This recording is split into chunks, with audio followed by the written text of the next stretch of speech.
court finds that the AI holds no legal responsibility. But the data... This doesn't add up. Just do what the AI says. Priority. Protect company assets. Valve closed. You destroyed our home! That dream again.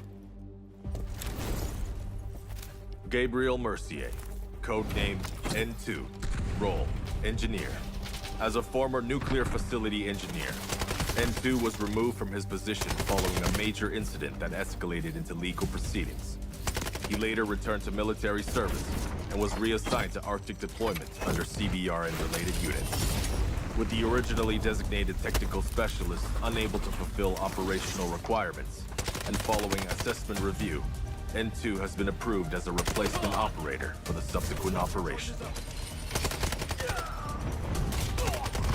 Stun out.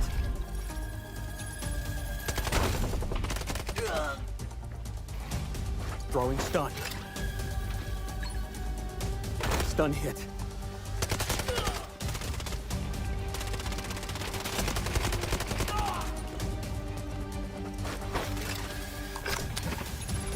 Freeze right there.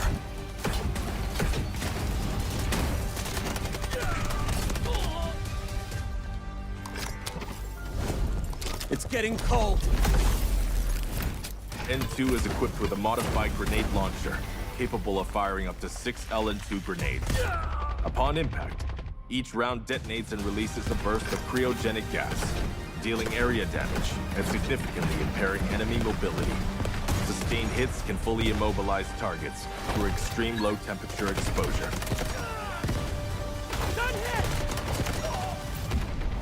Cold. I can go colder.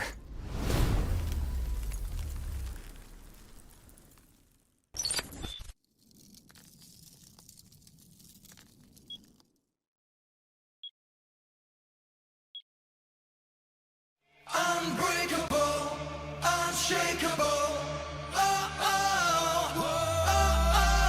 Shadows tried to dim my light. They told me to give up the fight. Said I was weak, said I was small, but there's a drum inside my chest, a beating heart that gets no rest. I'm waking up, I'm shifting gears.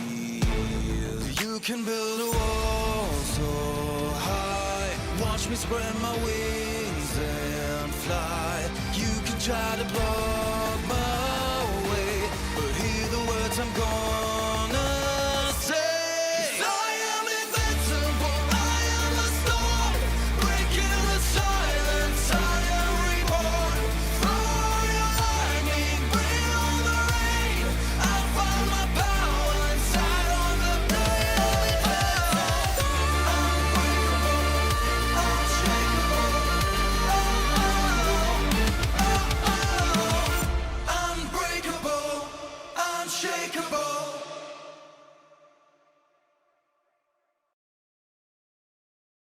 Should we really be sending her to the front lines in her current state? You ought to know her better.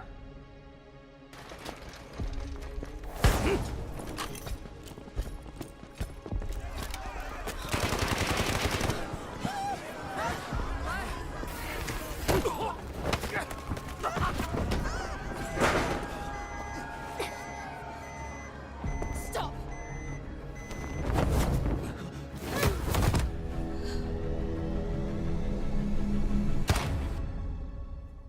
Lena Vandermeer, codename Vlinder, role support.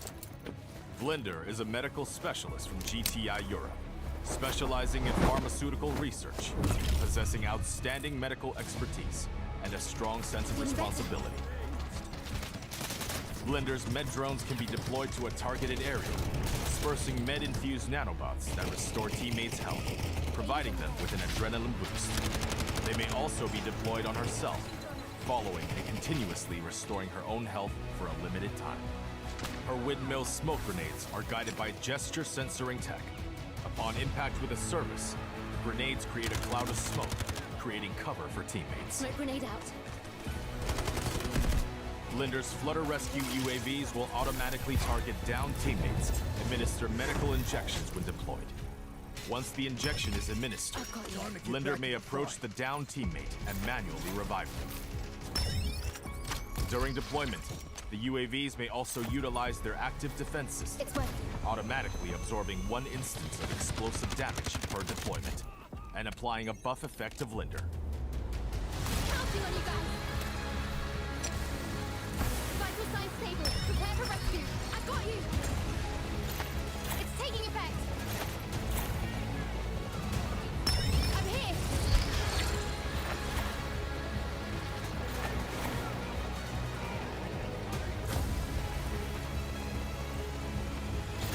Feeling better.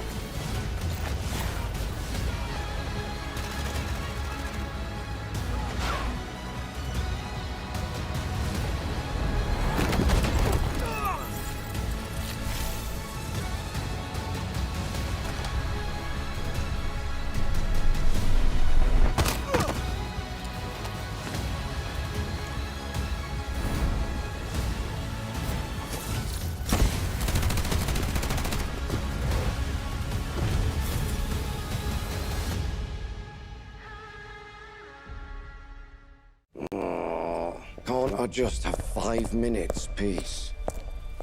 Everly, we've picked up abnormal acoustic signals in the Eastern Sea. Just dolphins mating. It's that time of year, after all. You won't get away. Luke Everly, codename Morse, class Recon.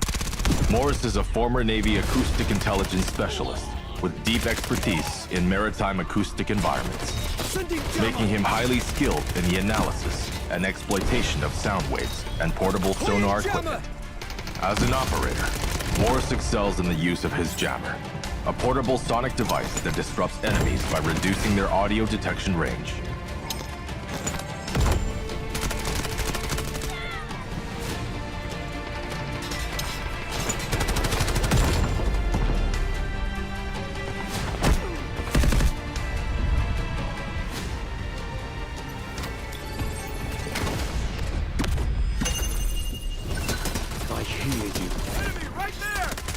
Morse's advanced sonar device emits sound pulses to scan for enemies, generating markers on their positions. No more secrets!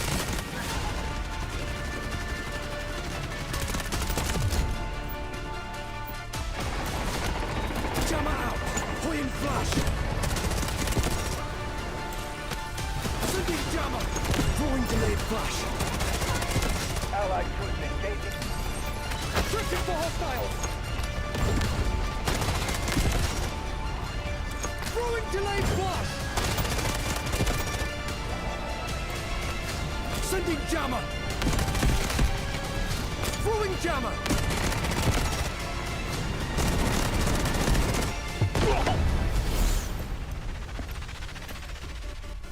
Shh. The storm is coming.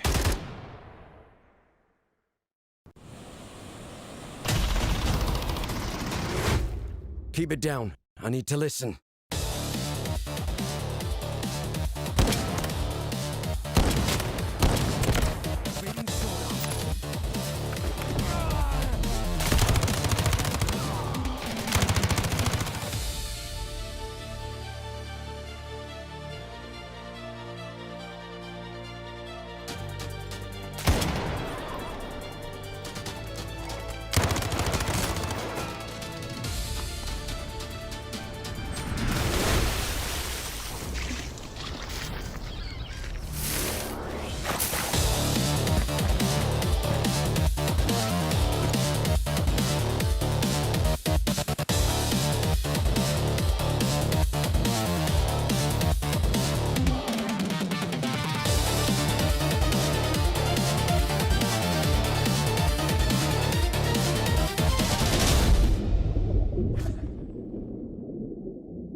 All right, operators. Name's Morse. Command decided someone had to walk you through the season update, and I'm the unlucky sod who got stuck with it. Enough small talk. Let's get into it. The faster I finish this, the sooner I can clock out. Operations first. Zero Dam has changed again. There's a new reed marsh by the water, but there's more to it than meets the eye. The switch extraction point has been restructured too.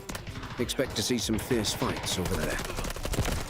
You'll also hear Raven broadcasting about blowing open the vault. Don't get pulled into chasing the signal source though. 9 times out of 10, it is a trap. Lately, everyone at GTI is obsessed with some parkour competition. Watching them climb walls and jump gaps makes me wonder if anyone here takes their job seriously. Yeah. The rewards are decent, though. Join the circus if you want. I'm more interested in the buried treasure around the field. A lifetime at sea has taught me one valuable lesson. The most valuable things are always hidden deep. So get to digging. Occasionally, I'll leave a bevy behind for someone else to find. We'll get thirsty on the job from time to time, right?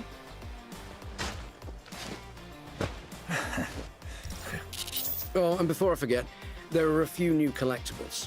Have a look if you're interested.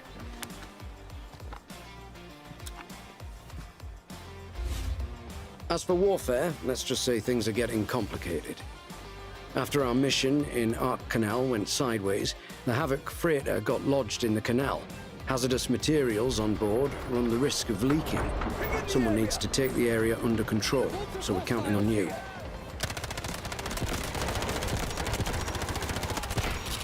Command has prepped combat supplies. How much you walk away with depends entirely on your performance. Choosing other battlefronts is fine too. Whatever your speciality, there's a place for you here. Stack up on merits and earn rewards. Plain and simple. Now, since we will be working together, you'd better get to know me. I specialize in using sonar to detect hostiles. My resonance jammers and flashbangs can also disrupt enemies. Word to the wise, on the battlefield, the one making noise gets found first. So keep quiet. With that out of the way, let's have a look at the new weapons. The M82 sniper rifle has arrived. Semi-auto, heavy caliber, the kind that drops a target in one shot. This thing means business. We've also got the AR-57 assault rifle. This weapon boasts high capacity and mobility. It's perfect for suppressive fire when rotating positions. A few more things on the agenda. Season pre-registration is live. The early bird gets the worm, after all. There's a weapon skin for those who log in for 7 consecutive days. There's some new arrivals in the armory.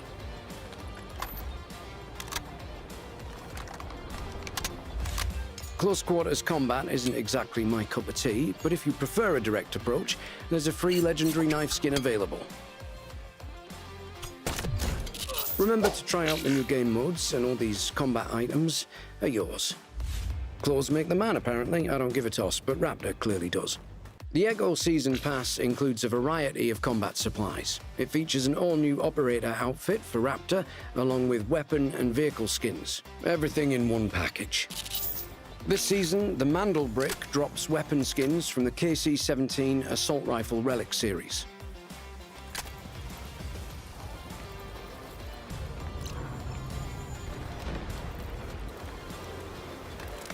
There's also a brand new melee weapon called Falling Star. Just be careful, I don't want you cutting yourself and getting blood all over it.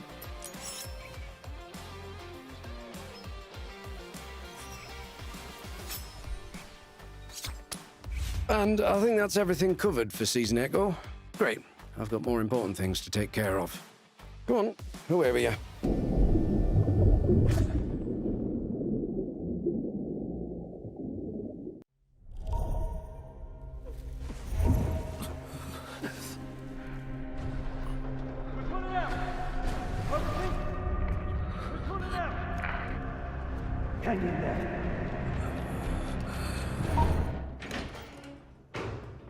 Initiating Operation Ak Canal debrief with Operator Morse.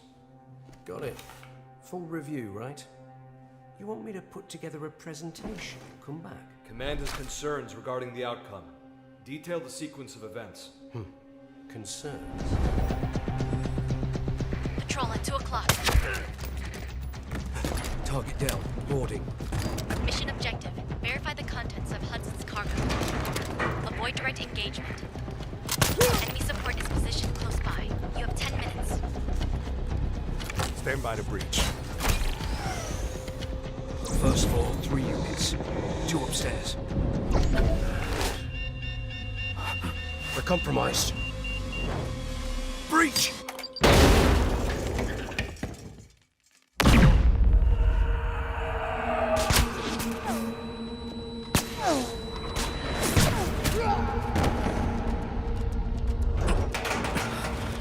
Bob's your uncle. Got evidence.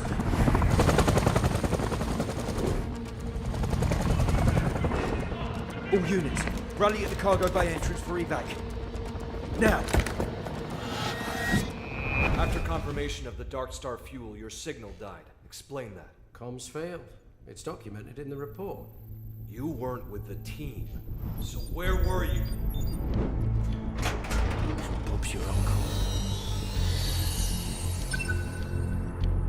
Something's off. Checking it out.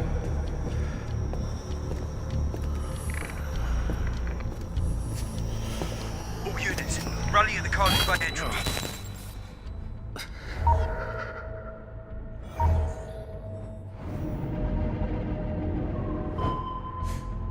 Unknown acoustic signature at 2 o'clock. Radar empty. Requesting permission to investigate. Just heading at increased speed.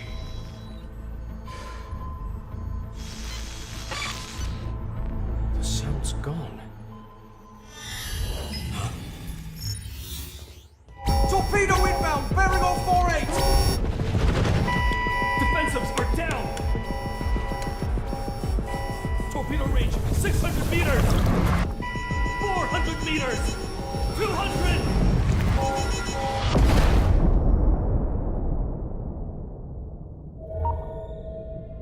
Given your performance during the operation, Command has determined you are no longer fit for frontline deployment. What's that sound?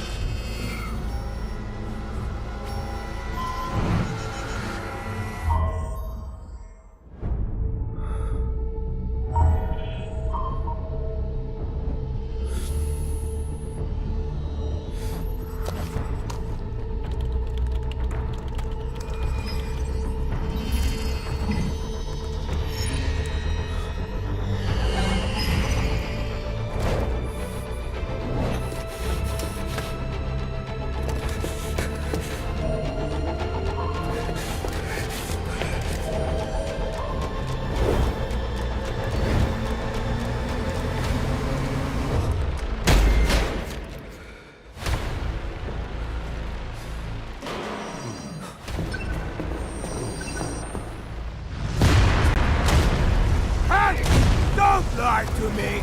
This ship isn't carrying anything good!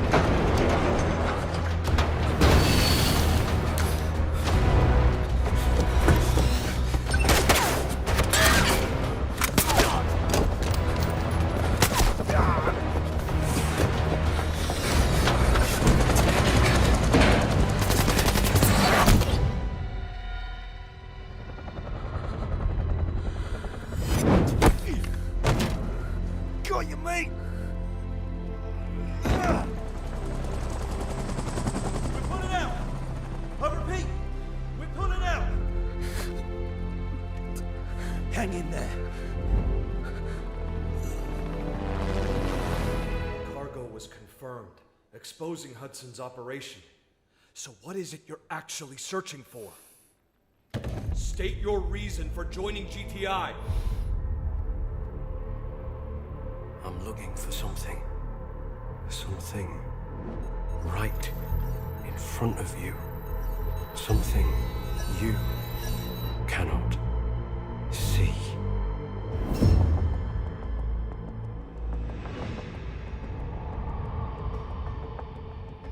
That will be all.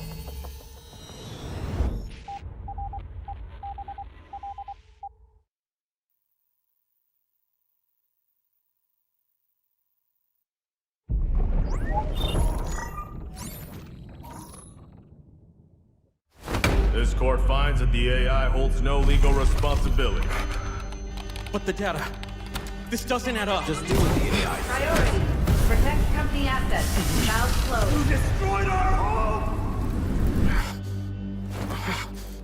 That dream again.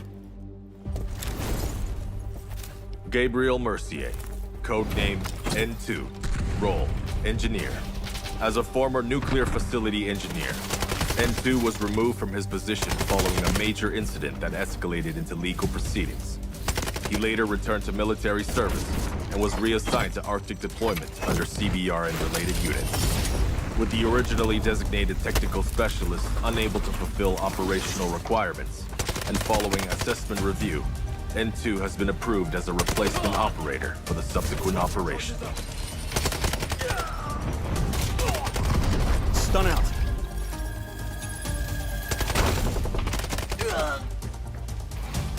Throwing stun.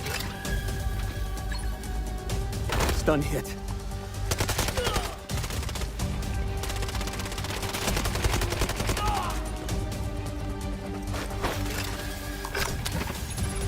Freeze right there.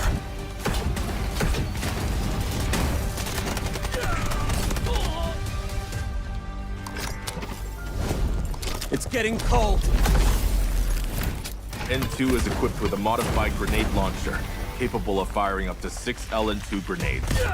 Upon impact, each round detonates and releases a burst of cryogenic gas, dealing area damage and significantly impairing enemy mobility. Sustained hits can fully immobilize targets through extreme low temperature exposure.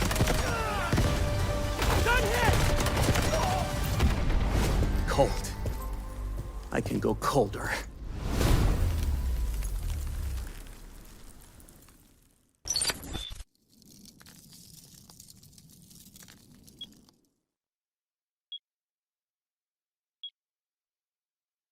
Unbreakable, unshakeable. Shadows tried to dim my light. They told me to give up the fight. Said I was weak, said I was small, but there's a drum inside my chest, a beating heart that gets no rest. I'm waking up, I'm shifting gears.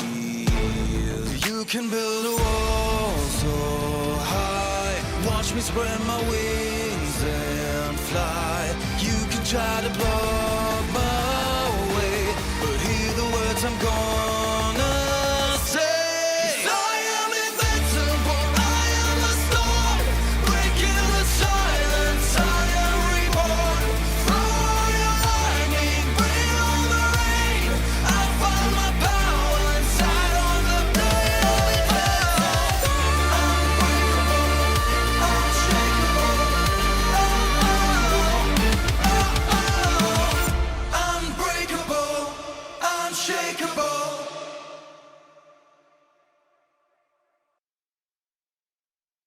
Should we really be sending her to the front lines in her current state? You ought to know her better.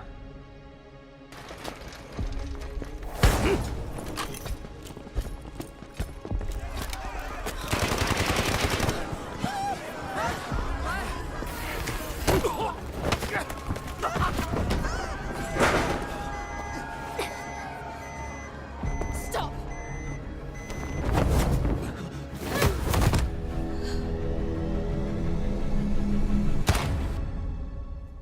Lena Vandermeer, codename Vlinder, role, support. Vlinder is a medical specialist from GTI Europe, specializing in pharmaceutical research, possessing outstanding medical expertise, and a strong sense of responsibility. Vlinder's med drones can be deployed to a targeted area, dispersing med-infused nanobots that restore teammates' health, providing them with an adrenaline boost. They may also be deployed on herself, following and continuously restoring her own health for a limited time. Her windmill smoke grenades are guided by gesture censoring tech. Upon impact with a service, the grenades create a cloud of smoke, creating cover for teammates. Smoke grenade out. Vlinder's Flutter Rescue UAVs will automatically target downed teammates, administer medical injections when deployed.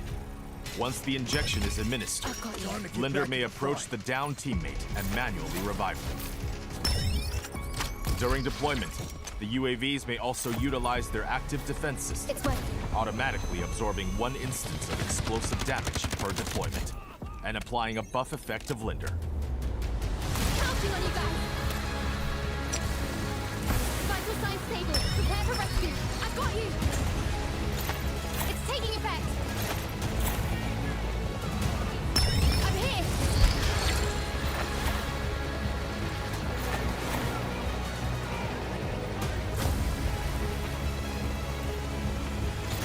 Feeling better.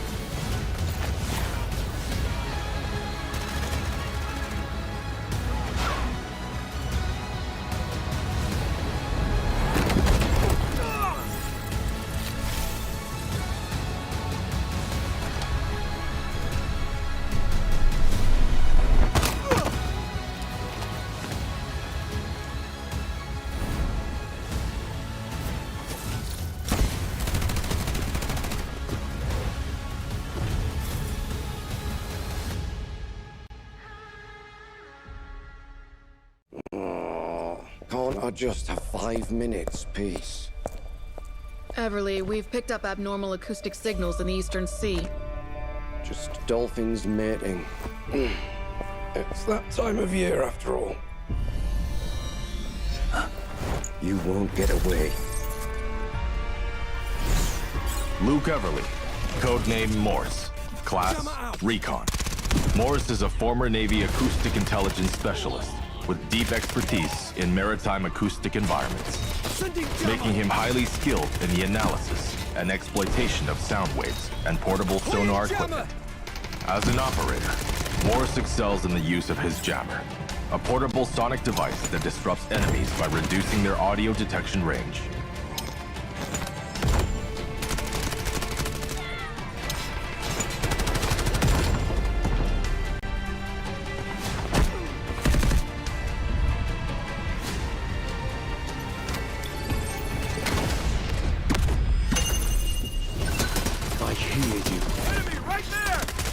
Morse's advanced sonar device emits sound pulses to scan for enemies, generating markers on their positions.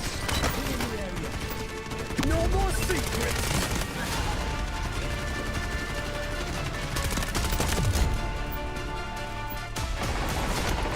Jammer out! Hoying flash!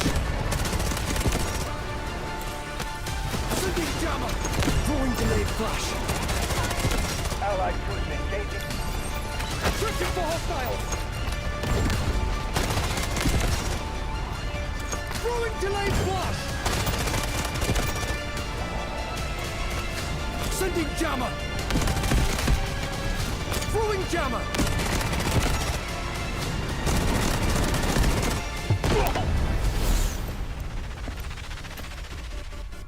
Shh. The storm is coming.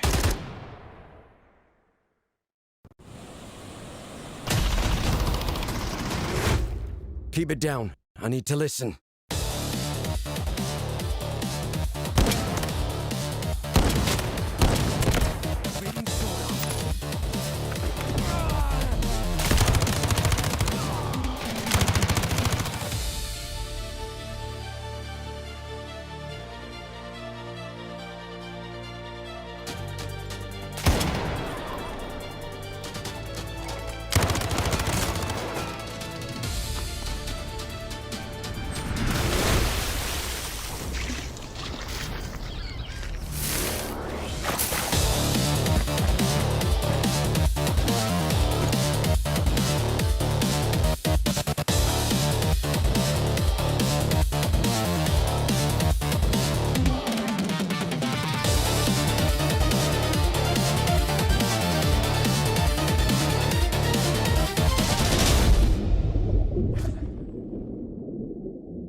All right, operators. Name's Morse. Command decided someone had to walk you through the season update, and I'm the unlucky sod who got stuck with it.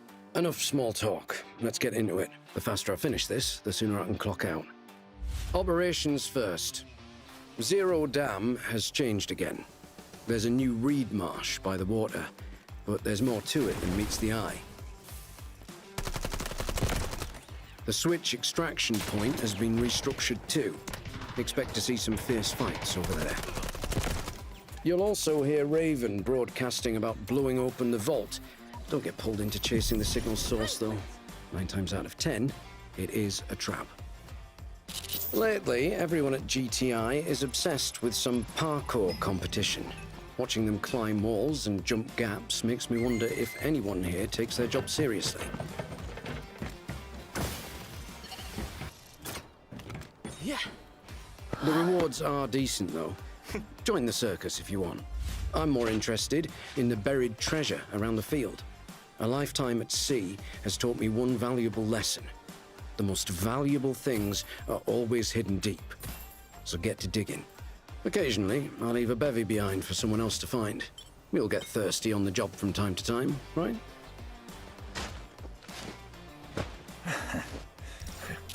Oh, and before I forget, there are a few new collectibles. Have a look if you're interested.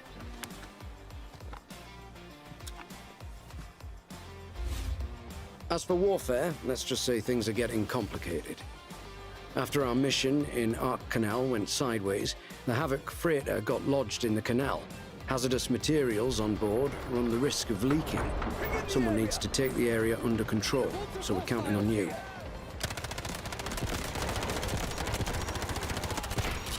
Command has prepped combat supplies. How much you walk away with depends entirely on your performance. Choosing other battlefronts is fine too. Whatever your speciality, there's a place for you here. Stack up on merits and earn rewards. Plain and simple. Now, since we will be working together, you'd better get to know me. I specialize in using sonar to detect hostiles. My resonance jammers and flashbangs can also disrupt enemies. Word to the wise, on the battlefield, the one making noise gets found first. So keep quiet. With that out of the way, let's have a look at the new weapons. The M82 sniper rifle has arrived. Semi-auto, heavy caliber, the kind that drops a target in one shot. This thing means business. We've also got the AR-57 assault rifle. This weapon boasts high capacity and mobility. It's perfect for suppressive fire when rotating positions. A few more things on the agenda. Season pre-registration is live. The early bird gets the worm, after all. There's a weapon skin for those who log in for 7 consecutive days. There's some new arrivals in the armory.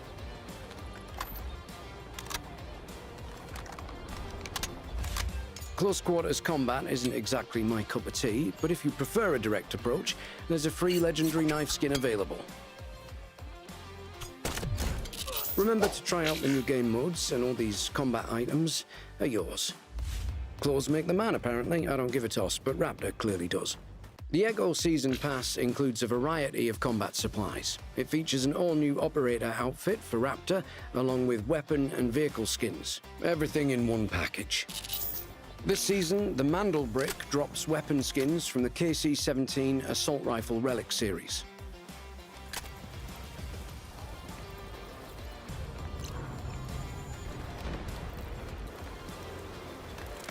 There's also a brand new melee weapon called Falling Star. Just be careful, I don't want you cutting yourself and getting blood all over it.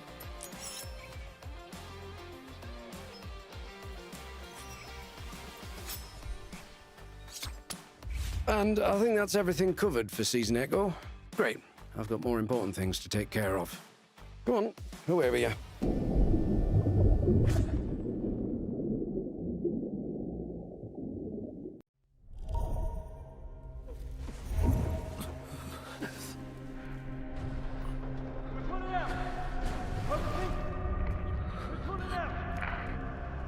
Hang in there.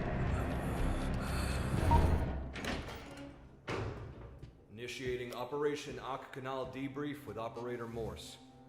Got it. Full review, right? You want me to put together a presentation and come back? Command has concerns regarding the outcome. Detail the sequence of events. Concerns?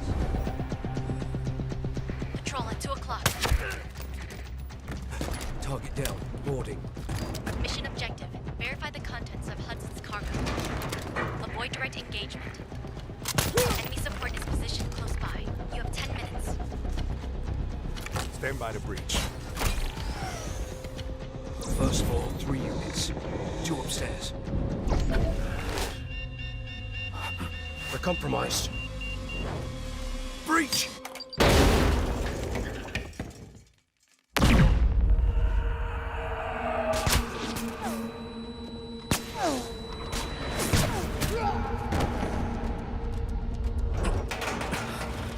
Bob's your uncle. Got evidence.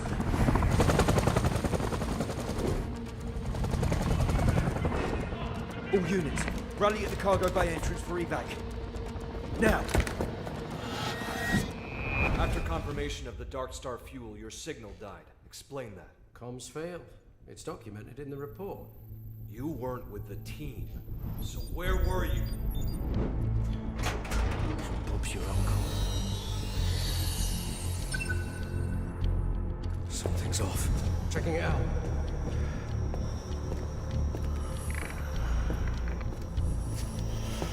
All units, rally at the cargo bay entrance.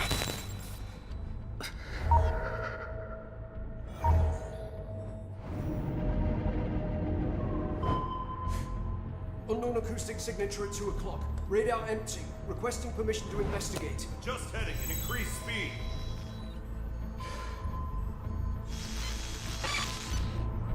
The sound's gone. Torpedo inbound! Bearing on 48!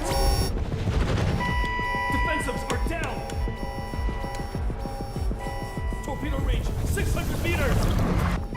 400 meters! 200!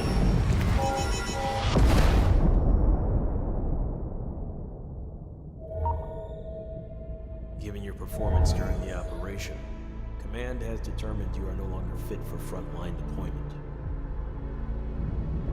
What's that sound?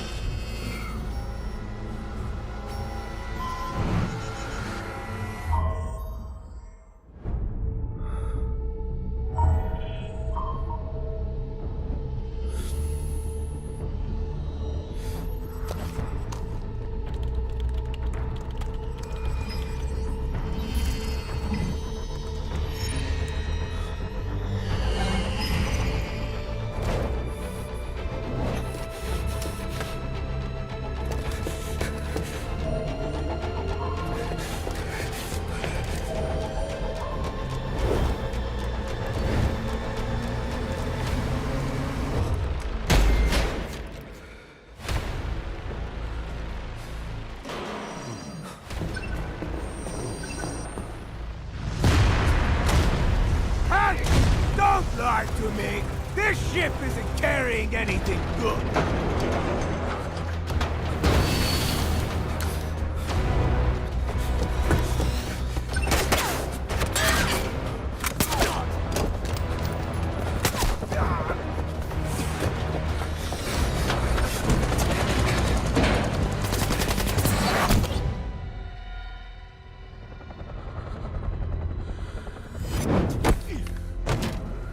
Got you, mate!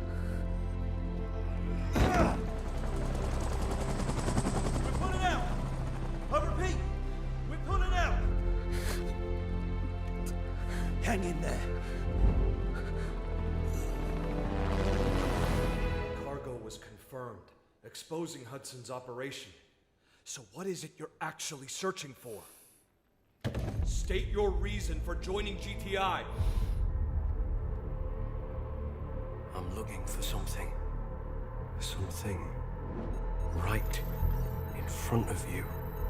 Something you cannot see.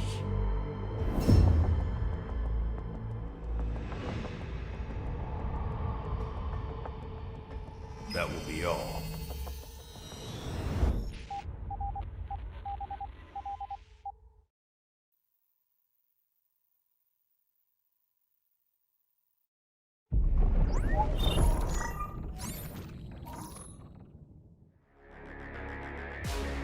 Welcome back to Delta Force Invitational Warfare 2026. It's day 2 of 5 here in Wuhan, China. I'm Doge. This is Vivid. Super excited to get right back into the action today, folks. We had a 14-hour broadcast yesterday, 4 matches. We went to Game 3. We were up all night, and it was so dang fun. We're back with some more action today, and today is elimination rounds. We got a couple teams going home, folks. Let's take a look at our bracket and where we ended up yesterday and where we're going today. Take me away, Vivid.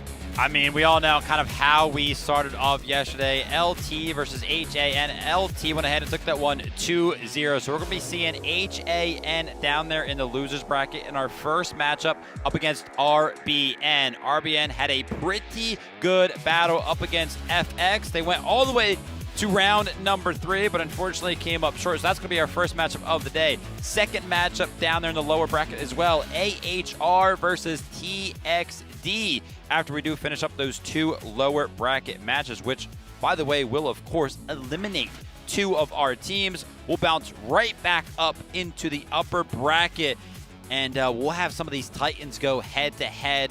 Technically undefeated teams so far. Yeah, that's right. I mean, this is one of a very unique tournament format where we get to see all 8 teams 2 days in a row. Yeah. Now, we're going to see 2 teams go home. That's either HAN or RBN or AHR or TXD. Those are the teams that could potentially go home in the lower bracket, but it is double elimination format, so the teams in the upper bracket still have a chance if they lose. Now, when we look back on yesterday, there are so many players that we could highlight, but we chose a couple here based on some stat lines. I want to walk through these. Of course, Wansa picked up the highest score of the day. This is a ridiculous stat line, 61,000 score in a single match. Wansa was the commander of HAN and was doing the most for their team. And so definitely watch out for Wansa today in the lower bracket against Reborn. I think that'll be that commander in particular, Wansa, was a difference maker for the squad, which is not always the case for the teams. Maybe the shot caller, but not always the difference maker. The crazy thing for me here is that if you take an actual look at the individual performances here, right, Wansa, they lost. Yeah. NTPP from TXD with 111 kills. They lost. Over towards the rescues as well, TXD, ATX. They lost. Of course, we do have RRQ Poppy in there coming in with his assists that were up there.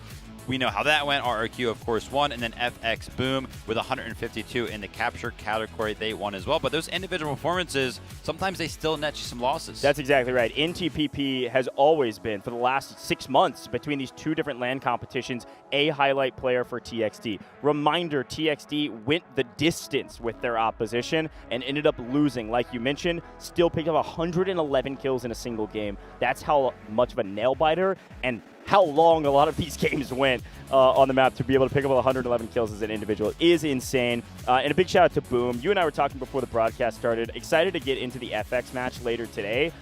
Boom was kind of one of those unsung heroes for this roster, absolutely. and you can see why they were so valuable. You and I were highlighting engineering, highlighting the overall squad, but just being on the capture point that much is ridiculous. So looking at today's matches, folks, you can actually see we already have done all the picks and bans and the map choices. It was all randomized. Quickly how this works is it's a best of 3. Both teams ban a map, and then a random map is pulled out of the remaining maps. Now, we did it all at the end of yesterday's broadcast. If maybe you were not there, or you went to sleep, or you woke up and had stuff to do, this is all the maps that we chose. So we're going to Ascension, Cracked, Cyclone again, and then Cracked to wrap up the day. A little less Cyclone than yesterday, but still going to see some of it today.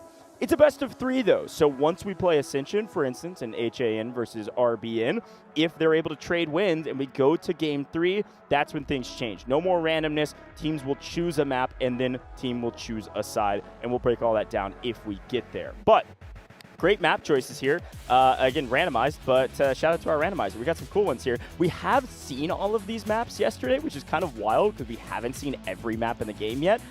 But these maps, except for Cyclone, Ascension, and Cracked, were only played in Game 3. So we haven't seen a full attack and defend on any of these maps. Yeah, super excited to kind of jump into the action today. If there's anything that I have learned from the couple of pick and ban phases that we've had so far in this competition, it's that our teams absolutely hate Fault and they absolutely hate Aftershock. Those 2 maps consistently find themselves banned.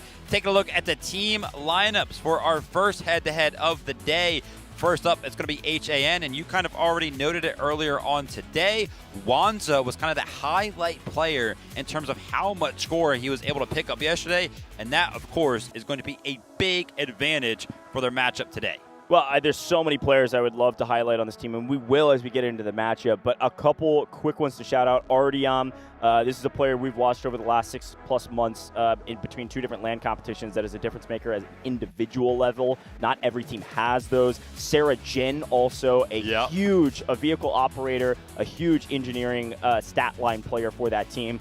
But they're going up against Reborn. Now, Reborn is such a fun team to talk about because, yes, they did lose in Game 3 in a best-of-3 against FX, but it was really dang close, and this team had moments of greatness. Yes, HAN is a really good team, but the fact that we see RBN and HAN in the lower bracket is surprising to me. Talking about this roster, it's a little bit of a different story. The commander, Jinx Jill, plays a much more support role for this team, oftentimes finding himself in a lob, making sure a Jet can't get into the mix, or potentially just giving nice support calls for the team.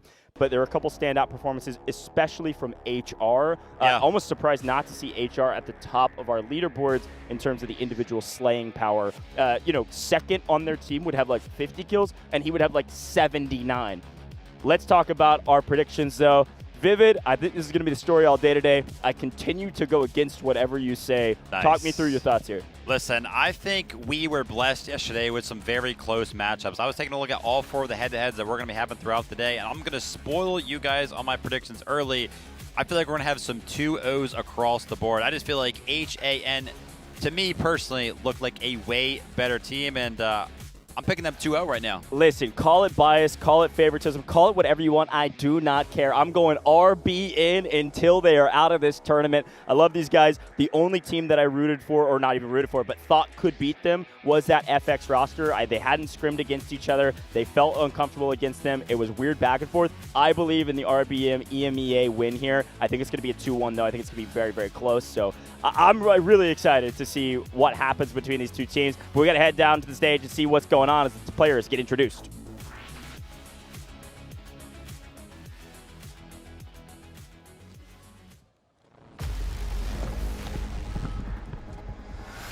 欢迎来到2026三角洲行动全面战场国际邀请赛。 Welcome to 2026 Delta Force Invitational Warfare. 有请 HAN 战队。 Please welcome Team HAN. 一队一心，坚持巅峰。 One team, one goal.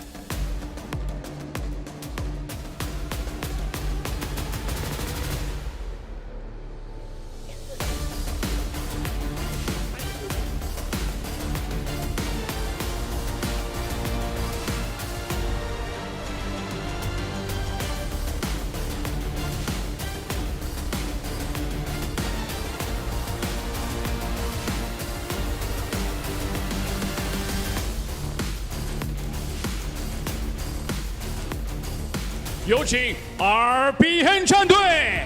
Please welcome Team RBN. 铁血躯体，重整旗鼓，重返巅峰。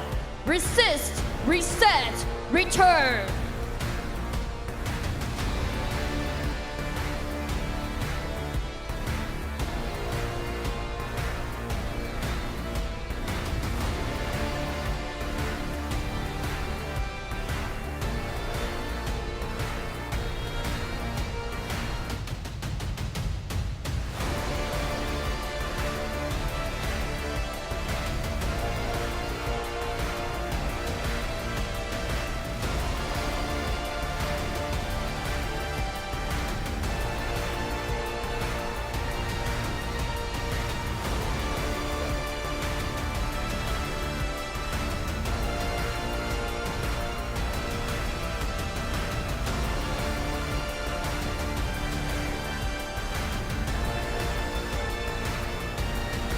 烽烟四起，锐气如虹，热血开战。 Chaos erupts, energy soaring. The battle is on.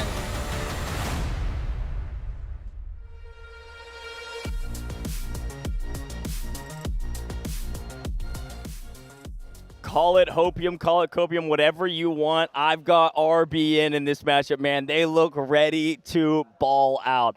I know it may feel like an underdog story to you. HAN is a very strong team. I just think it is still possible. Technically speaking, RBN went to game 3, and HAN got blown out in a 2-0. Okay. However, while we have a moment, since you're on the HAN side, talk me through what happened in their first matchup and what we can expect from them in this one. I mean, this was the first matchup of the day yesterday where they went head-to-head with LT, and we were kind of talking about it all day yesterday. Even though that was a 2-0, HAN kind of took them all the way to double overtime, and it was pretty much just a sliver of percentage away from them actually going ahead and winning that attack yesterday. So again, I think they look like they are an extremely strong team. And listen, obviously, you know, we're in person here, we're on land, we get to see the players walk out right behind us. And I'm feeling just a little bit more confident in HAN than I initially was, just simply based on the fact that Artyom has a cadence to him, man. That guy just looks like he spews confidence. The way he was walking out, dude, I don't know what it was. I was like, oh, yeah, this guy's locked. The thing I know about RBN, though, and the reason I'm still kind of a proponent of them potentially winning this matchup is I know they were in the lab last night, man. These guys care a ton. They're passionate about the game, and they have been practicing and preparing for this moment. They were in the lab last night. Again, this is a unique competition in the fashion that, hey, look, they can go for an entire, 24 hours almost? Well, not quite, because we were up quite late. But they have a long time of preparation. We got the information on what map they were playing much earlier than we had in past previous competitions. So they've been prepping for this map, and they've been prepping for this moment here in Hongshan Sports Center. Excited to be here. We've got a fantastic atmosphere all around outside. It has been beautiful days thus far as we arrive at the venue, and then Vivid and I are trapped here in the venue. So I'm hoping that things end a little bit earlier today so that we can explore a little bit.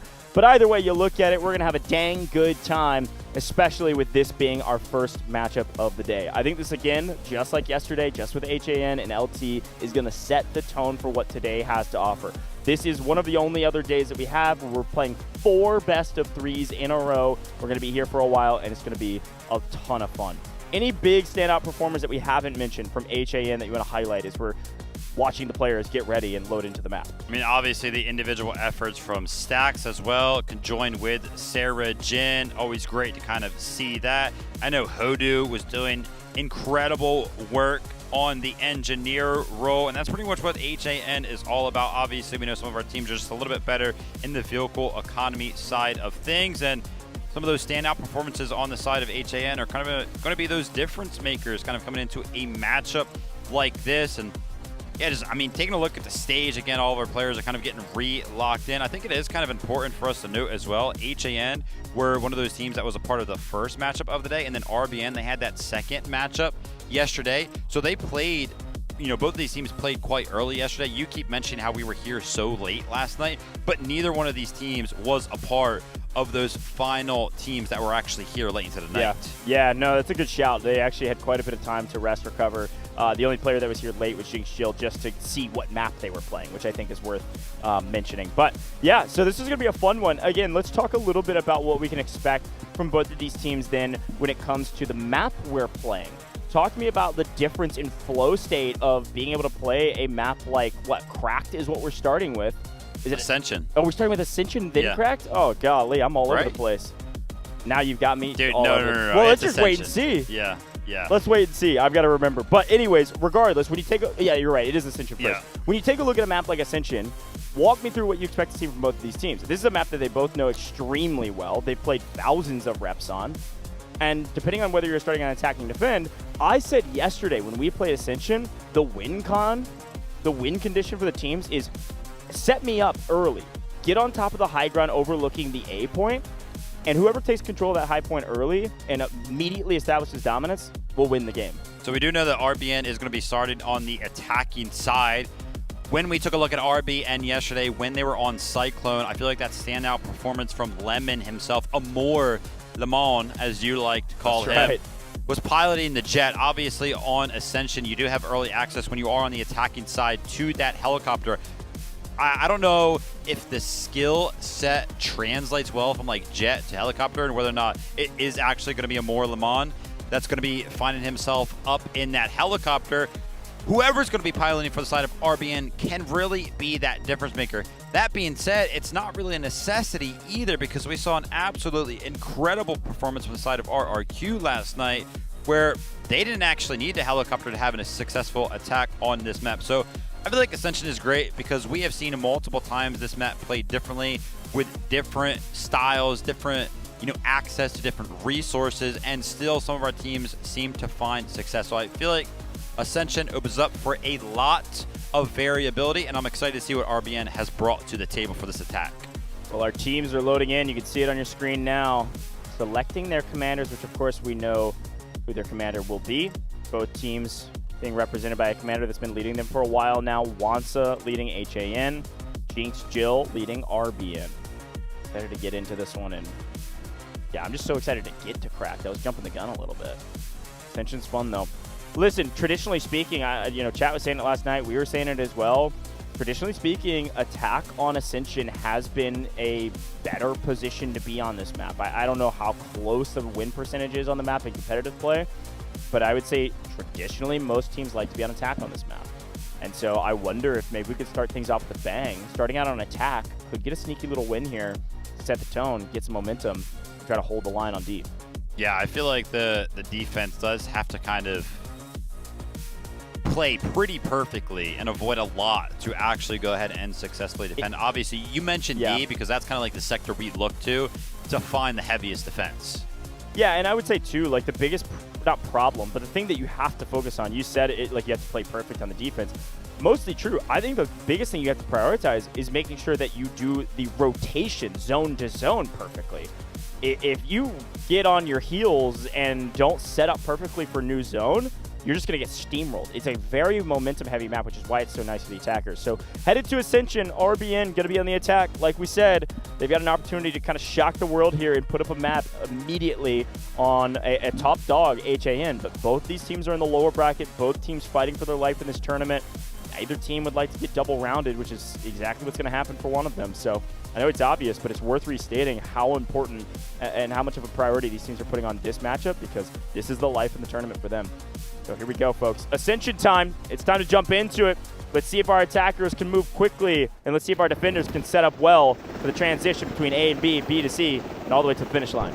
It is going to be Amor Lemon finding himself inside of the helicopter. We saw a great individual performance from the skies from him yesterday that did help his team put up a great performance. Unfortunately, as we do know it, since we are in the lower bracket match as it currently stands, it didn't end up panning out for them very, very well, but an opportunity to go ahead and showcase themselves on the stage again today. Now, what's going to be happening in the start of Ascension here?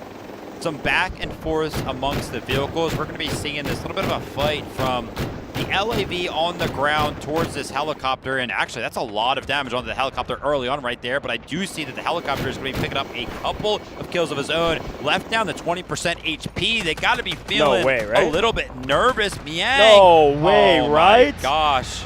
Jin Man with a huge pickup on the helicopter early, folks. It feels like we're just getting started into this matchup, and yet again, helicopter kind of just letting itself go down. Once you hit the 20% HP, why are we not flying away? Why are we not trying to keep that thing alive? Such a valuable asset goes down extremely early.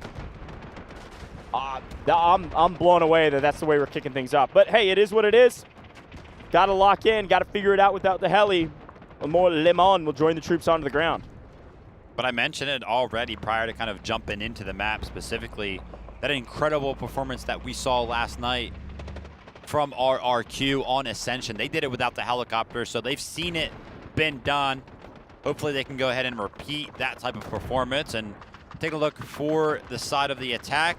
Having access to this boat is really, really awesome as well. And actually some of the attack has you know, in recent times, every single time that we do look towards the Ascension map, prioritizing this flank all the way to the right side of the map, because it does open up some angles towards this hill, of course, and some of the other troops for the defense that make it a little bit easier for to go ahead and push. But Goj loves to talk about this hill and the back and forth fight, and it is such an important position that, yeah, this is what it's all about for Sector A.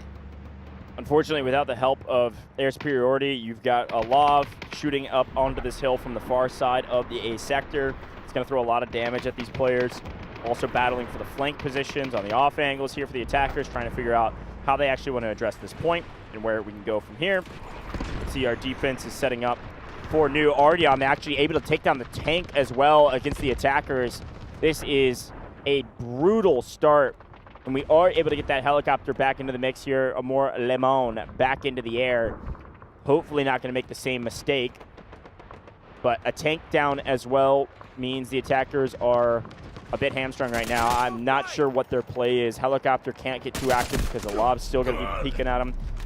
We don't have the firepower to hold the top hill. Might have to get a little weird. Worth mentioning too, by the way, our rosters have changed up a little bit. Store Life was a sub yesterday. Store Life has subbed in, and it looks like Fuzor has subbed out. Store Life is joining the likes of Dfiw, John the Bomb, and Rick on that Echo squad, I believe, that is joining this roster. So, shout out to Store Life. We'll see what that substitute can do based on either the map or just the day and how Fuzor is feeling. I myself am trying to keep a close eye on what the communication is looking like for both sides of the teams, right? The commanders being in bottom left and bottom right, respectively, for their teams. And I feel like Wanza has actually been getting active on the comms occasionally, but every single time I do take a little bit of a peek over towards Jinx Jill, I'm not seeing a lot of communication kind of coming out from the side of him. Now, obviously, team dynamics can be different, and actually focusing in here again on this specific fight.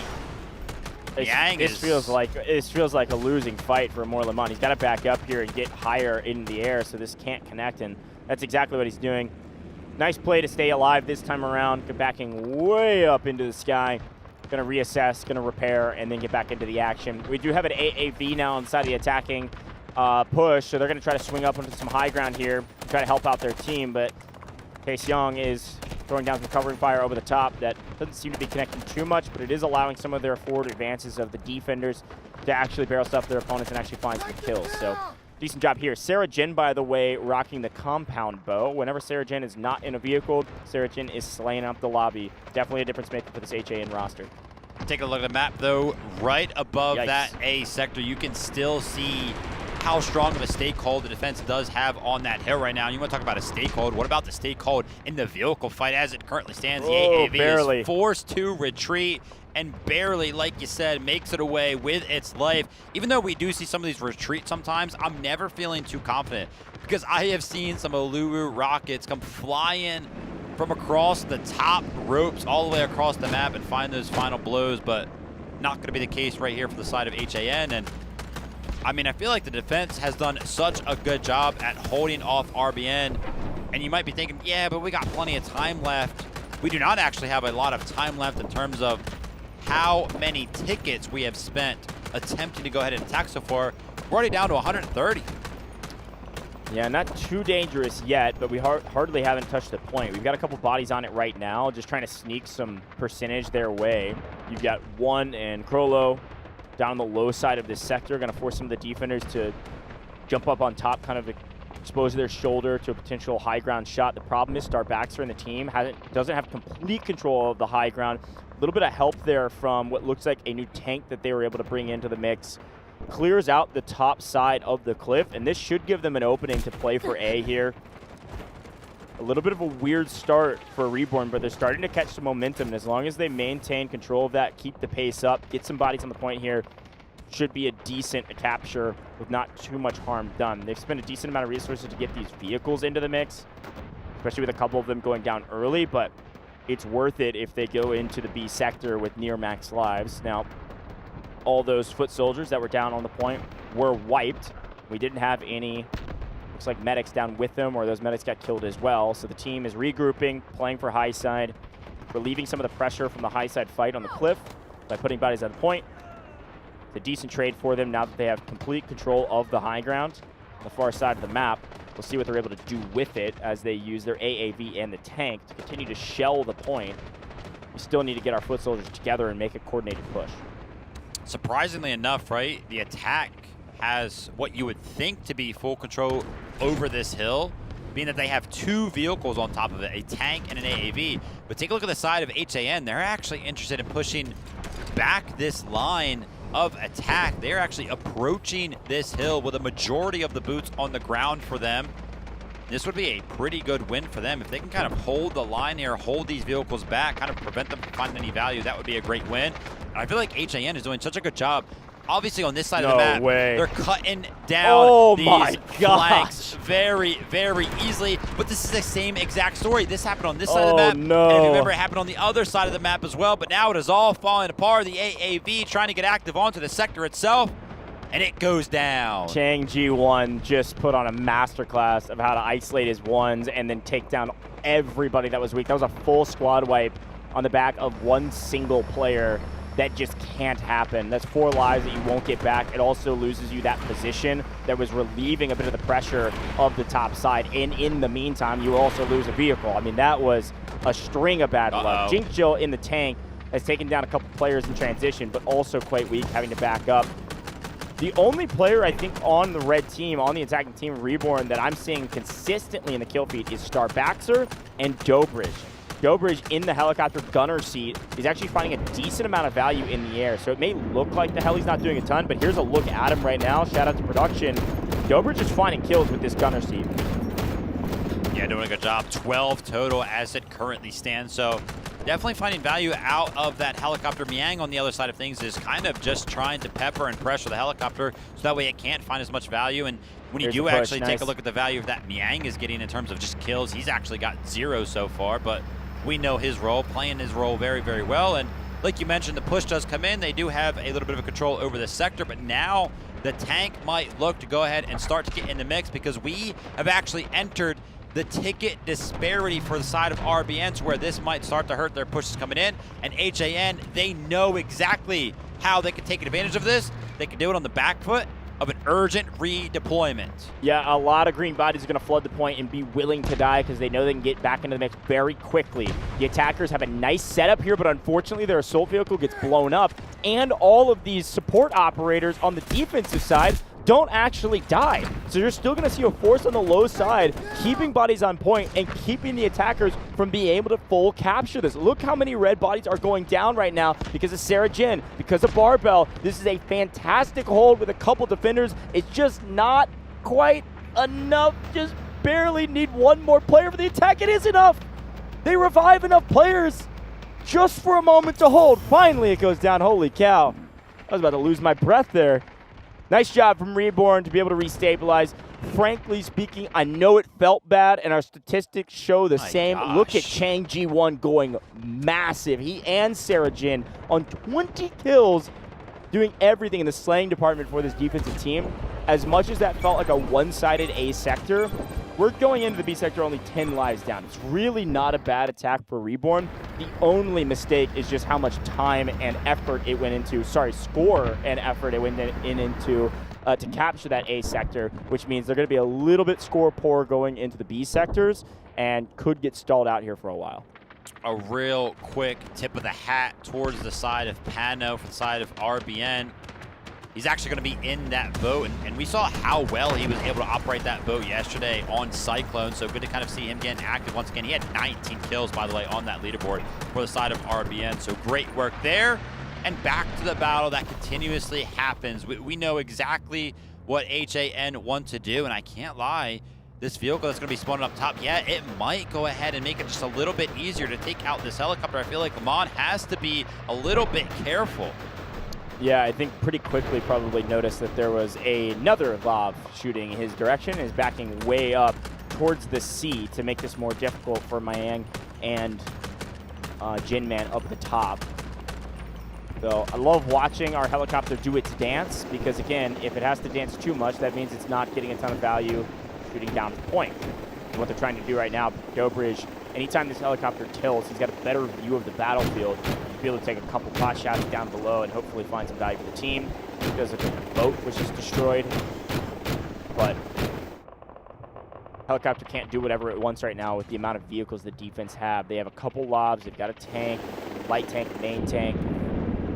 Right now, defense still feeling very comfortable on the B sector, and the attackers trying to figure out what push they want to make.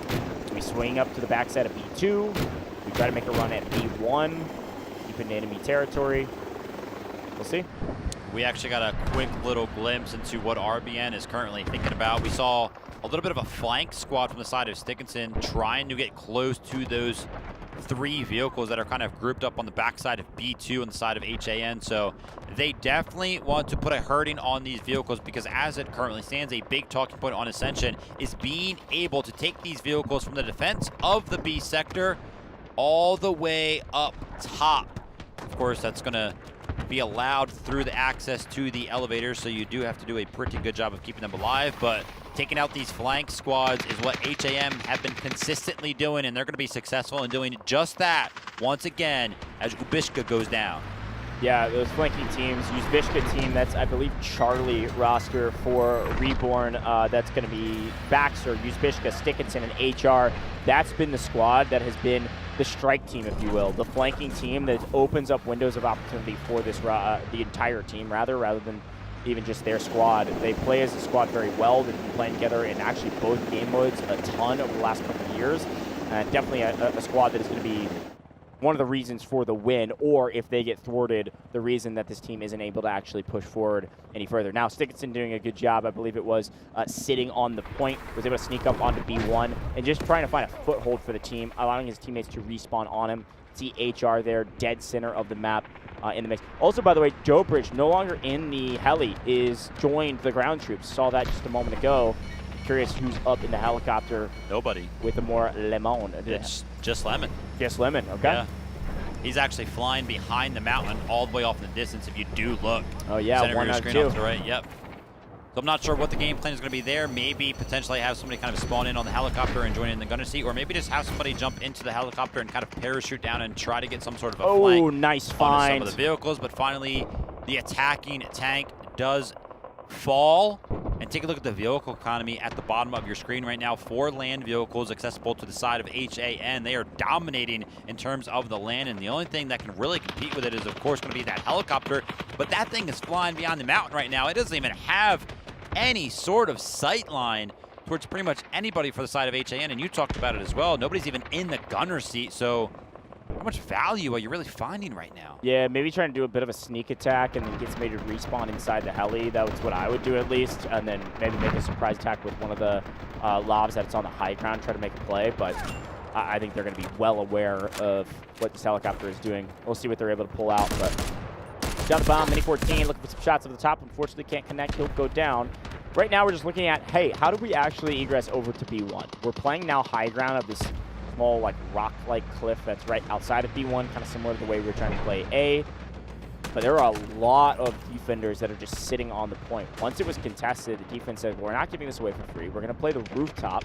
And because you don't have tanks to shell the rooftop, you got to beat us on our headies. Like, you got to take a headshot with the top of my hat as I crouch down behind an HVAC unit. Like, this is going to be brutal to break for the attackers without extra firepower of vehicles or score, be able to call in artillery barrages like you're seeing here from the defense. Defense maybe getting a little bit bored or wanting to rip this team off of that high ground position overlooking B1, drop an artillery strike on their head, and make them back up. That's exactly what they're doing. Look at where it's landing. Yeah, great awareness there from the side of HAN, and I can't lie, I saw Wanza find himself in a tank all the way up top. He actually retreated, jumped out of the tank that he was in previously, went all the way up top, spawned in his own vehicle, which brings the total count now to 5 for the side of HAN. And I gotta tell you, if they can keep destroying the vehicles out of the air as they start to float down for the side of RBN, a 5-0 lead in ground vehicles feels like something that would be impossible to push through for the side of RBN. I can't even lie, as it currently stands, I haven't seen a defensive hold on the B1 zone that has been so effective from anybody that's ever defended Ascension. And obviously it might end up falling eventually, but the fact that it has costed RBN 50 tickets Yeah. And they haven't even, like, touched B1 already? This looks dire. Yeah, I mean, when you don't have the firepower, they finally get a tank onto the ground, so this may help a little bit. When you don't have the firepower to shell the top of these points, it's just tough to break the defensive line. I just watched a smoke and run push by, I think it was 6 different attackers right here. This type of a line, they just tried this a moment ago. Throw the smoke line, everybody run forward. All 7 or 6 of those players all died and couldn't be revived. That's where the tickets are going. They're trying to make these pushes that are just being thwarted. I mean, Veronica's holding, Jappy's holding, Carr's holding the line, and they're winning like 1v multiple fights. They're just getting paid right now in stat lines. That's going to be even more useful in terms of utilizing that score to call in more artillery barrages, or who knows, urgent redeployments, respawn beacons on B1. I mean, they can get out of combat enough on B1 right now that they can just have their squad mates spawn in on them on B1. And that's the problem. Like, you're never breaking through this unless you can blow open a line or kill a full squad that's on the point and then make your push. But there's just too much firepower from the defensive side right now. Sarah Jen is brutalizing this team anytime they move from behind this rock. They have vehicles just positioned all across the map. It's kind of disgusting when you think about it, right? 2 vehicles placed all the way up top, you know, in that next sector that's already towards the top of the elevator. And then we take a look at stacks, right? I was kind of mentioning how we've never seen a hold like this on B1. Well, I also don't think we've ever seen a defensive side actually have access to 5 total land vehicles. They're trying to make a push happen, and yeah, they send somebody jumping out of the helicopter, trying to send in the Virant to go ahead and land those charges. Only is able to go ahead and land one, tries to land a second one, but where's the follow-up? I mean, yeah, you're going to do some damage, but if nobody is able to go ahead and follow you up, that vehicle is going to be fine. That was the right play. I mean, we've seen that work in the past. Does hit the second magnetic bomb, saw the vehicle go down to Happy. You're right, there's nobody else able to help out with firepower because the helicopter wasn't ready to have another player respawn in it. I think you could have played that slightly differently. I think you drop somebody down as the Byron, drop the magnetic bombs right when they leave the helicopter, have somebody ready to spawn into the heli gunner, heli full commits, you get a kill there. The problem is, of course, the risk of potentially losing the helicopter. But another drop off, and the helicopter has to run away and gets extremely low, having to back off. The player then gets cut out of the sky. I don't think that's going to work twice in a row. Yeah, I mean, we've seen Lemon kind of taking a passive approach in that helicopter, just been kind of flying behind the helicopter because the pressure has been felt immensely from the side of RBN. They're trying to make something happen, and I feel like if they would have tried to make that play long ago when there was only 1 vehicle up there, then they would have had a way better chance. But as it currently stands, because there's 2 vehicles up there, they can just defend against plays like that very, very easily. Trying to, you know, keep a close eye on what RBN can kind of get going for them. I mean, the tank that they did spawn in hasn't really found much value. They do have an assault vehicle that has been called in as well, but those things are incredibly hard to find value out of. And yeah, I mean, I do want to kind of wrap back around to the point that I was mentioning. The Ascension defensive side of things has never really been held onto the B1 point, but we've never really seen it to where there's been 5 land vehicles available for the side of the defense either, so much so to where Stacks has been pushed just so far forward. Great play. Great heads-up play from Stacks. Read that the team was over here. Once his teammate went down and died over here, they knew they were trying to drop a vehicle respawn beacon with that armored assault vehicle. And he said, yeah, not on my watch, big dog. I'm not worried about losing my tank right now. We have complete control of the map. And a great heads-up play. By the way, it's so funny because we do see Stacks making the aggressive play, but he's actually not even the one that got the final blow onto the vehicle. It was Wanza, who again is all the way up on top of the mountain in his tank. So just a coordinated attack from both of the tanks all the way across the map from one another. Yeah, that's a good shout. Helicopter still in the sky. Haven't seen much value from it, so currently paying attention to Niang. Lav not having to work and worry about the heli because of vehicles up on height at C sector. So it's going to shell around the point and continue to make it extremely difficult for these attackers to go anywhere. I'm seeing all green in the kill feed there for a moment and a lot of red missing on the map, which means they're all respawning. Bad news in terms of their life totals. We're down to 78 total lives remaining for the attackers, and they have gained very little ground. I am a RBN believer but it is becoming more and more difficult for RBN to have a shot in this one. They just lost way too many advantages early. They hadn't been able to have any sort of a foothold in the B sector, and it felt like they were fairly disorganized of like, how do we even figure out how to resolve this? How do we get to B1 without dying? Finally, they're making a coordinated effort. Whether it's a weird play, a good play, a bad play, it doesn't matter. At least it's coordinated. Full string of attackers swinging up the far side on this off angle to try to catch some of the defenders by surprise and hopefully open something up on the main point. Unfortunately, they're getting obliterated. I mean, we're picking up a couple infantry on the ground who are getting revived. It's stacks that's just causing disruption from the backside with the tank. RBN can't make any of their plays work. I liked the idea. Maybe it just didn't move fast enough, or it was the wrong play. But at the very least, like I said, they're moving together, which is good news. I think with that Toxic going down from the side of RBN, that was kind of the last standing boots on the ground that was over here behind the hill. So a great play from the side of HAN to go ahead and just flush out this flank that tried to come in from the side of RBN. You mentioned it, yeah. Oh my goodness, that was a coordinated Allura rocket combo with the help of a tank shot over the top. Another tank goes down, and I don't know how many nails it takes to nail down the lid of a coffin, but I think we're there already. We'll see if Reborn can break this thing wide open with a miraculous play.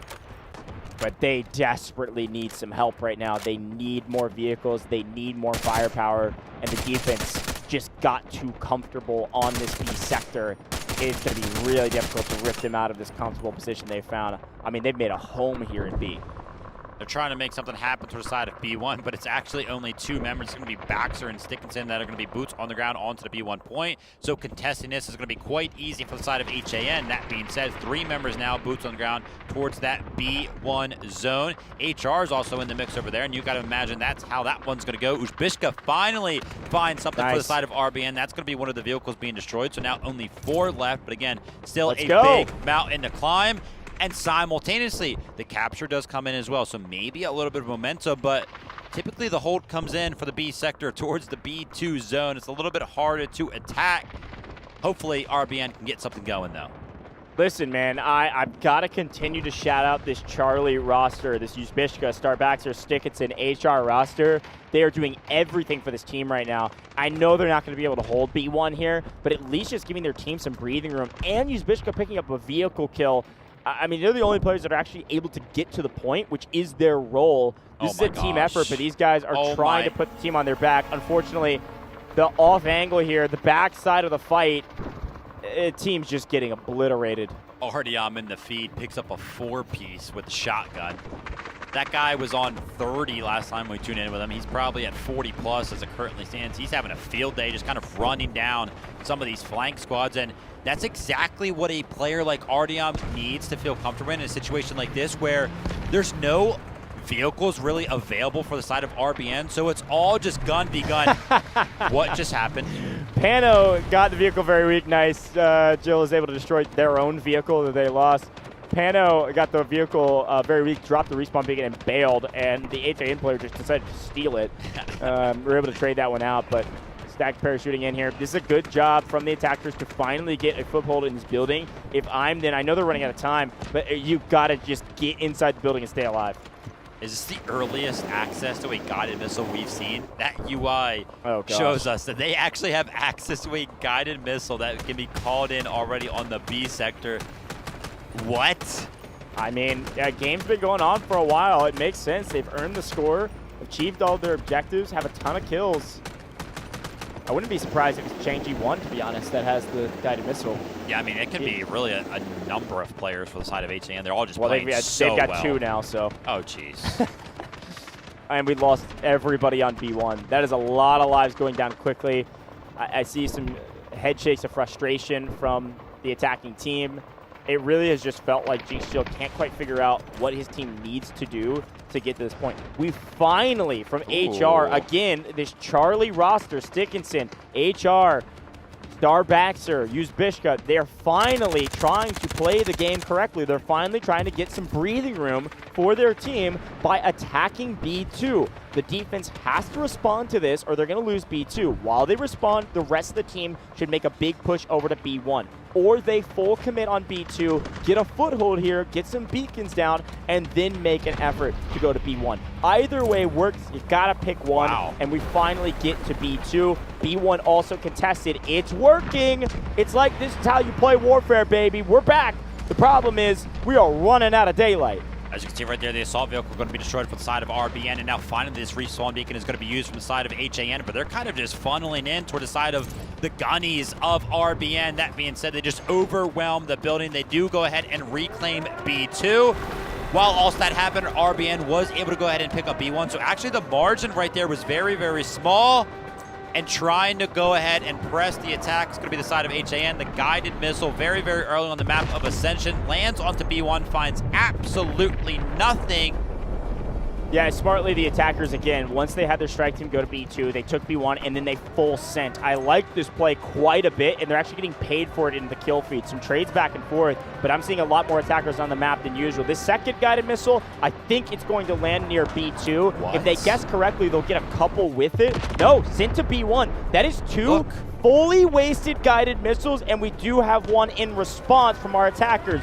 We've got an artillery barrage. We've got a team respawn beacon. We've got a guided missile. The boys have woken up. We're just running out of daylight. 19 lives remaining, and the guided missile lands with hardly anything to show for it.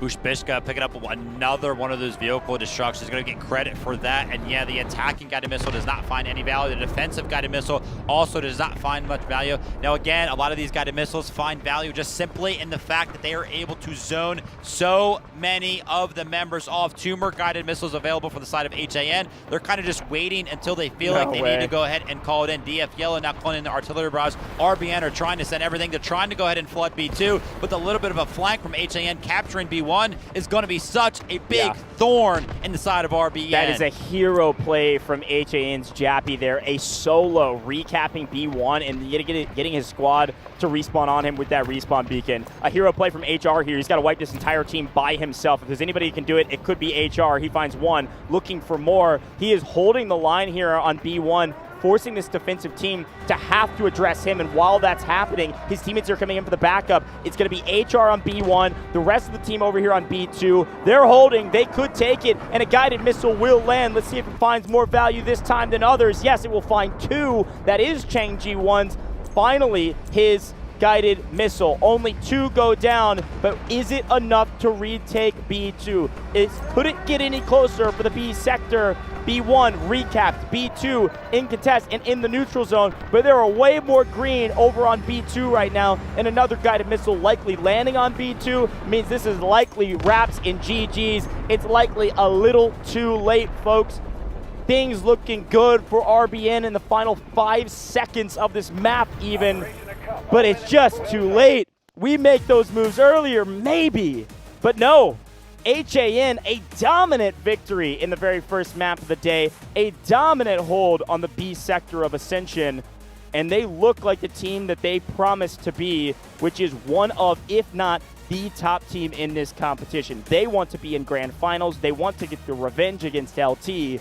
They got a long road to go, but it's a great way to start it.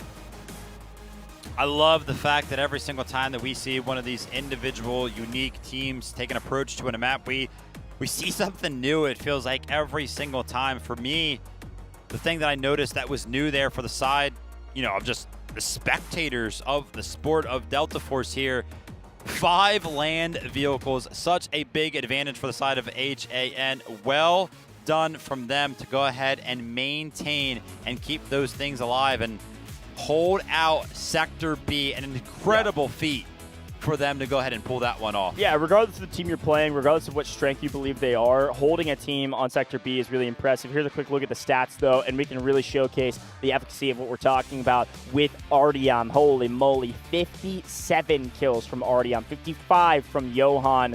These are crazy stat lines. Chang Ji-won picked up 40. Crazy stat lines for a short game that ends on the B sector. I mean, this is pretty impressive to see. Engineering score also fantastic over here from Wansa. Talk about putting the team on their back. I was hyping up this C Charlie roster, but can we hype up 113 revives from our friend Mr. One? That is wild in a map that ends on B sector. That's nearly as impressive, if not more impressive, than the 57 kills over on Artyom. Yeah, I'm actually taking a look at the row here. We saw that there was one guided missile called in for the side of RBN. That was going to be Xmiet. Yep. He's got 28,000 score, and I'm taking a look at it. I mean, it's like 20 kills, you know, nothing too crazy. I guess it's 71 revives. 71 revives is a ton, man. That are adding a lot to the score right there. Yeah, I mean, listen, we know RBN, they gave it one heck of a try towards the end there. And it took them a little bit of, you know, trying things out. Like you mentioned, they were trying the flank, the cohesive strike on the right side over there. So they kept trying different things out. And yeah, it seemed like finally towards the end there, when they had like 20, 30 tickets remaining, they figured out the winning formula. But you ran out of resources at that point. I'm going to put a hot take out. And again, I'm cheering on RBN, so I'm not flaming them necessarily.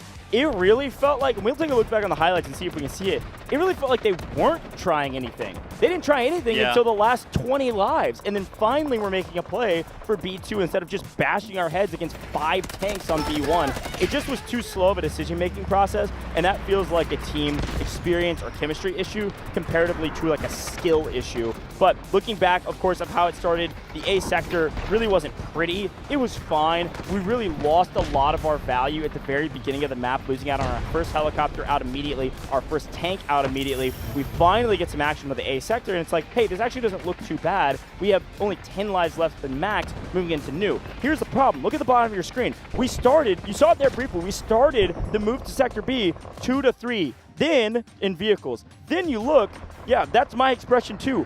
5 land vehicles versus a helicopter who basically was forced to do nothing, and a couple tanks that would just keep dying and respawning over and over again. It is a huge disparity in firepower with the way the defense was able to set up. I mean, the power position, we could see the tank finding its way all the way to the top of the mountain, alongside that LAV just raining down shots, kind of keeping that helicopter at bay simultaneously. Just way too much value. And RBN, they tried to do something right. They tried to send Lemon along with a Viren here and there to destroy one of those vehicles, but it never ended up panning out.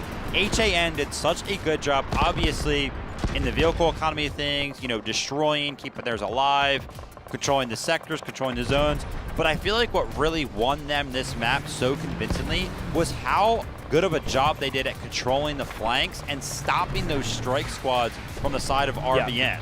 Well, and again, maybe that's why it felt like RBN didn't try anything until this moment. They were able to sneak over to B2, get some nice value there. It gave the breathing room, the opening, the window of opportunity, whatever you want to call it, for the rest of the team to address B1. And here you are, red on both, bodies on both, able to kind of win. The problem is you just can't keep up with the firepower of the defense. Again, it was a team victory. It was an HAN victory, but it felt like, honestly, a commander win as well. That was an HAN leadership diff as well.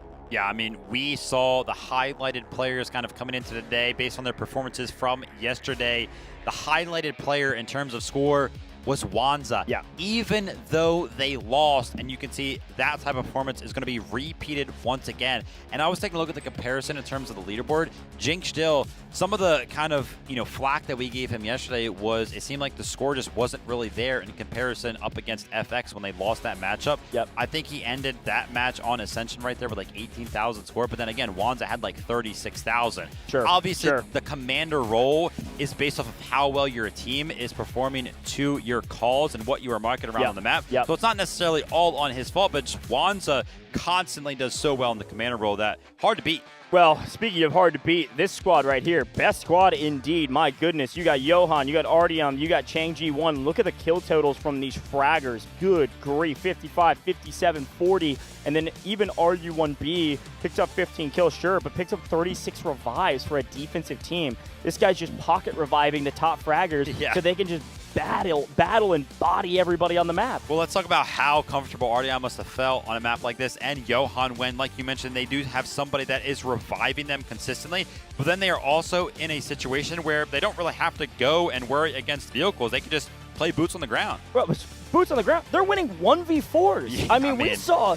I mean, that can't happen, right? When you're winning 1v4s, 1v5s, even more than that, we saw Changji1 go on a crazy spree. That's the type of individual value. You don't see it that often, but when you do, you know that single player is beating a team of 20. MVP of the match, no surprise. It's going to be Wanza here. The score, the commanding, him sitting all the way up on top of the mountain. in the tanks, controlling the battlefield entirely. Definitely a well-deserved MVP from round number 1. Do want to kind of wrap back around to that point, though. Remember what we were saying, right? Those 1v4s were kind of popping off. It was an incredible feat there. Remember what I said kind of coming into this head-to-head when those walkouts happened? Who did I mention that I felt like had a certain cadence to them as they were walking out? Artyom, yeah. The dude, I'm telling you, there's something about the way he was walking. I just knew. We've been saying it for a while, folks. I was going to say years, but I guess about 6 months. Between the last 2 LAN competitions, Artyom has been a standout performer, but this new squad all as a unit, best squad and a huge standout performing squad, doing so much for the team in terms of the slaying power. You know, you add the firepower of a squad that picks up well over, 160-something kills between 4 players, as well as the firepower of the vehicles and the leadership of Wansa. This is a tough team to beat. Now, I've got a charge for my RBN team that I am desperately hoping can get a win here. One thing again, I will say it one more time. Charlie Squad, Starbaxter, Uzbishka, Stickinson, HR. Thought they did well. Uzbishka, the only player to kill any vehicles, crazy. except for, I guess, Jinx Jill in the tank picking up the armored assault vehicle, or the assault vehicle that was originally theirs, right? So great job from them. This team needs to be let off the leash. They need to be able to make some calls. I know the squad leader, Starbaxter, is probably communicating with the commander. They need to make some calls on how the game needs to be played at some moments, because when they make a push and they're deep in enemy territory, they have the info. They can see where the enemies are, or in particular on this last map, where they aren't. When they make the move to B2, they go, hey, listen, B1's wide open. They're all going to come for us. We're capping this by ourselves. Everybody moves over, B1 gets captured, and all of a sudden, they're doing well. I'm putting a little bit of a hot topic out there, but I think they need to make some more calls for the team, because when they finally do something like that, the team is able to open up and actually play the game. They were just bashing their head against the wall until then. Sometimes it feels like for the side of RBN, calls in general just need to be made. I mean, we kind of talk about how Jinx Jill throughout some of these matches does feel like, you know, we can see the camera.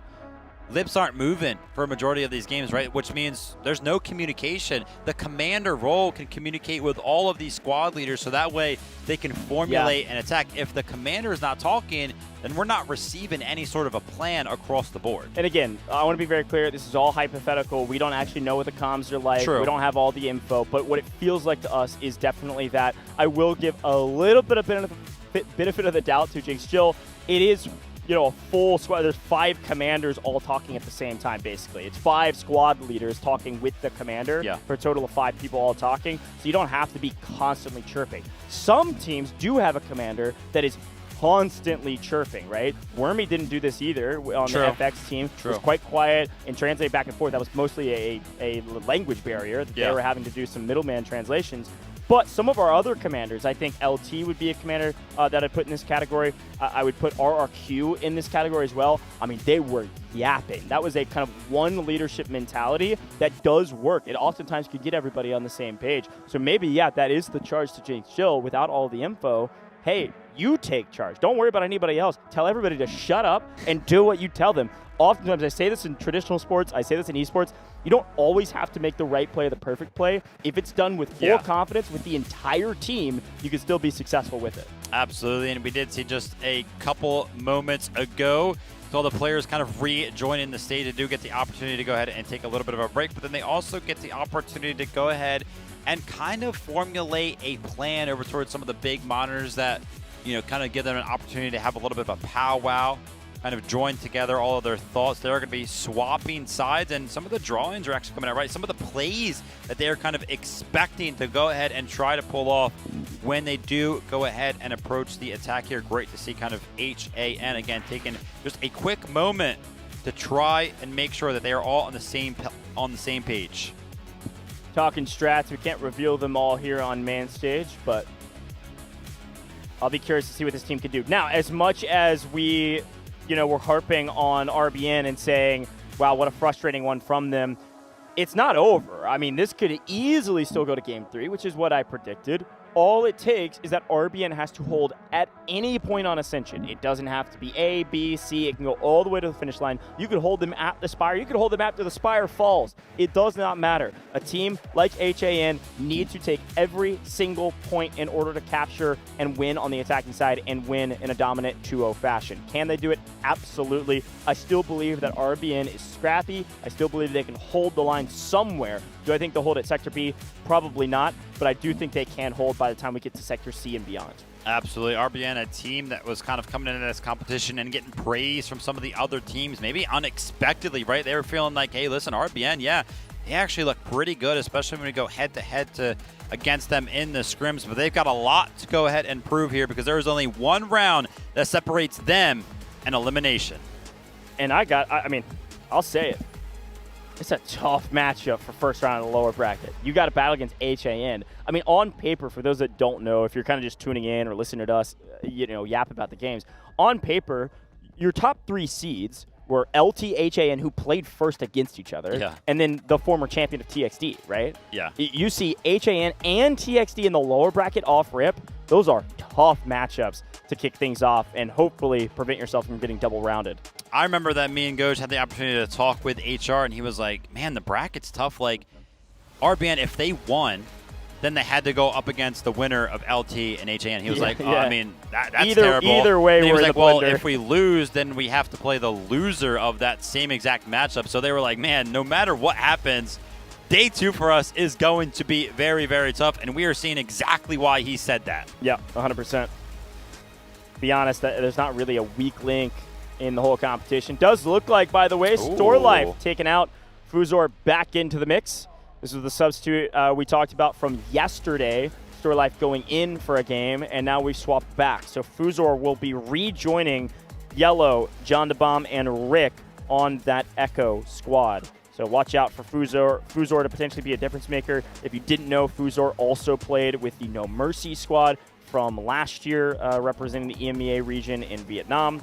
So good to see Fuzor back competing again, moving back into the active roster. Now, after a map like that, not to be too much, hardcore against this team because they are the team I'm cheering for. Maybe make a couple more subs. I don't know. Change it up. Get something new. That one was brutal.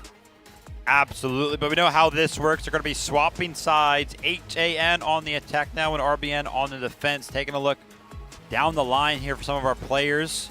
Trying to get a little bit of a sneak peek into the emotions. I mean, I feel like HAN have kind of hardly shown emotions, right? Even when they win, it's just very, very cool, calm, and collected. And they're going to have to be cool, calm, and collected as they go ahead and storm the beach of Ascension.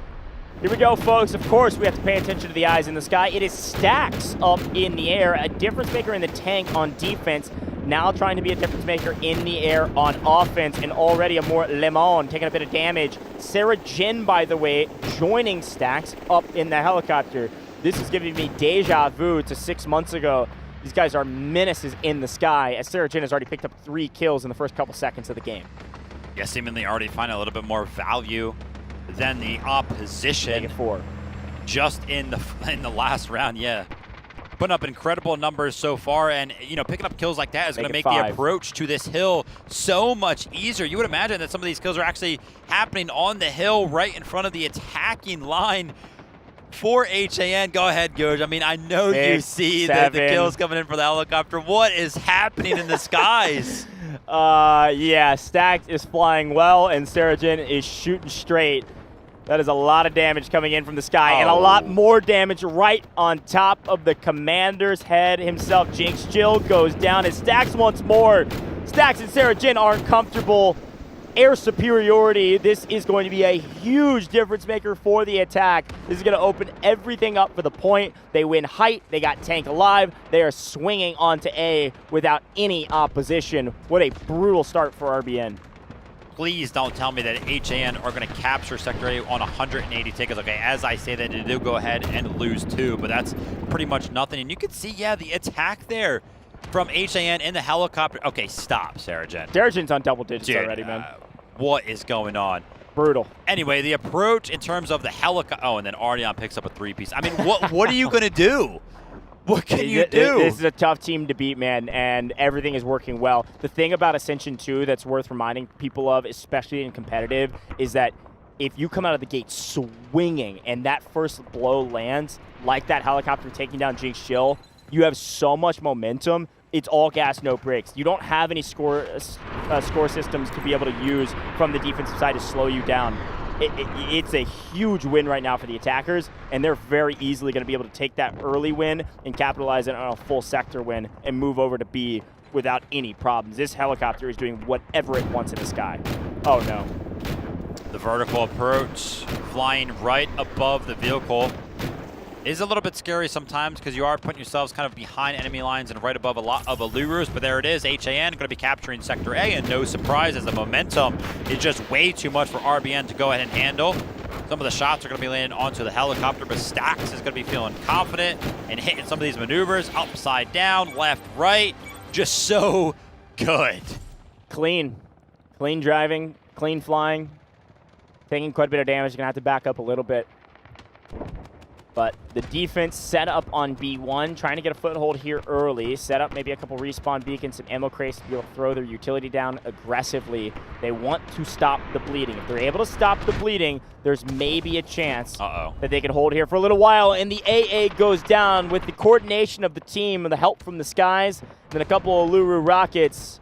We are down to a single tank from the side of Jinx Jill and the defense. And I don't think this tank's going to be able to help out anything in the sky unless it gets extremely lucky.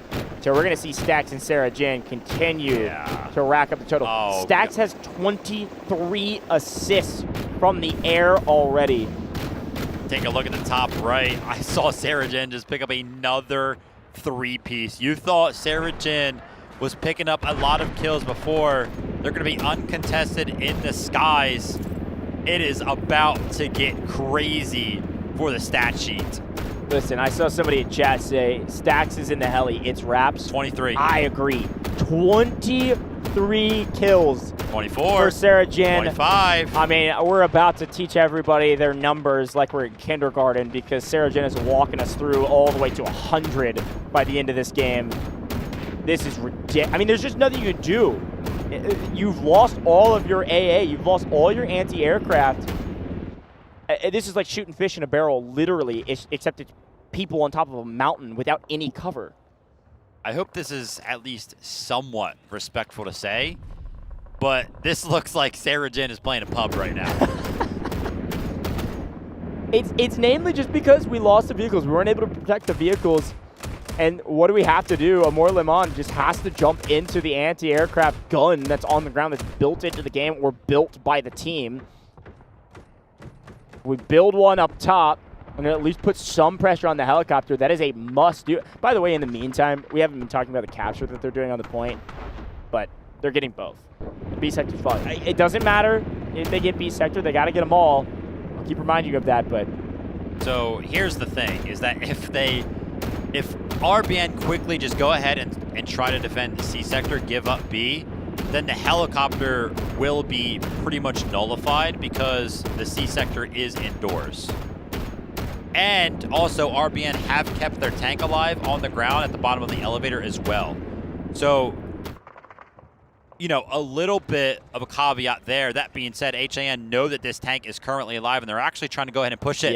You know what they've done, Goj? They stopped capturing B2. They don't want to capture B2. They want to go for this tank. They want the tank destroyed before they go to the C sector. It's under heavy pressure right now. There's a strike squad. It's going to be Artyom and co. They're trying to go ahead and put the pressure on. They're trying to go ahead and put the damage down.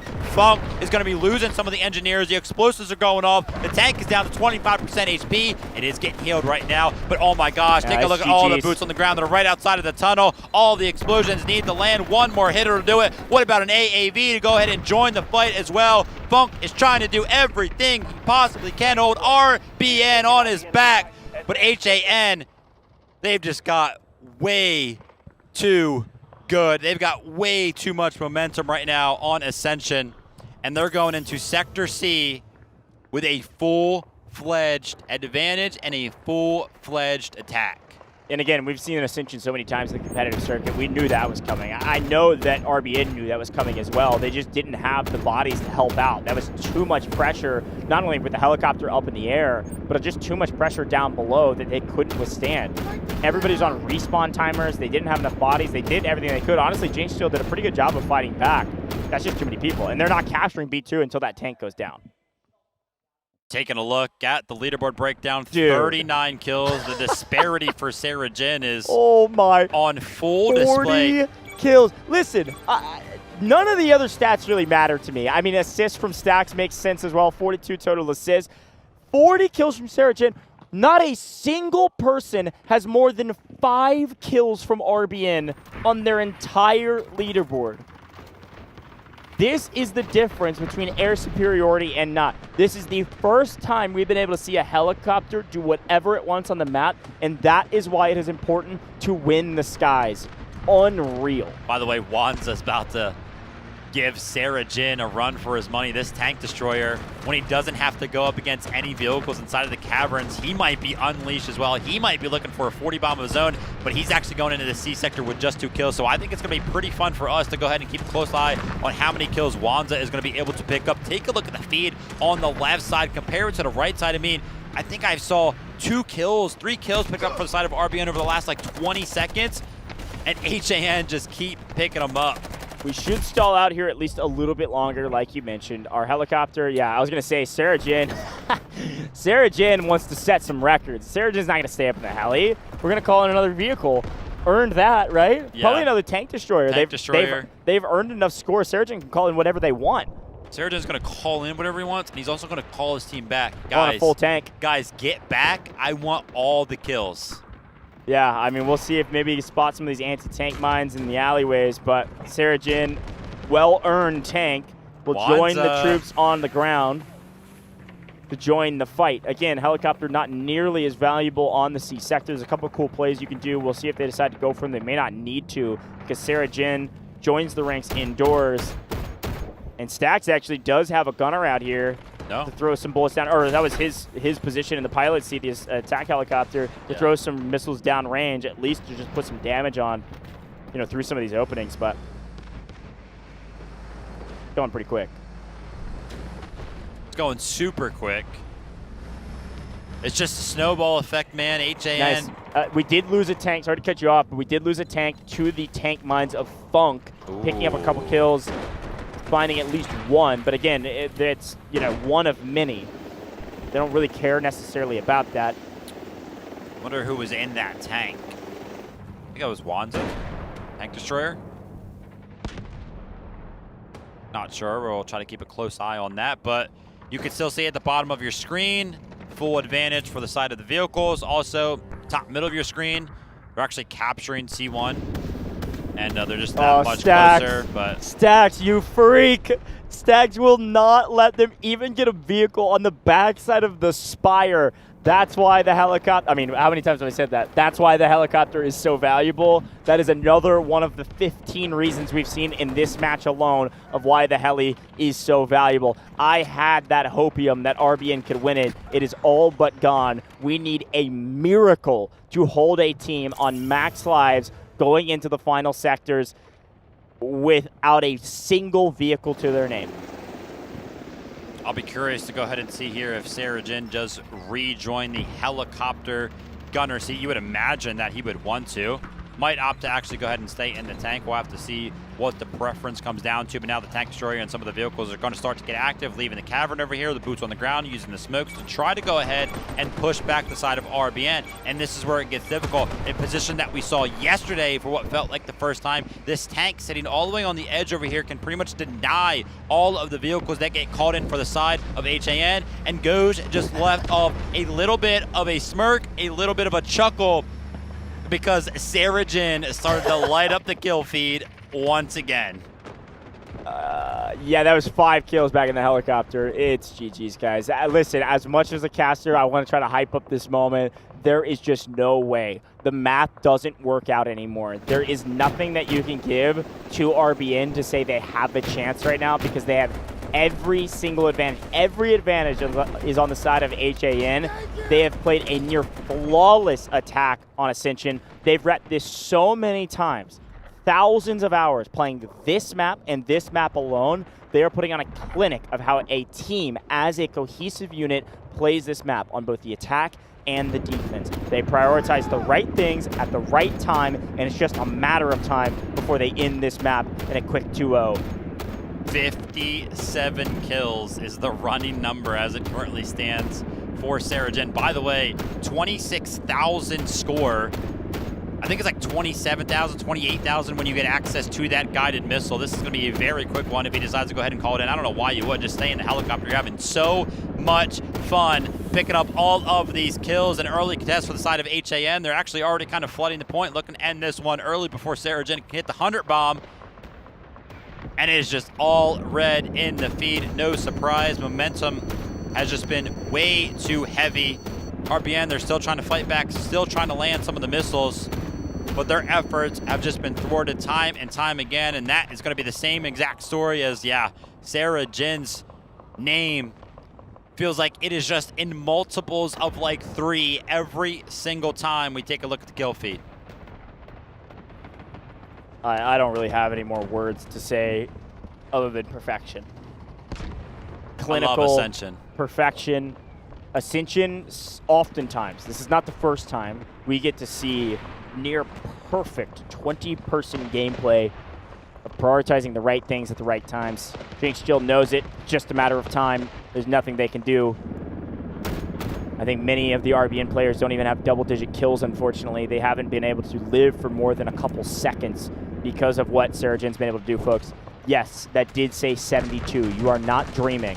Saragen has now 76 kills from the helicopter and the tank through the course of what is probably the fastest attack we've seen on Ascension yet. This is a brutal one, but that's the way warfare goes, folks. It's not always a nail-biter. It's not always a good game. If you find the right moments to grab the right advantages, you can steamroll even a very good team. Jinx Jill and the team has earned enough score to call in an urgent redeployment. The problem is they're just spawning in to their death. Brutal way to start today. Remember, this is an elimination match. HAN had to go ahead and win this one to keep their hopes and dreams alive. Unfortunately for the side of RBN, they are going to be going 0-2 here at Dfiw 26, but HAN winning that one on Ascension very, very quickly in 2-0 fashion. They went against some Titans yesterday. They felt like they had something to prove here today. Hey, listen, just because we got 2-0'd yesterday does not mean we can't take down some of these teams, the rest of the competition, in similar fashion. An incredible feat, holding on the defensive side of things on Sector B, absolutely stomping with vehicle prowess on the attack side. And it looks like it was just a walk in the park for them. There's like no emotion on the side of HAN. They showed up, they were here for about an hour. Now they're gone. Dang. Vivid, you were right in the prediction, man. I had some hopium. Well, I've yet to be wrong, but... Listen, HAN's a really good roster. It's really no surprise, I think, to a lot of folks at home that they win this game. It was a bit of a surprise to me that they won it in such a dynamic fashion. Big credit to this HAN team. They're a strong team led by a strong commander with strong players. The MVP, no question. I don't know what our graphic's going to say. Actually, I know for certain what it's going to say. But regardless of what it says, Saragen is going to be MVP of this team. And if you could put him in second, maybe they can tie for MVP. Shout out to Stacks, man. That helicopter was the most dominant helicopter I've seen in competitive warfare yet. This team is a force to be reckoned with. They've got a long way to go before they meet whoever they decide to meet in the grand finals, and they got a lot more wins they need to get, but this is now a scary roster that anybody in the lower bracket is going to have to battle through in order to earn their spot to day 5. Unfortunately for Reborn, RBN, they rebuilt the team from the ground up. The former No Mercy turned Reborn from the ashes as a phoenix does. Could not piece it all together here on land in Wuhan, China. Yesterday, had moments of greatness, glimpses of opportunities that they could shock some of these great teams. Today just wasn't their day. Big shout out to a lot of the players on this roster. Jinx Steel, the commander. We had a lot of words, a lot of suggestions, a lot of hypotheticals. We don't know what's happening behind the scenes, but this team is a good team, just not a great team today. Jinx Steel leading the team. We had Silly Cat leading a squad, Starbaxer, Yellow, Pano, all great players, all leading their squads. And across the board, this stat light won't show what they have been able to do in other competitions, but what it will show is how dominant HAN was, and in particular, Sarah Jin. You can add up every single kill on the Reborn side. You add them all up together. Mental math tells me Sarah Jin had more than the entire Reborn team combined. Disgusting. It's also disgusting that somehow amongst all of the chaos, listen, I am always going to favor the gunnies on the ground. Artyom somehow picked up 39 of his own. I don't even know how he found a moment to breathe amongst all of the chaos that Sarah Jin was able to cause from the helicopter, but shout out to those two picking up 100+ kills combined in a very, very quick match like that is an awesome feat. And again, we see Wanza towards the top. Such a good job at playing that commander role, able to pick up a lot of score, keep calling in those vehicles, keep calling in some of those streaks for his team to keep the ball rolling. Stacks as well, finding himself up towards the top. And again, pilot difference. We can see how comfortable Stacks felt flying right above some of those ground vehicles when we first got into Ascension. That is just all pilot capability, feeling comfortable going above some of those LAVs, going above those tanks and dodging all those missiles, all those artillery kind of coming in your way. Even winning it out, destroying one of those tanks early on as well. That felt like a confidence thing. That just felt like they were confident to know they're not going to lose the heli with this type of a play, with an aggressive push to take down the first lob. It opens things up for them. You know what? Why not as well? Because we know how Ascension works. If the first helicopter goes down, you can call in a second one anyway right after it. I feel like the risk is worth the reward there, and HAN obviously go ahead and prove that with the destruction of an early battle tank to kick things off. Battle tank and the lob going down on the back of Sarah Jin. Again, you look at not only the kill total there, but look at the engineering score of Sarah Jin, and you can really see how different this helicopter was and why it was the key difference maker. Again, HAN is the better team over Reborn, but it came down to a couple really smart decisions. Anytime Reborn had a potential opportunity to at least save even one tank for the next zone, HAN would not allow them to get a single inch. In warfare, if you give a team an inch, they oftentimes can take it a mile, but in this competition, I'm not sure Reborn even got an inch on this map at all. They couldn't go anywhere besides back to the lobby and, unfortunately, back home. By the way, after that tank got destroyed at the bottom of the elevator, there wasn't a single vehicle that was able to touch down for the side of RBN, which is why we put a giant emphasis on momentum. They just played so well throughout the entirety of that game. Crazy, man. A lot of frustration from Reborn. I mean, I would be too. That's just one where you can't get a foothold anywhere. You're just going to be frustrated, and it's going to be frustrating until the game is over. They couldn't find anything to go their way, and HAN did a good job of putting the pedal to the metal. I feel like I'm repeating the same things over and over again because, frankly, that's what happened in every single sector. Yeah. Nothing changed. The only thing to talk about. There was no change of pace. There was nothing that slowed HAN down. And if you can't slow HAN down, you can't slow any team down in this competition. They're going to roll over like you are a dead body, which most of the time that they were. It was a brutal way to win, hardly a celebration, because again, this was a clinical win for them. It's not that Reborn is a bad team, it's that HAN played a perfect game. How do you beat a good team that plays a perfect game? It's nearly impossible, and you can see even from Yellow, he gives them a little bit of a round of applause because, well, they certainly earned it. Who's the top squad? Well, it looks like as a totality, as a total squad, Johan, Artyom, RU1B, and Chang G1 still put up some insane numbers. The fact that Artyom even found 39 kills on the map is ridiculous when Sarah Jin was killing everybody else. I really like the way that this squad played Ascension on both the attack and the defense. We got to see it a little bit better when they were on the defensive side of things, just preventing a lot of those flanks from kind of happening, but they were, of course, in the mix when it came down to those flanks on the attack as well. The MVP, I'm actually going to close my eyes. I'm not even going to read the graphic. What does it say? I could Sarah Jin, 33,000 score, 78 kills, 39 assists. Hey, I guess most of those assists maybe went to RDM on the ground. I don't know. In a 25 engineering score with a couple of vehicles that Sarah Jane was able to take down. There really weren't, frankly, that many vehicles for the defense because they couldn't earn them. But Sarah Jane, unbelievable job. And again, should be like a second photo with this of Stax flying to heli. One of the only reasons Sarah Jane was able to do that amount of damage is because Stax put Sarah Jane in the perfect position to take those shots well. That is how you use a helicopter, folks. You put that into your VOD. You go watch that one back if you want to learn how to be a better Warfare player. That was systems right there, textbook play from a great roster. I'm excited. I do believe we're going to get an interview with HAN after that one, if I'm not mistaken. We'll get a chance to hear from them and see what they thought. I'm sure they'll say a lot of the same. We practiced that a ton. We repped it. We executed the game plan, and it worked for us. But it will be fun to hear it from the horse's mouth. Now, Vivid, you and I have a score to settle. You are obliterating me in predictions, and so I have gone off the rails for my next couple of predictions, Hopium or otherwise. I wanted to see Reborn do well. I'm excited to talk a little bit more about the next couple matchups today, because, folks, you're going to be with us all day today.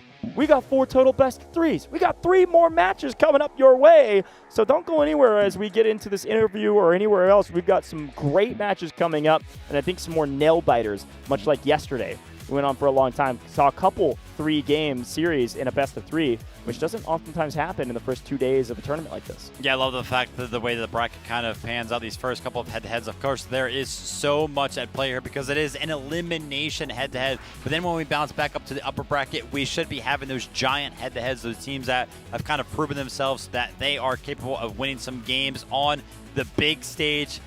And I just can't wait to kind of see how it all unfolds at the end of the day.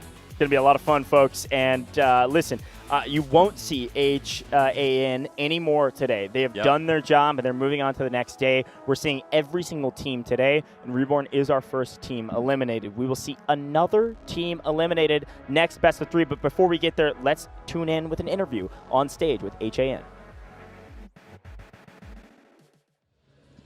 Hello， 各位，欢迎来到赛后采访。我们这一次赛后采访邀请到了 HAN 战队的指挥官翁萨，有请翁萨和各位打个招呼。So Wonsa, please say hi to everyone. Hi everyone, this is Wonsa from Team Han. 首先恭喜拿这场比赛的胜利。今天第一个问题是赢下这场比赛之后的感受如何？如果给全队满分100打个分的话，他们今天的表现能有多少分？ So the first question for you today is, how did you feel after winning this match? And if the maximum points is 100, how many points will you give your team? Of course, better than yesterday, yeah. And yeah, I think this is the first step towards to be a champion. And I'll rate this match as 90. 那么翁萨表示，这场比赛他们的发挥显然要优于昨天，而且这只是他们通往冠军的第一步。要打分的话，他会给队伍打到90分。 非常高的一个评价。第二个问题是，对于翁萨来说，这是他第3次参加全民战场的比赛，并且是第2次来到中国参赛。想问一下，这一次和前2次最大的不同是什么？ So Wonsa, we know that this is your 3rd time of Warfare tournament and your 2nd time in China, right? So what's the biggest difference? I mean, we got some better hotel, better food, and better venue, as you can see. So I'll say we can be in a better condition this time. Yeah. 翁萨选手表示，这次最大的差异啊，其实是不管是场地也好，还是酒店住宿也好，还是食物，都比上一次要好很多，条件很好，所以他很开心。更好的一个环境，能够给他们更好的参赛的一个表现。下一个问题是，今天其实，在攀升的防守方当中，你们使用到了双 A 车去针对到对面的物质，这出什么样的一个考虑？ So Wonsa, in today's match, we noticed that as the defender, you used the double AA vehicles to counter their armored helicopter. Why did you do that? You just said it to counter the helicopter, and we thought the helicopter is the only chance they can make during the match. So we tried to block any chances that they can win. 翁萨选手表示，作为对方而言，直升机是他们能够打破他们阵线的唯一战术，这也是为什么他们选择了使用双 AA 车的战术。看他们对胜利非常渴望，还是用了一个最稳妥的方式赢下这场比赛的胜利。下一个问题是，下场比赛你们的对手将会是 HYD 战队以及 RRQ 战队的败者。翁萨怎么看这场比赛？做个预测。So Wonsa, in the next match, we will face the winner of HAD versus RRQ. So what's your prediction of this match? I want to see a fun game, so I'll say 2-1 Who's the winner? RQ. 翁赛选手做出了他的预测，他认为在下一场比赛当中，胜者将会是 RRQ， 而且比分将是2-1。好的，期待你们接下来更好的表现，谢谢翁萨。接下来把时间交还给评论席。Thank you. A humble king. We like a humble king.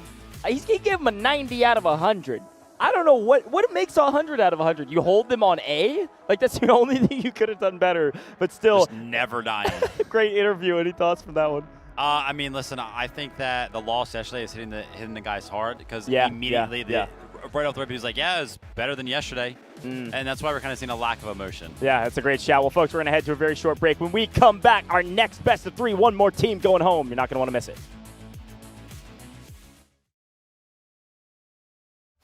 This court finds that the AI holds no legal responsibility.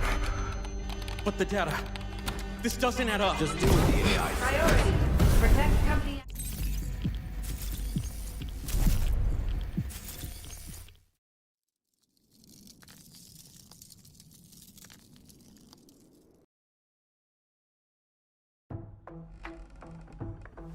I didn't think we'd be exchanging information with these underlings. Is Smee serious? Show some respect.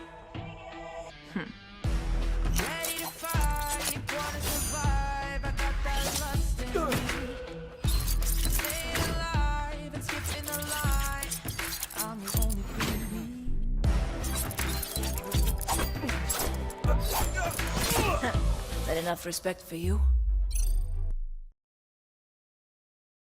Unbreakable, unshakeable.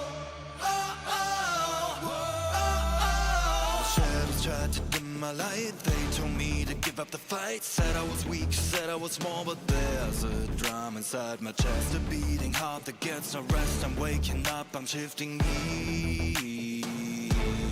You can build a wall so high.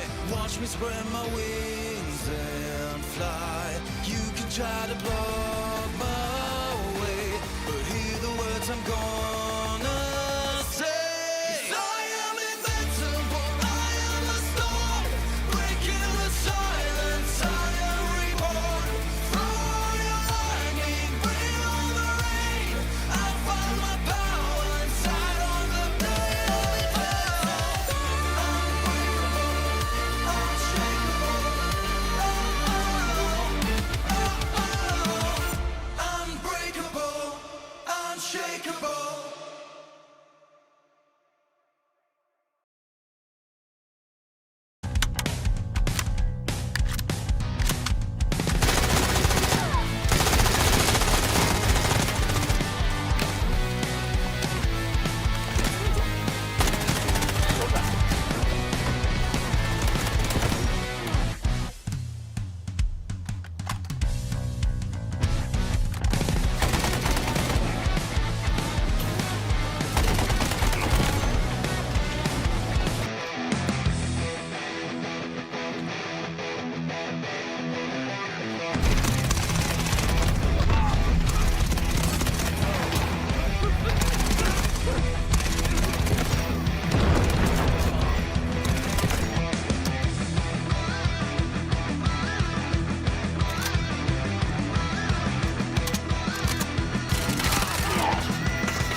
Unbreakable, unshakeable.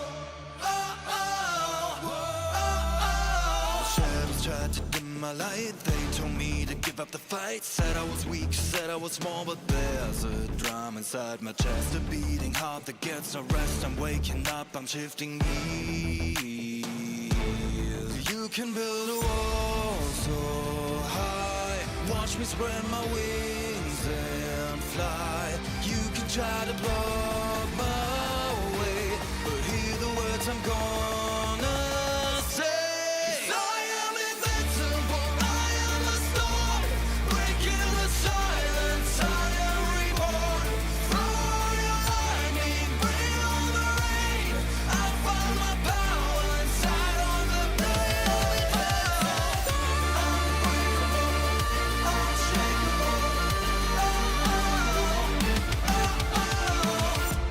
Unbreakable, unshakeable.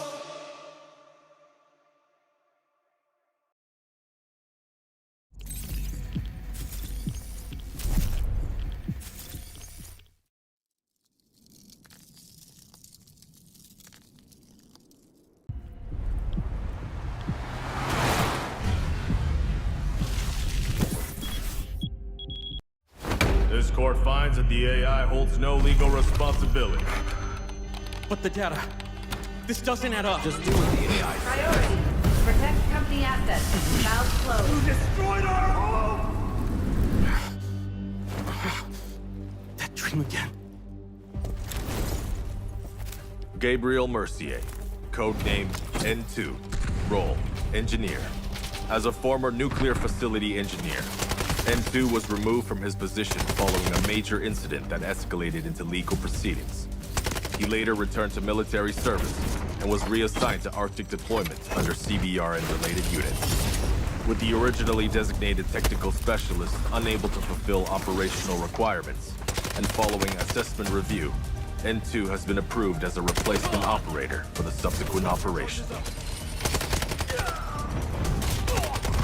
Stun out.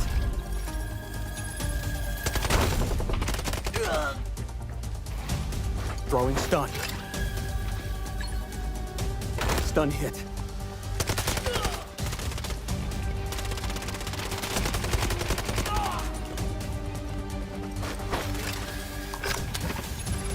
Freeze right there.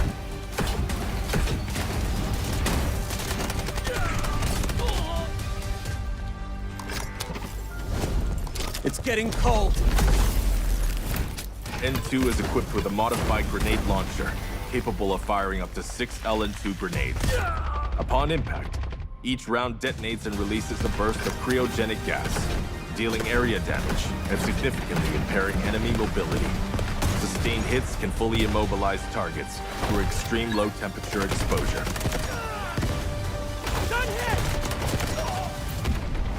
Cold. I can go colder.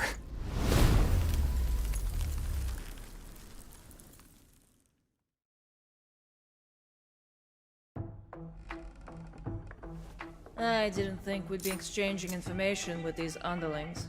Is Smee serious? Show some respect!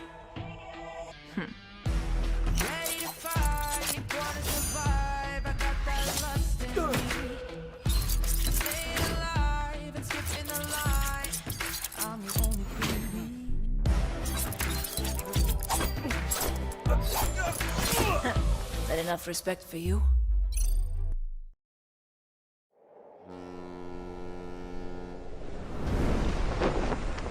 TXT， 他们真的是最值得尊敬的对手。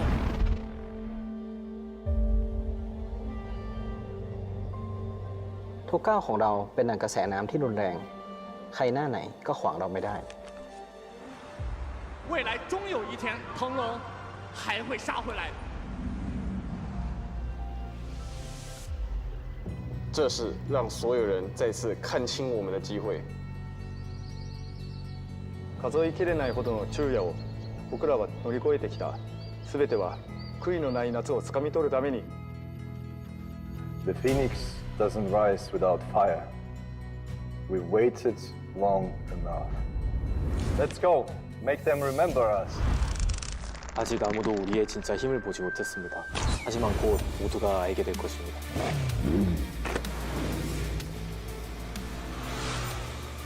Mengejar para pesaing terkuat, lalu mengungguli mereka sudah sifat alami kami.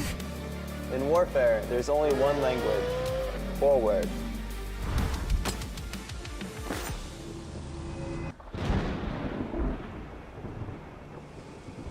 came from half a world away for one thing. That trophy. 次なるより大きな戦場へ向かおう。等待时机，快速出刀。 이제 우리의 목표는 단 하나입니다.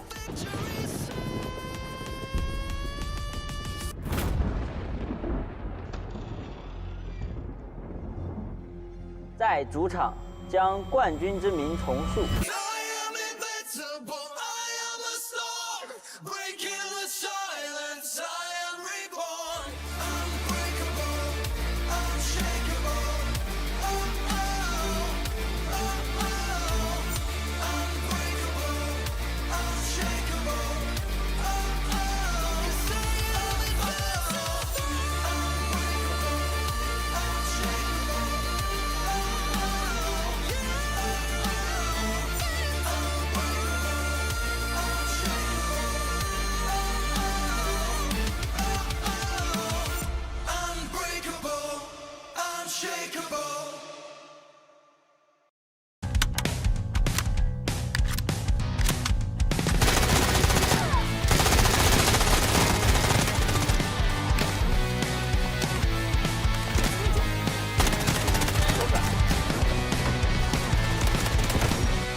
They told me to give up the fight. Said I was weak, said I was small, but there's a drum inside my chest, a beating heart that gets no rest. I'm waking up, I'm shifting gears.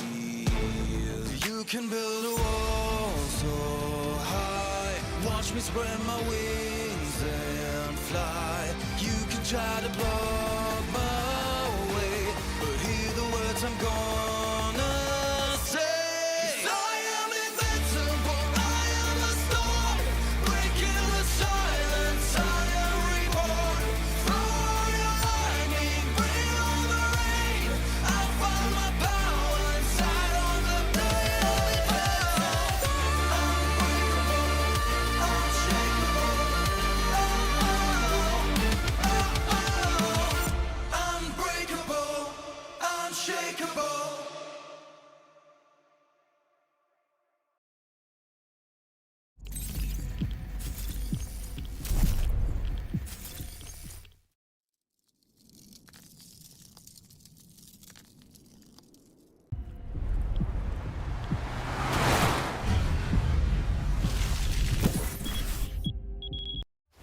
This court finds that the AI holds no legal responsibility. But the data, this doesn't add up. Just do with the AI. Priority, protect company assets. Valve closed. You destroyed our home! him again. Gabriel Mercier, codename N2, role, engineer. As a former nuclear facility engineer, N2 was removed from his position following a major incident that escalated into legal proceedings. He later returned to military service and was reassigned to Arctic deployment under CBR and related units. With the originally designated technical specialist unable to fulfill operational requirements, and following assessment review, N2 has been approved as a replacement operator for the subsequent operation. Stunning.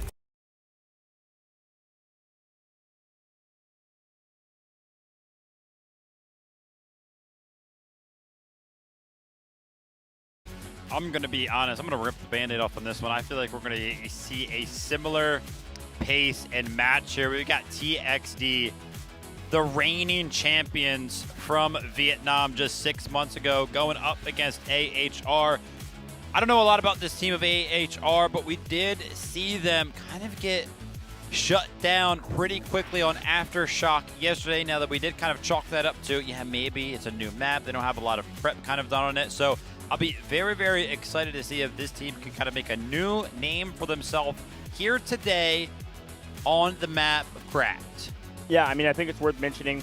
We're going to talk about both of these rosters. It's worth mentioning TXD lost a very close last match of the day yesterday. AHR did get rolled quite a bit, like you said. So a chance for a bit of revenge, a chance to prove themselves still. AHR on your screen right now, led by SJD as their commander. You can see the rest of these squad leaders. Again, a lot of these players, we talked about them yesterday, late night yesterday, China time, kind of normal hours for you all at home.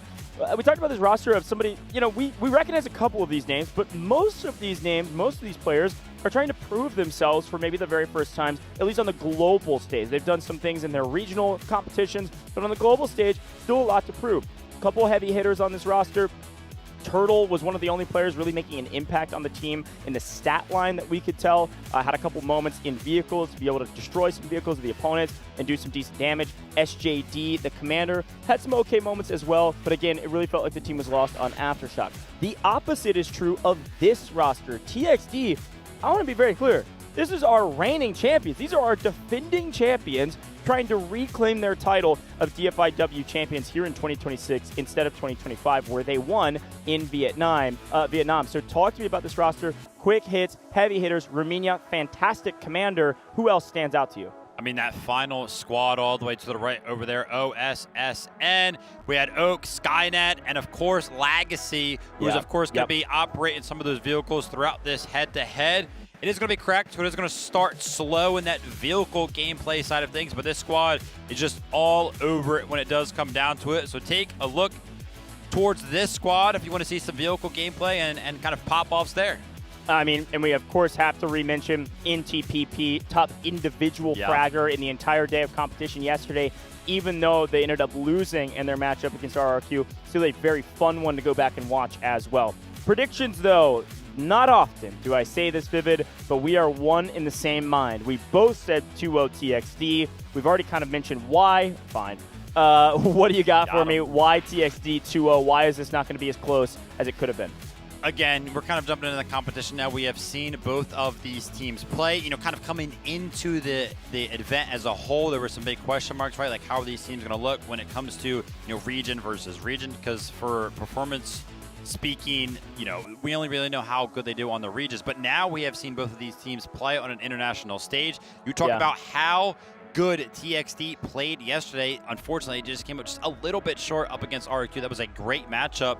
So TXD, they still look good even though they did lose. That's true. On the other side of things, AHR, man, I just never really saw anything that I was like, yeah, you know, they can kind of continue on in this competition as somebody that can take down a team like TXD. Again, the only little thing that I will be looking out for from the side of AHR today is that the map could play a big part of this. It's a good shout, especially because we are playing Cracked on this matchup. And so this is a map, there are no excuses.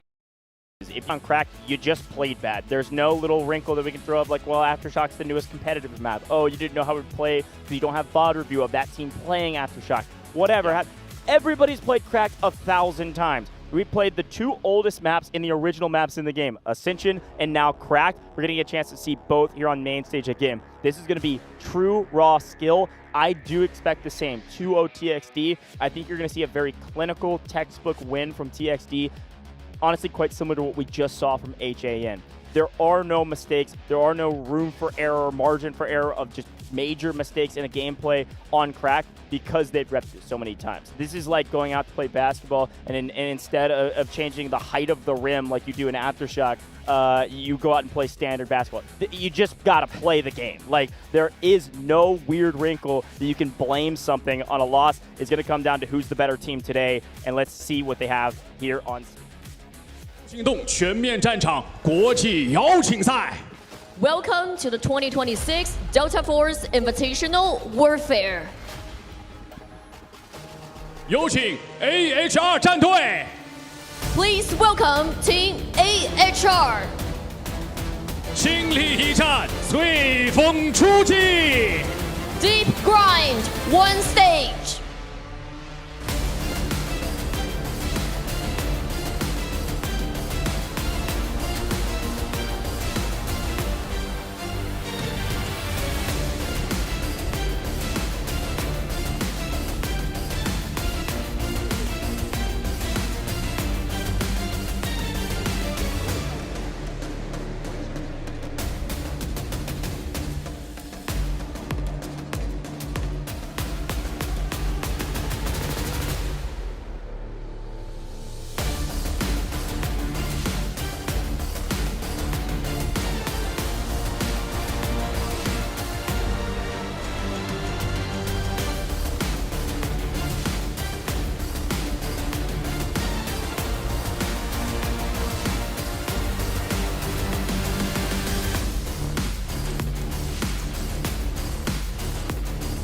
有请 TXD 战队。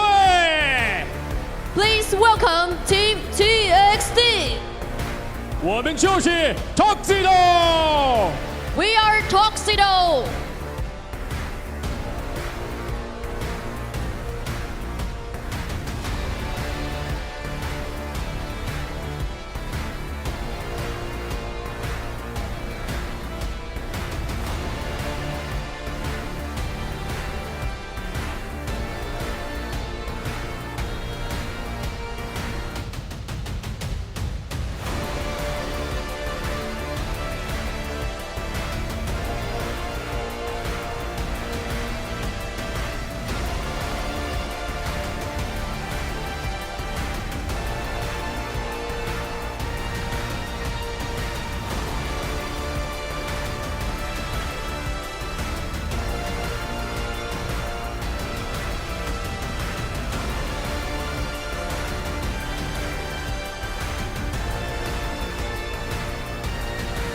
热血喷涌，所向披靡，激战开启。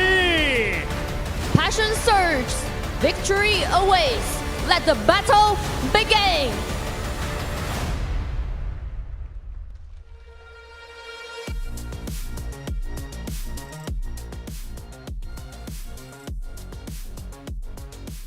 Let the battle begin, and I think the commanders were so locked in, they didn't get a chance to do that fist bump right before we got started, but snuck it in there right before we jumped back. Great intro as per the usual. I'm loving these walkouts. Every team showing us who they are, what they came to do, which is to win. Battle's about to begin. Vivid, we already talked about predictions. 2-0, TXD, the top team here, continuing to try to say, listen, we did the exact same thing when we played in Vietnam last year. We went down to the lower bracket.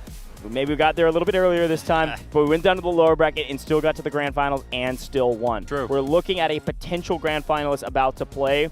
Again, highlight some of these players on TXD. Who do you got? Who do you want to see more from? Who do you want to see execute the game plan effectively? I mean, the squad, you mentioned one of the star-studded players on the squad, of course, NTPP, but the rest of the squad does a very, very good job as well, specifically Nail 2G, always kind of being involved, whether it be amongst the flanks or whether it be in the vehicle side, you know, when it comes down to destroying things. XA also on that squad does a great job, and Poco as well. So that's what makes some of these, you know, star-studded players very difficult to actually handle is because when we take a look at some of their specific squads, kind of in similar fashion to HAN alongside like Artyom, is that the rest of the squads are just so good alongside them that it just enhances them just a little bit more. And I feel like that is the exact same thing we're seeing here with the Bravo squad on the side of TXD. Well, you know, I was looking down at the roster, and as I look through, we know all of the roles, right? We know that when you look at OSSN, you look at Oak, you know that they're going to be in the vehicles. You know they're going to be playing engineers. You know they're going to be looking for vehicle destructions. Like, we know all the roles of the TXD team.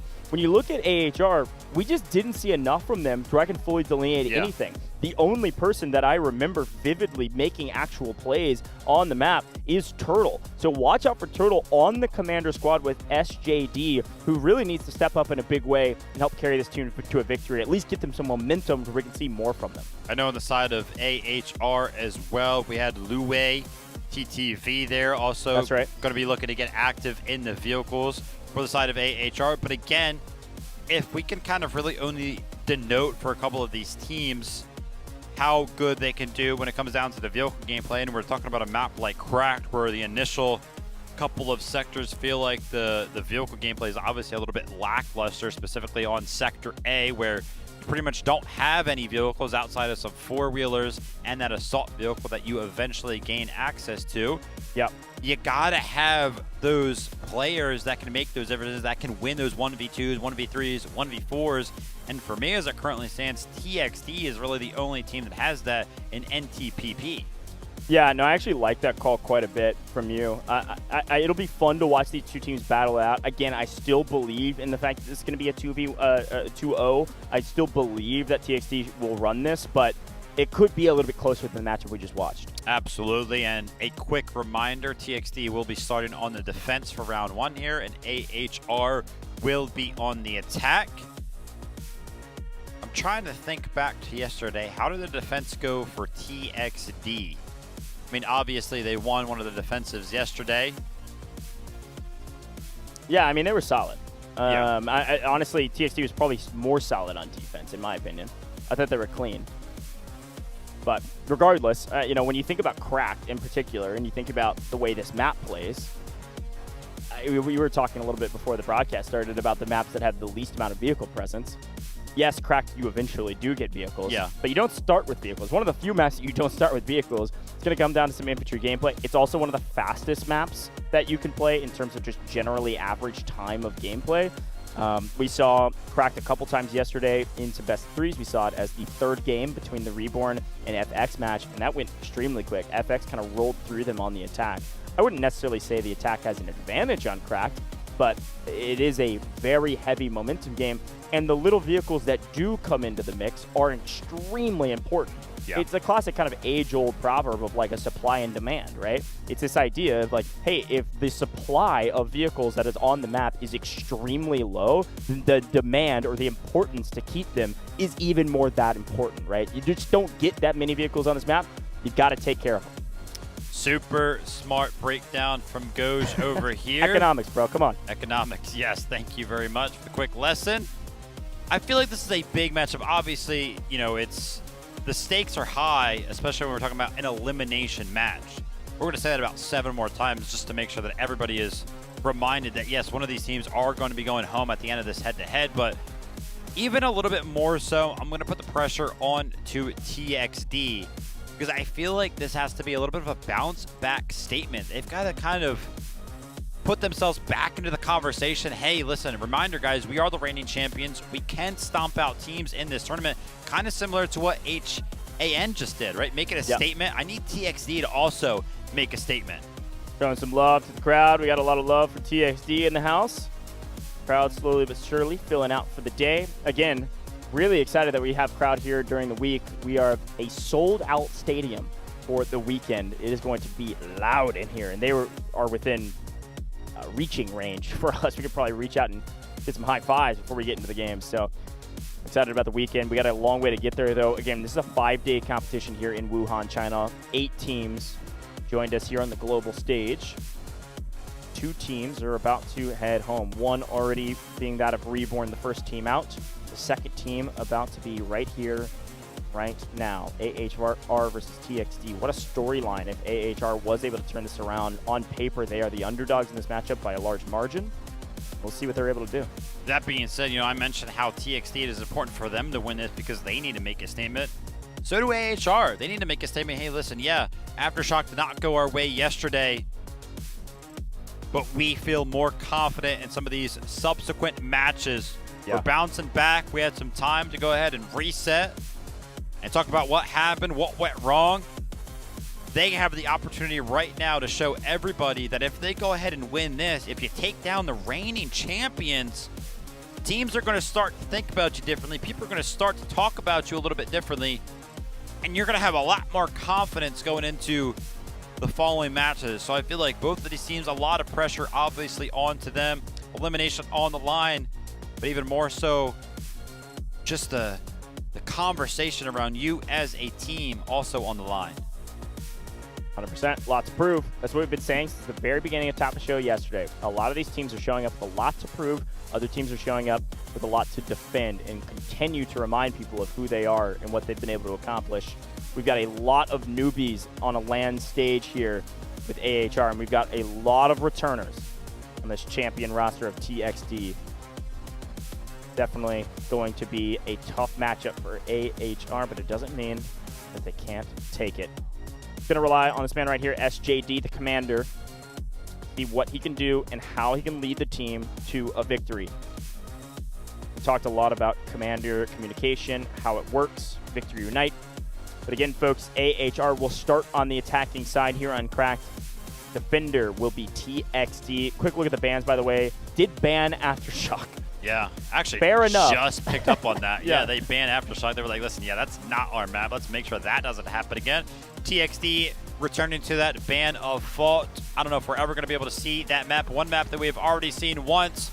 It was for a short spell. It was Cracked. I'm excited to go ahead and return. It's going to be TXT on the defense. It's going to be AHR on the attack. Let's see what the original setup is. And currently, the setup is full squad plus some on an ATV going for a huge wrap to try to catch maybe some defenders unaware. They know that the attackers will likely play for this high ground. Maybe they got here a bit quicker than they were expecting, though. Outnumbered and outgunned at TXT. A little bit surprised by this play. I like the idea. Got to couch a couple early kills and then set up for this push over to A with maybe a couple respawn beacons. Throw some ammo crates up here so you can keep replenishing those smokes and nades. Clear the way. NTPP gets cut down fairly early as well. On the high ground, the attackers setting up a position. By the way, somebody yesterday as well, you were kind of talking about who we saw start to get active for the side of AHR.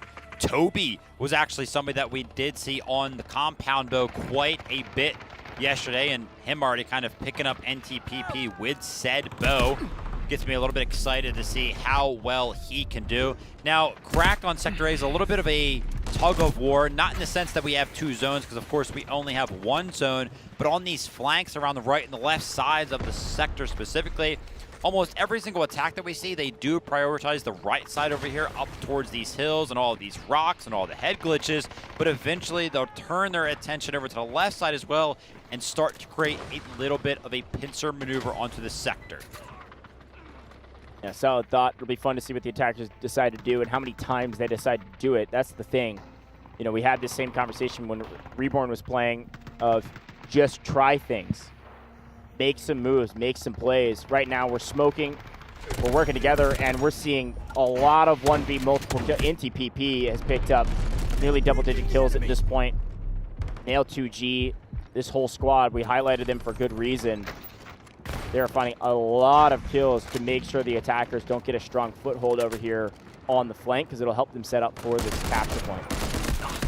Sonar device coming out right there, kind of giving some information over to the side of Nail 2G. He can, you know, obviously go ahead and convey that information. Hey, listen, there's 7 boots on the ground over towards this way. It can kind of dictate how much you want to actually invest in terms of your own boots on the ground. How do you want to go ahead and defend this? A lot of players over here. I tell you, yeah, it's very, very tough, but the stingers on these head glitches super, super hard to go ahead and flush up because the revives keep coming in. But an absolute flood from the side of AHR. This is actually working very, very well. Yeah, I actually like this play a lot. The attackers really working together as a cohesive unit. Again, it doesn't matter if it's the right play, as long as you do it with confidence and with a full unit of attackers this could go really well for them. When you play together, you can win together. Attackers on the far side, though, that we were paying attention to have all but been wiped. We've got a couple folks spawning in still, and this group now swinging around the other side to try to pinch onto the point. The problem is we're getting outgunned right now, and so we're not actually able to get onto the point or cause meaningful damage to the defense, who have set up easy respawns, easy players that can back off out of combat and let their teammates respawn back onto them. Still a lot of work to do if they want to take A. Absolutely, and his smokes, the value that they find is incredible, because that pretty much is the only way to find some cover when you do have to make some of these rotates over from your cover to said sector. But look at this giant flank coming in from the side of TXD. Typically, it's the side of the attack finding themselves on the flank, but that unfortunately does get cut down. That was going to be Syndrex with the opportunity to go ahead and clean up, but he being stopped short in his tracks. But take a look at the sector itself. It is all green. TXD still have full control, and it looks like they're working towards getting full control of the flanks as well. The tickets are joining in pretty fast. We're at 140 available for AHR. They've lost 40. Yeah, these big pushes are nice because you do have a lot of medics there that are able to help out and get people back on their feet. But if the medics go down quickly, or the entire squad, or a couple squads working together, get obliterated, nobody's coming back for those reses. And that's exactly what's been happening. We've lost nearly 50 lives in a blink of an eye. And again, I like the idea from AHR here to move together as a unit. It just hasn't worked yet. And that type of a play does get punished pretty aggressively in that resource of lives and tickets. So something to keep in mind here. Maybe we slow down a little bit as the attackers and make something a little bit more strategic pushing rather than kind of full send. My gosh, 19 kills for Whistly here. A player that I don't think was on either one of our radars. He plays the medic, but the ability to go ahead and pick up 19 kills is incredible. MP7 in hand. Not a lot of damage at that type of range, but is able to go ahead and find the shots needed to go ahead and secure that kill. And take a look at this. We talked about the availability of just one singular vehicle that is able to spawn in from the attack side. It's going to be the assault vehicle, but Skynet finds it, destroys it. Incredible work there. Yeah, immediately too. That's the important part. That assault vehicle is nice just for respawns, putting on the vehicle respawn beacon, able to drive people, make some drop-offs. But it being down means the only available resource right now is a built AA gun that TXD decided to put down. We saw that pop up in the feed that they're doing some construction. It'd be nice to make sure any more vehicles that get called in will take quite a bit of damage as they come flying in. So I like the play. Also helpful to shell the point, but just continue to pay attention to AHR and what they're doing with their medics, what they're doing with their support operators. Here's a look at where this AA gun is on the map. We'll be able to shell down on some of these pushes, hopefully get a couple people weak so it's even easier for some of the players to get killed. Nice shot. Bows over the top. Throw those arrows. Hope they land on some heads. You don't even need them land. How about a body shot? We'll take whatever we get. And look at this flank Poco. Again, this is what TXD need to do. They can't let the attackers just form these gigantic pushes and then all death ball down into the point. So what they're doing is they're sending these individuals, or at least one squad, to just thin the herd from the backline. You don't have to kill them all. If you're just able to pick up 2, 3, or maybe even 4 total out of 6 or 7, you're going to be in a really good spot for your team to be able to withstand what would be a 7-person push, now a 3-person push. I mean, it's all semantics, but these quote-unquote flanks, like you mentioned, from the defenders to rip some of these attackers off high ground is the reason that they've gained 0 ground on the point and are down to 80 lives. Let's look at the stats. Whistly's on 23 kills already. ATX on 17. Impressive stuff. NTPP on 19 as well, so 3 players for the side of TXT approaching 20 kills. And when you take a look at HAR, you've only actually got 2 members that have hit that double-digit mark. And as I say that, a third was actually found right there. AAV. AAV is now going to be used by the side of AHR. And we mentioned it, right? Lue is, of course, going to be operating that. And this has to be the difference maker. But not only does it have to be the difference maker, he's got to make something happen in it right now, because we're down to 90 tickets. Not to mention the tank is also falling out of the sky for the side of the fence. If this tank starts to get active, if this thing starts to defend the sector, how are AHR ever going to press the attack? Yeah, and unfortunately, because of the nature of Cracked, they hadn't swapped to engineers fast enough or didn't have enough on the map to Illuminate rocket that they did enough damage with the AAV where that tank could have gone down before it hit the ground if there were engineers available. But you don't oftentimes play engineer on the attacking side of Cracked because you're not looking for vehicles this quickly. But enough score to call one in. Well done from TXD. This is looking grim for AHR. Folks, blink and you missed it. We're down 100 lives. One of these giant pushes from the side of AHR coming in again. Last time, it worked in terms of gaining the position, but they eventually did not really find anything from it. Can they make something happen from it now? They're actually getting called out right now. The side of TXD is calling in the reinforcements. Legacy now knows that there is a lot of members from the side of the attack coming around the flank right now, and he does not want the tank to be successful to all of these members of AHR. What can they make happen with this great push that they've managed to build up? Watch Skynet and Legacy in the kill feed. Let's see how many they're able to pick up from a distance here. Again, I think the diff here is that this push probably, I'm looking at their icons, does not have very many engineers in comparison. So they don't have a lot of damage they can actually throw at this tank without any vehicle support right now. The AAV too far away and another vehicle coming in for the defense. This attacking push, well earned, well played, but it's just not enough firepower for this tank not to just blow them all to smithereens. There's a ton of medics there, so they have to kill them all. And if they do, that is going to be a lot of lives lost. That is most of the team. We'll go from 84 to 64 when all of these players give up, as they're about to do, to respawn back onto the map. What a wild hold there from the defense.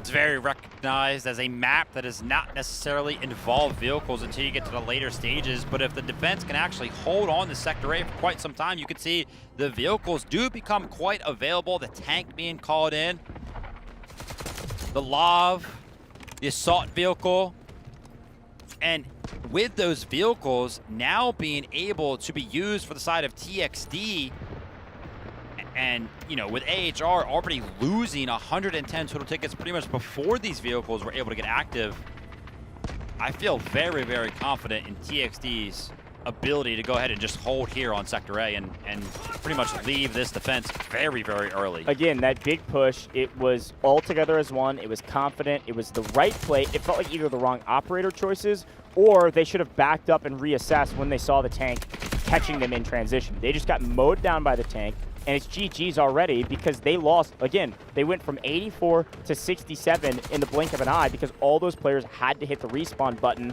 Once they respawned in, all those tickets get eliminated. So boom, all of a sudden, we're down 120 lives. We haven't hardly touched A, and by hardly, I mean we haven't brought down a single percentage point on A. Cracked A is a difficult one to take in comp, especially if you can't get any motion with vehicles in the early stages. You can't get that armored assault vehicle up onto the point. We actually had that interview with Wormy when they played this map, and you saw him pick up like 5 kills via a spree of splatters with the assault vehicle because he recognized the other team didn't have engineers. It seems like TXD was ready for this. They put that AA gun down early to make sure any vehicle that the attackers called in would be eliminated immediately. So far, again, as expected, TXD playing textbook warfare. Constant thorn in the side of AHR has been NTPP, and Squad just constantly finding these flanks, trying to go ahead and mow down some of those medics. You can see he's actually the only one a part of this squad that's making the peaks. Everybody else on the squad is just interested in staying alive and making sure that the respawns can kind of come in for the side of the defense, so that way they can maintain some sort of a foothold off to the left in these rocks. It's very well played, very well thought out, and even though NTPP does go down after picking up a couple kills, those revives are of course going to come in from the side of AHR, but then NTPP himself is just going to be able to respawn right back on that side of the mountain and continue to pick up all those kills. And as I say that, take a look at that, he does go ahead and do just that. This is brutal, but we are working on getting together, making a plan. We see SJD was yapping down there in the cam. I'm hoping that this game plan that they've chosen will be a good one. TXD is on the hunt, though. If they know that their win condition here, they're doing a great job. But if they're able to get the AAV down, if they get the only vehicle, the only thing causing a ton of damage down, they will win. And that's exactly what happens.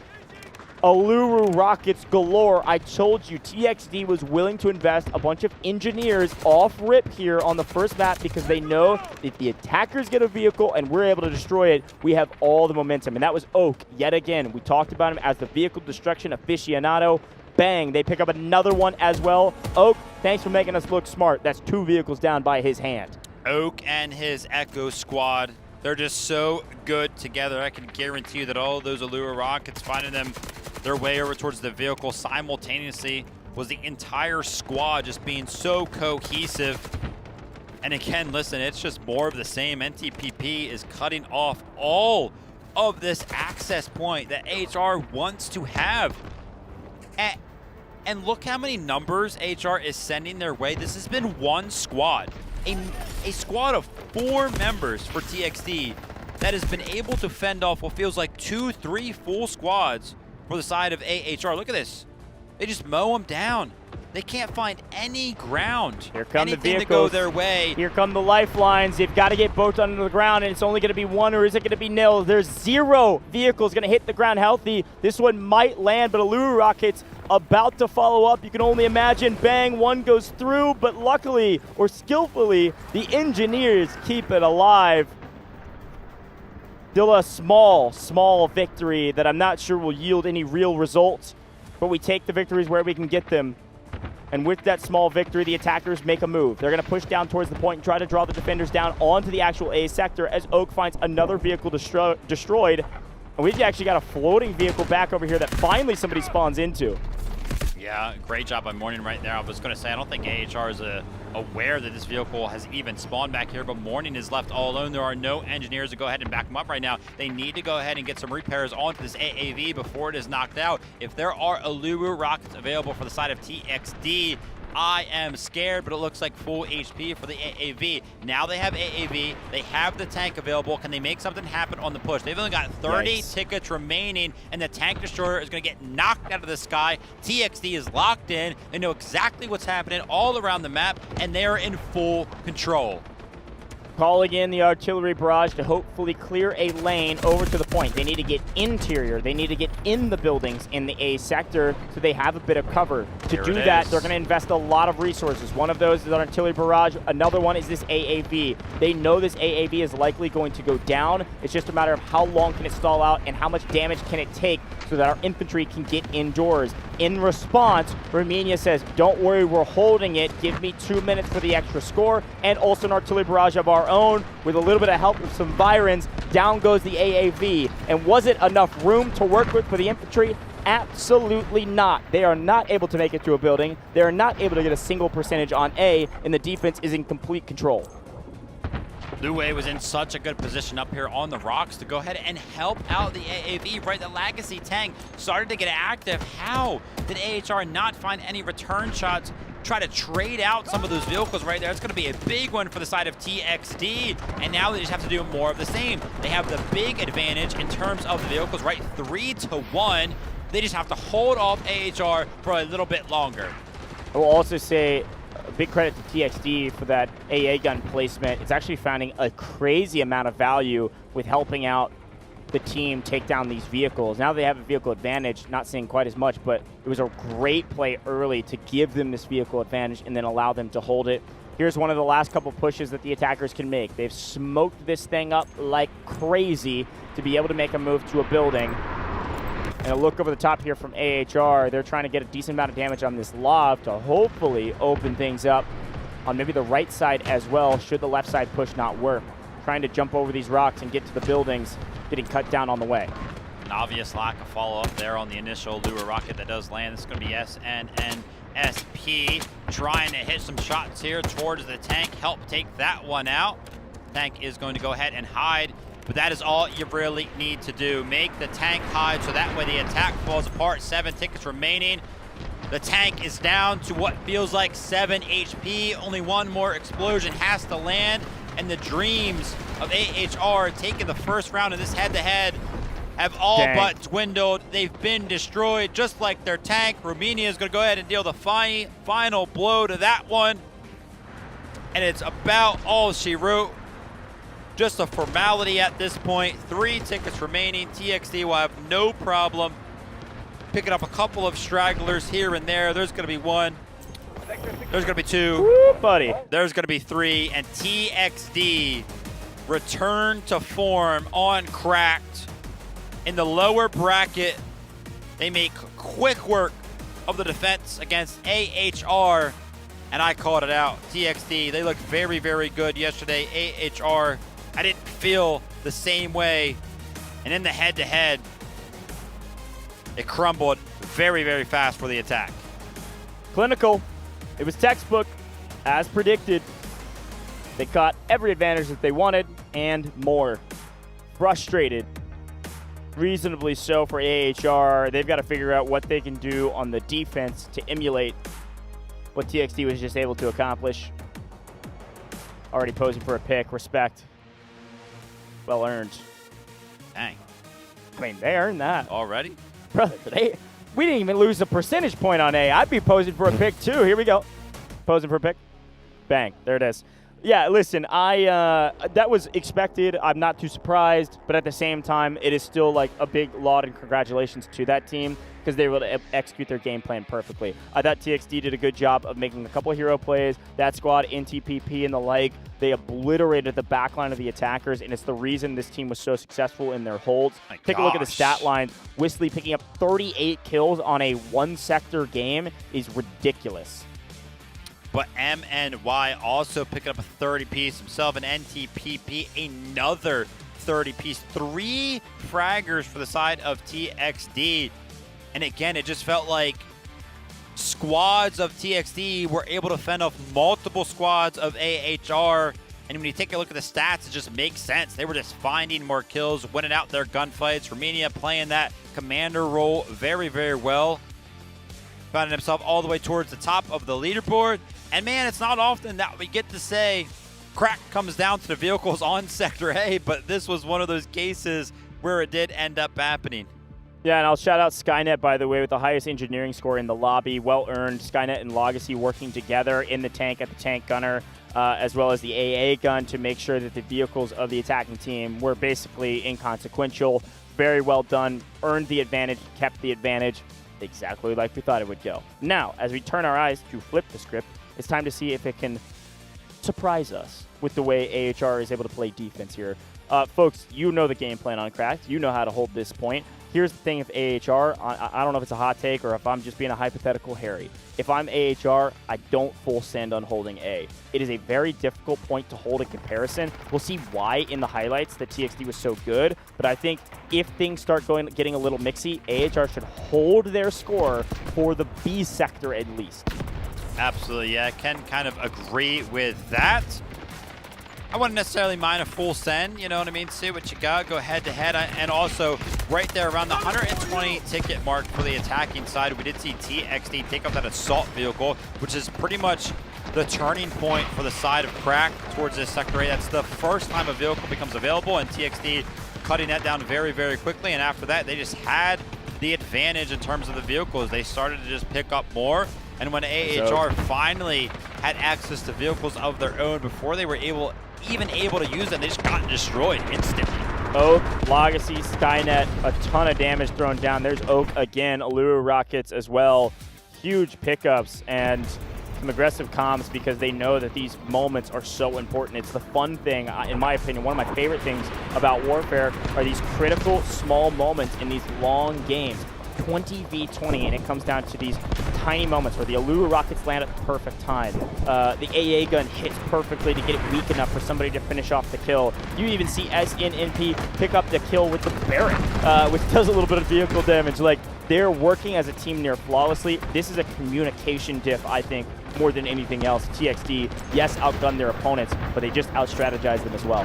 Yeah, absolutely. I mean, I will give a quick shout to AHR because, again, we did see some plays being made as like squads of like 12, squads of like 16 trying to make some of those pushes happen, but I mentioned it multiple times. It just felt like the individual ability from the side of TXD. Yeah. They didn't even need like 16 people on the defense to go ahead and fend off 16. They needed what felt like 8. They needed like half of the amount that the attack was kind of pushing with to fend them off. I don't say this often in Warfare, it almost felt like an operator diff. Like, it felt like an operator choice diff. I mean, what did we see from the flanking teams that were able to hold? We saw sonars go down to be able to get reads on where players were through smoke. Yeah. They win their engagement that way. We saw a lack of engineers from the side of the attacking side. We saw a more investment of engineers on the defensive side than you would expect for Crack in order to gain that advantage. Yeah, like, true. Yes, that's a strategy diff, but that's also playing operators correctly, and playing through smokes is also the most important part about cutting down an attacking flow. Yeah. The attacking flow was hyper-reliant on smokes. Defensively, they were able to work their way through it. Yeah, absolutely. It begs the question, how often have AHR seen a Sector A go that long? Because it does start to turn the tides when the vehicles do start to spawn. They did not make the adjustments, and a squad that also did not have to make any adjustments. They played the same exact position pretty much throughout that entire game, all the way into the rocks on the left side. They were fending off AHR entirely. It's going to be the squad here: Nail2G, NTPP, XA, and Poco being the best squad. Yeah, I mean, take a look at their kills and assists. I mean, they emulate each other. They were all working together. They played with each other. NTPP picked up the most kills, but then the most assists go to Nail2G because they're hand in pocket, holding hands and killing everybody on the map. I mean, this squad is certainly the best squad on the map in terms of stats in a one-sector game like this one. Very well done, and honestly, impressive stat lines for how quick it was. Absolutely. Of course, we know what follows the best squad. It's going to be the MVP as well. I'm excited to kind of see who picked it up for the side of TXD. I feel like momentum has been gained now, right? A little bit of a reset after they did lose yesterday. Reminder, these guys are the reigning champions. They won 6 months ago on land in a similar environment. They did lose yesterday in their first head-to-head, but it looks like a return to form. Again, I want to give a big shout-out to Whistly here, picking up 38 kills. Might be a fault of our own. Obviously, also playing the medic, picking up 21 rescues. Might be a fault of our own, me and Goges. But I feel like this guy was not on our radar to be somebody that was going to be the top frag for the side of TXD. Yeah, and again, when you know some of these rosters, you and I have been around the block now that we recognize a lot of players. I recognize Whistly's name. I remember Whistly playing. But TXD just have a lot of heroes. They have a lot of standout players. NTPP comes up most often when you think about fraggers. Whistly is, yes, somebody else that we can look to, but not always the hero. In this map, picking up 38 became the hero. Also, you've got to recognize the fact that they have rescues on their stat lines means he's playing a medic operator. He's playing a support class, and not often do you see them just outfrag their opponents because they're more focused on getting bodies up. But you do see that more so when they're on the defense. So makes sense Whistly was at the top of the leaderboard. Once they move to the attacking side, can't imagine that he'll be quite as an impact player in terms of actual slaying out. Could still be MVP, though, if he picks up a crazy amount of revives, because we know that helps us score out a ton, and is maybe even more important oftentimes on attack of getting the revives than even getting kills. Listen, Whistly has now put himself in my spotlight personally. Over this next round, when we do flip sides, I'm going to be paying close attention to him specifically. I want to see him have another performance like that. Maybe Crack is just his map. MP7 in hand, Stinger, and he just knows where to be. Knows where to find a kill. Slapping people around distance with whatever it takes, man. I love it. Excited to jump into it, but folks, of course, we are going to be swapping sides. These are all best of threes, so if our team TXD is able to get a win here, that is all she wrote for this matchup, and unfortunately, AHR will be the second team to head home and be done in this competition, 0-2 overall in matches, if that happens. However, I am hoping for AHR's sake, they're able to turn it around. This is going to take a decent amount of mental resilience. They just got stomped. It's difficult to come back from that at any level in sports, esports, or anywhere in between. You've got to have the mental resilience to say, no, we are a good team. We can compete. Let's turn it around on defense. And again, I constantly remind you all of this because it used to work in a different way. It doesn't matter how far TXD gets. It doesn't matter if they capture A and then get stopped on B. They've got to go the distance to close it out here. They may get a priority side selection if there's a tiebreaker, but to win, they have to take every single point and take the entire map to get that win. So, might seem obvious, still important to remind you that TXD still have an entire map to go, not just a single point. Now, I think when we look at AHR, since we have a moment here, let's highlight a couple players. Big shout out to Lin Yi, one of the only female competitors competing in this competition on the Bravo squad here for AHR. A big shout out to Flash, squad commander squad leader rather, for that Charlie squad as well, an impact player for this team. But again, I think it's going to come down to our commander. One of the only commanders, by the way, that I noticed that plays a support operator. Who's that? Picking up revives. SJD was playing support operator for the team. So on the defense, that might change. Yeah. But interesting strat. Yeah, awesome to kind of see. Love, take a look at Cracked here. And this is going to be the first time we're going to be flipping sides between two specific teams in the head-to-head. So that's going to be great to see. Listen, I mean, TXD, I feel like that was a great momentum shift for them. And what kind of hurts me, actually, is that AHR are, on the verge of being eliminated, but unfortunately for them as well. I mean, when we take a look at how they performed yesterday, they got 2-0 yesterday. Yeah, I know. They're down 1-0. They have not won a map yet. We really do need to see these guys win a map. They are here for a region. They won their regional qualifier. They are a winning team. They are used to winning. We just got to see them pick it up just a little bit, pick up that momentum, find something that works for them. Again, it feels a little bit like a confidence issue. I don't know. I mean, it's tough sometimes to have that confidence when games haven't been going your way, especially when you get stomped to be able to turn it around. But it is definitely doable. What they need is one momentum shift, one small win when they're on the defensive side to be able to hold things down and say, take a breath and say, hey, we've got this. We've got a potential to win if we're able to maintain this small advantage. So we'll look out for that, especially if they get an early vehicle elimination or something. Could go their way. That could kind of turn things around and get them excited. So we'll see, folks. I'm excited about this one. I say the word excited all the time when I'm at Dfiw because it's that dang fun. We had 4 best-of-3s yesterday. We went until like 3 a.m. or something. I don't even know what time it was here in China. It was a blast. 14-hour broadcast. Today moving much quicker because of some early sweeps. Yeah. I'm hoping for AHR's sake that we slow things down a little bit and maybe get a game 3 here. Some early sweeps, some different maps being played. And yeah, like Goose mentioned, we're going to be jumping into 4 total matches today as well. We do have 2 more head-to-heads left, and that's going to be the upper side of the bracket. So Titans up there, both teams, of course, winning their initial head-to-heads. You don't want to miss it. If you are interested in what maps we're going to be playing later on, back to Cyclone and back to Cracked at the end of the day as well. So make sure you guys tune in and see how those ones pan out.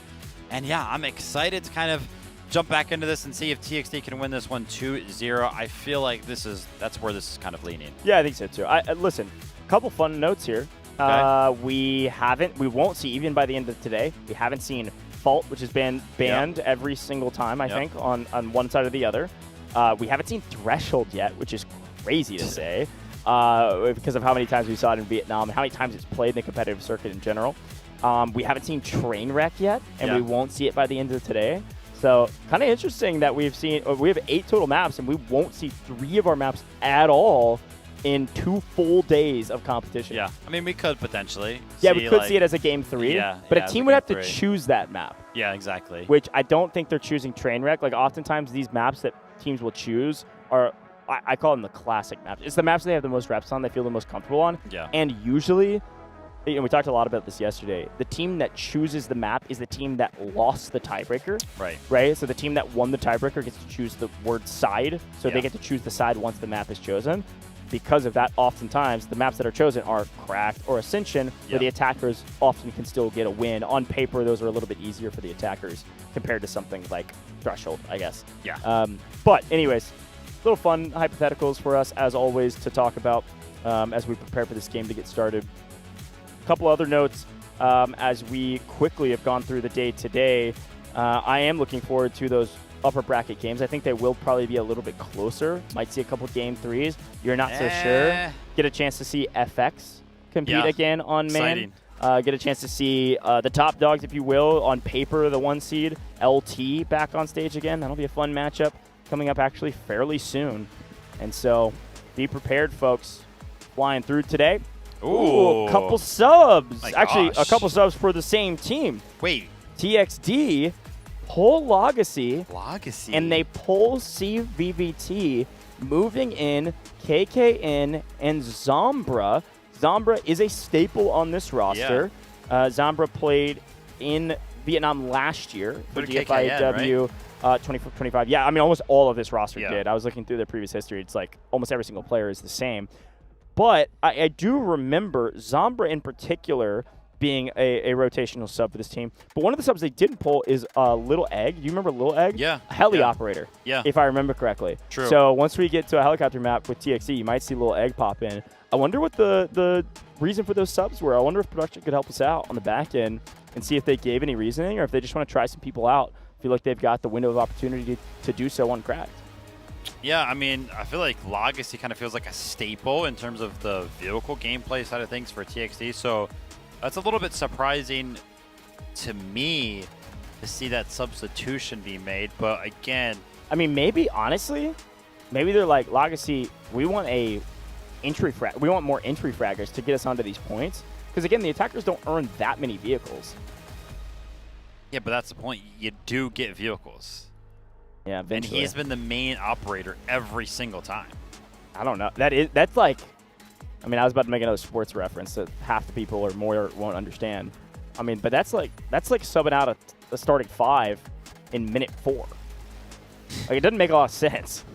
I don't see the reasoning for it, but of course they have a ton of strategy. I mean, this is a well-accomplished, well-practiced team. I know these substitute players are really strong. I just don't know the reason why for the Legacy poll. Zomber's going to go nuts here, by the way. And we're going to be like, oh, yeah, that's fine. Yeah, yeah. I'm pretty sure my thought process on the reasoning would be that these players coming in are heavy entry fragger infantry players. And they need more of these on cracked, especially on attack. That's my thought process. So we'll have to keep a close eye on what operators are chosen specifically by Zombra and what operators are chosen by KKN as well, because we want to know why that kind of substitution was made. I mean, you're up 1-0. You're feeling confident. I don't think they made any substitutions yesterday when they were going up against RRQ. So very, very interesting to see a big adjustment coming in. Here we go. TXT have the opportunity to 2-0 in the lower bracket right now up against AHR. They've got to do it from the attack side on cracked. Here we go. TXT going to be in the red. AHR going to be in the green on defense. Not looking for just one sector. Got to get them all. And TXT are sprinting at the point. Wow. Talk about pedal to the metal, folks. I'm telling you, sometimes you just put your head down and run, and it works out for you. Already putting a few bodies on the point, and in the meantime, NTPP coming in the backside of the shotgun and more, trying to find some extra damage on the backside so the defense can't put reinforcements onto the point. Cause enough of a distraction to where they have numbers advantage, and this A sector is ticking away. Looking at Zombra over there, does look like he is playing, what is that, Saniva on the point. So that's going to be an interesting adjustment as well. Maybe looking to go ahead and get defensive towards this building. We've actually seen this strategy before, so keep a close eye on that. But yeah, TXT with an early contest towards the Sector A. Are AHR going to make an adjustment? Or are they going to start to flood the point? I mean, you got members all the way off in the distance playing Luna and look for some snipe shots, but you're losing A. Yeah, NTPP is just picking off reinforcements on the backside. This is an easy A sector capture. I said that the defense needed to hold their resources for the B sector. I didn't mean that you give away the A sector in 6 lives. This is a brutal start, unfortunately, for AHR. Let's see if TXT can keep up the pace. Dude, there's something in the back of my mind from Vietnam, remembering, I wonder if Zombra's a one-trick Saniva. There's something in the back of my mind of this TXT team playing on trench lines and Zombra on the Saniva operator. I don't know. Somebody can correct me if I'm wrong. If you're that deep in the bag of the global DFIW rosters, I would love to know. Or if you're a fan of TXT watching at home, let us know why you think the subs happened. But a Saniva, whether it worked or not, I'll call that a success. A very quick capture of A, and immediately the attack is sprinting at B1, and they've already got a tank ready to rock and roll. This is Skynet, one of the best vehicle operators in the game. Going to pick up a lot of damage on the potential vehicle here of Louisville TTV. Yeah, I mean, the AHR side of the tank needs to find some value here. Needs to kind of put the team on the back and start to make something happen. NTPP is probably going to be our first player to enter that double-digit mark for the kills. Looking to play the head glitches all around the B1 sector. He is getting absolutely flooded right now from the defensive. He's not going to be able to fend them off, so he does go down. And taking a look at where some of the other attackers are positioned. By the way, as soon as this sector did get captured, I did see Zombra go ahead and hit the respawn. So probably changing operators. To go ahead and change the operator. So I don't think it's going to be a Saniva one trick. But again, that building on that sector A, Saniva can be finding some value over there. But a quick change of strategy. And now AHR actually taking a quick perfect opportunity to take it to TXT, trying to go ahead and push them back off of this hill. They're trying. A couple respawn beacons here can help. Just keeping bodies around B1 potentially. They can work their way through the onslaught of the attackers on the opposite side. High ground achieved. Players on point. B1 in control by the attackers. Pretty significantly able to put a foothold onto the map. They will then work their way to B2 from B1 while still maintaining control of it. How are they going to do that? The classic. Skynet is going to sit on B1 with a tank, and all of our infantry are going to move over towards B2. I did see Whistler. I mentioned that I wanted to see him back in the spotlight. Did see him picking up some kills without an MP7, so still potentially in farm. This tank is getting active for the side of HR. I don't know if I've ever seen a tank over here all the way to the right side trying to cut off some of these rotations. So an interesting kind of little position here for the tank to be finding itself in. And it looks like it is actually finding a lot of value in combination with the gun up top. And Skynet is still off in the distance. This is very, very common on the side of the attack. They want to keep that tank alive. So it does play a little bit of a passive role, but it still finds value towards the side of B2 with some of those shells raining in. Attackers slowed down a little bit here, trying to assess how they decide to push together as a unit. Skynet still finding a bit of damage from distance with the tank, but is SJD successfully holding B2 and making sure that they get some extra score. That'll be nice for them to add some score, potentially call in another vehicle to give them a small advantage to kick things off. Remember, this was one of the players that actually got subbed in here. It's going to be KKN.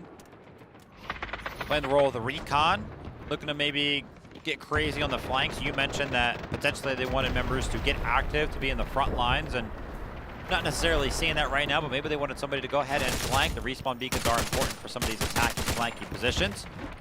And Rui on the Mini 14 has been pretty much in a similar position throughout, right? On Sector A, we saw him very, very far away from the zone itself, and it's going to be a similar position here. Playing the Luna, which, you know, is very, very common in public warfare games, but we actually feel like we don't see Luna a lot on the competitive side of things. Yeah, I mean, there's other ways you can kind of see through smoke, if you will, or get info through smoke. Luna is kind of a classic way to be able to do that, so not a bad idea for the B sector to be able to help your team with the crosses between B1 and B2, but still, take a look at what Poco is able to do on this back side. The attacker is setting up a pinch, kind of keeping the defense trapped around their point.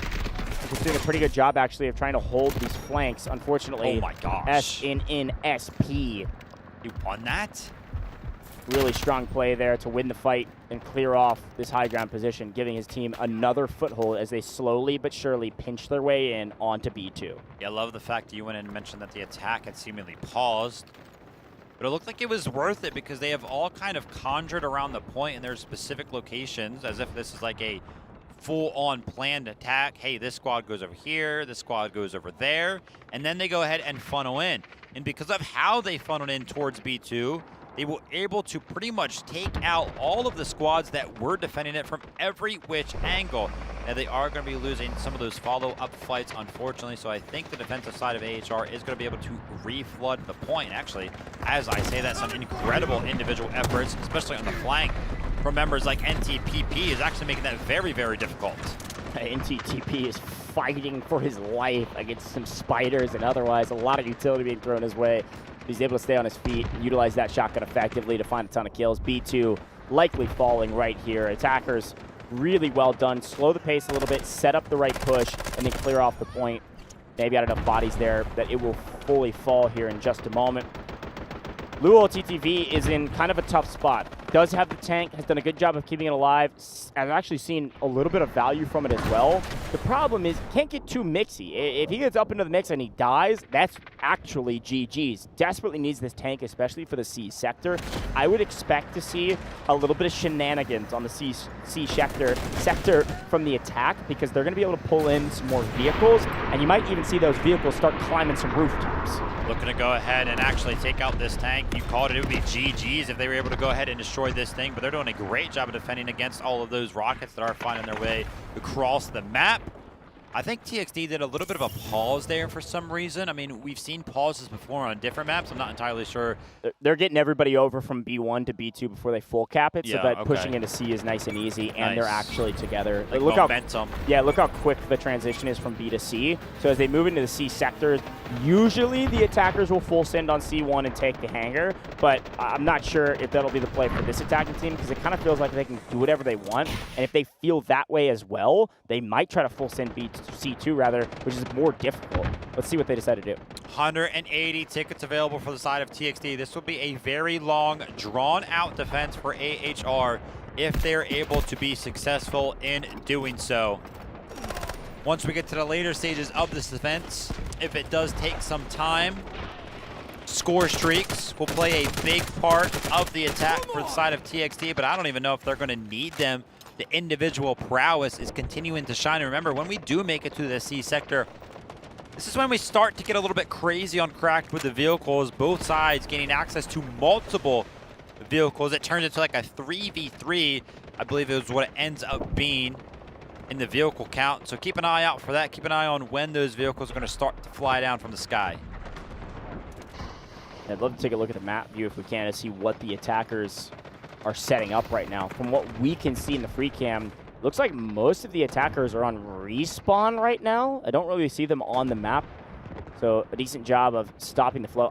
Here a couple players are. Whistly finding a lob, and it looks like, I didn't quite catch that player's name, but a second player picking up a tank as well.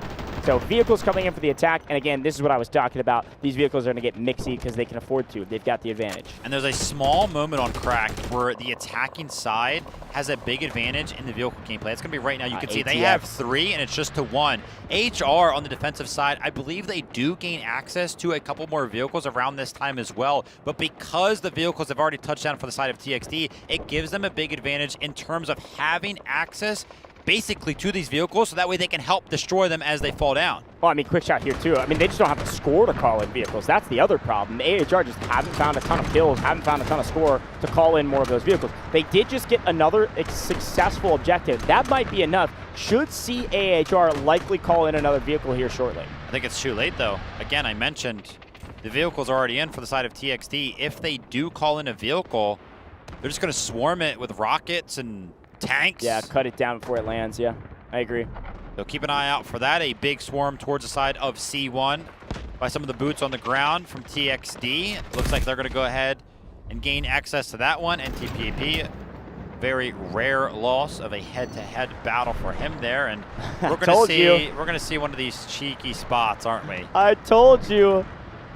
I knew TXD was going to try something crazy. They're going to climb some buildings. They're going to get some high grounds with these tanks. Cracked is one of the unique maps like that where it's got some verticality, but it's quite short. So you can kind of finagle your way up onto some of these rooftops with the tanks. We've seen it in the past. Pretty classic strat. This is going to be funny if they decide to do it. Now, again, somewhat as expected, they were waiting for their vehicles. They then made the push. C1 now in complete control out the hangar for this TXD roster. They're going to set up for new and prepare for this push over to C2. So far, everything very clinical. Yeah, absolutely. Rui here. Still playing that Luna, still in the Mini 14, and finally the tank does make its way up to the rooftops. Be interested to see where this one goes, what kind of an angle it can actually find, and look at that, off in the distance, those two vehicles are finally making its way down to the ground, but just like I called out, Oak is going to be able to go ahead and pepper both of them down. One's already destroyed, the tank's under heavy fire, 10% HP remaining, and it's going to be destroyed halfway before it actually reaches the ground. The tank was trying to defend, but what can you do?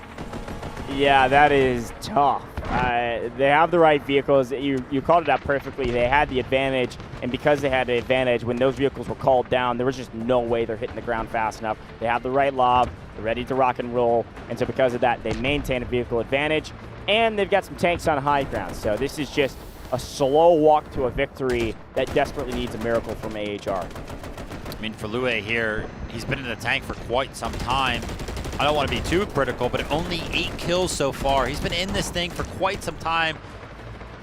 Over the course of multiple sectors, an urgent redeployment from the side of AHR. That's going to be a very, very early one, right? Like TXD haven't really even pressed the attack. They had 2 3 bodies on point, and it pulled out an urgent redeployment for the side of AHR, and it's not even really working. It's because they saw this push coming from the attackers. They knew they needed to sack some bodies in order to be able to cut some of the attackers down with the pace of play they were playing. So they wanted to be able to respawn immediately and jump back onto C2, even if they died on the far left-hand angle there that you just saw. So I don't hate the idea. They didn't lose C2, not yet, but that is a significant score investment when they haven't earned that much, especially when you consider that they just lost 2 vehicles just a moment ago. They're going to be vehicle poor, they're going to be score poor, and all of a sudden you're going to see a team like TXD, who has plenty of score going around, maybe calling a few artillery barrages or something even more desperate. Here's a couple more vehicles, the rest of their score, and a couple freebies coming down, all of which will be cut down. See you later.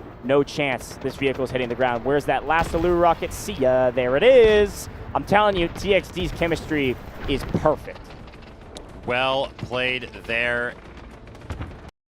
Them no chance, pretty much just suffocating them in the vehicle gameplay here. TXD is doing such a good job. Now they're feeling the momentum. Now they're feeling pretty good. They're putting a couple of bodies onto the point of C2.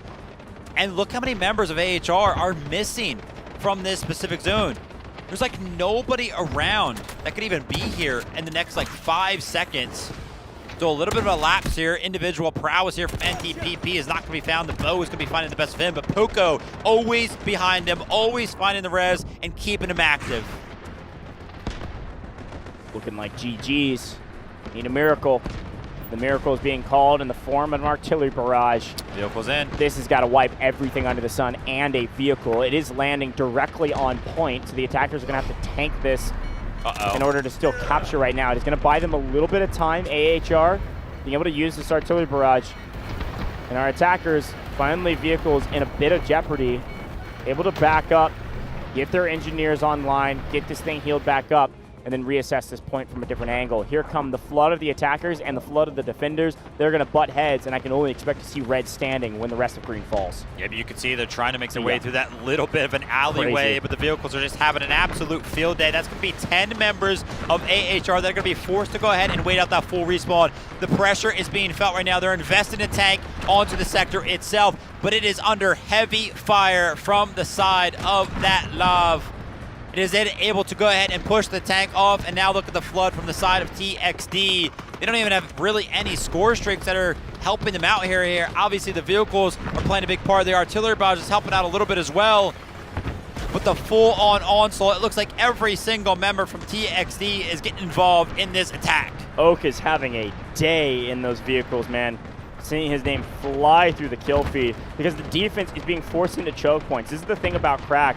Once the defense is pushed off the point and they have to move on to C2, they're having to sprint through these alleyways where the vehicles can get triple kills on a single shell. Like, this is just a tough one to retake.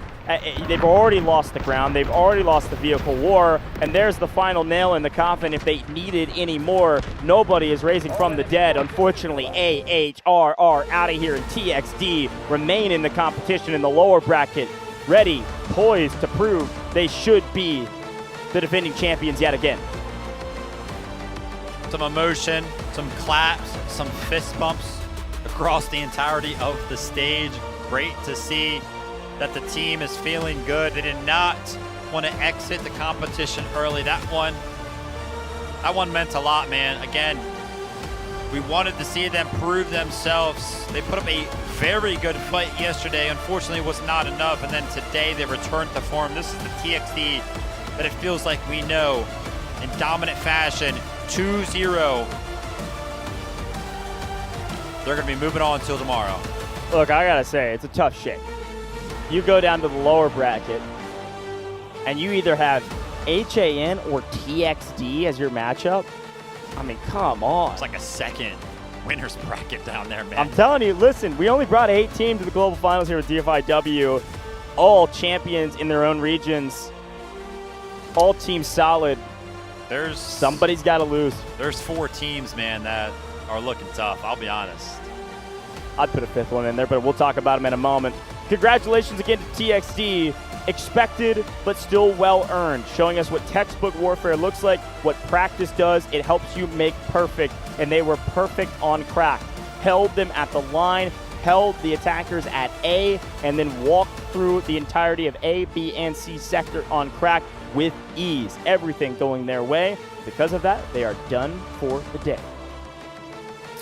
Obviously, the story has been told, but the tickets, I mean, never even dwindled below, like, what, 130. They were in full control throughout.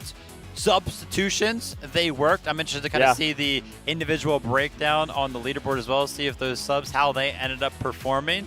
But yeah, I mean, TXT looked good with or without the subs. There it is. My eyes are going straight to Whistly once again, finding himself with those kills. Love to see that here.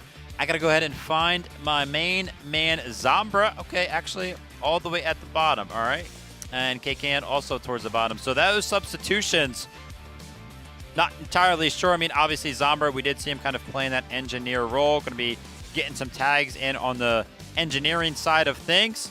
Take a look over towards AHR. Do we have anything really going for us? Any standout performance? I mean, a couple of the members there picking up 20-plus kills. We see Rui towards the top was playing that Luna on the Mini 14. Revives were a little bit lackluster. And, I mean, the engineering column is looking pretty desperate as well. Yeah, I mean, and I do want to bring up the classic age-old question or quandary that we just brought up in the last matchup in another stomp, right? Oftentimes the commander's score will look bad if your team is not able to execute your game plan. Here's the thing.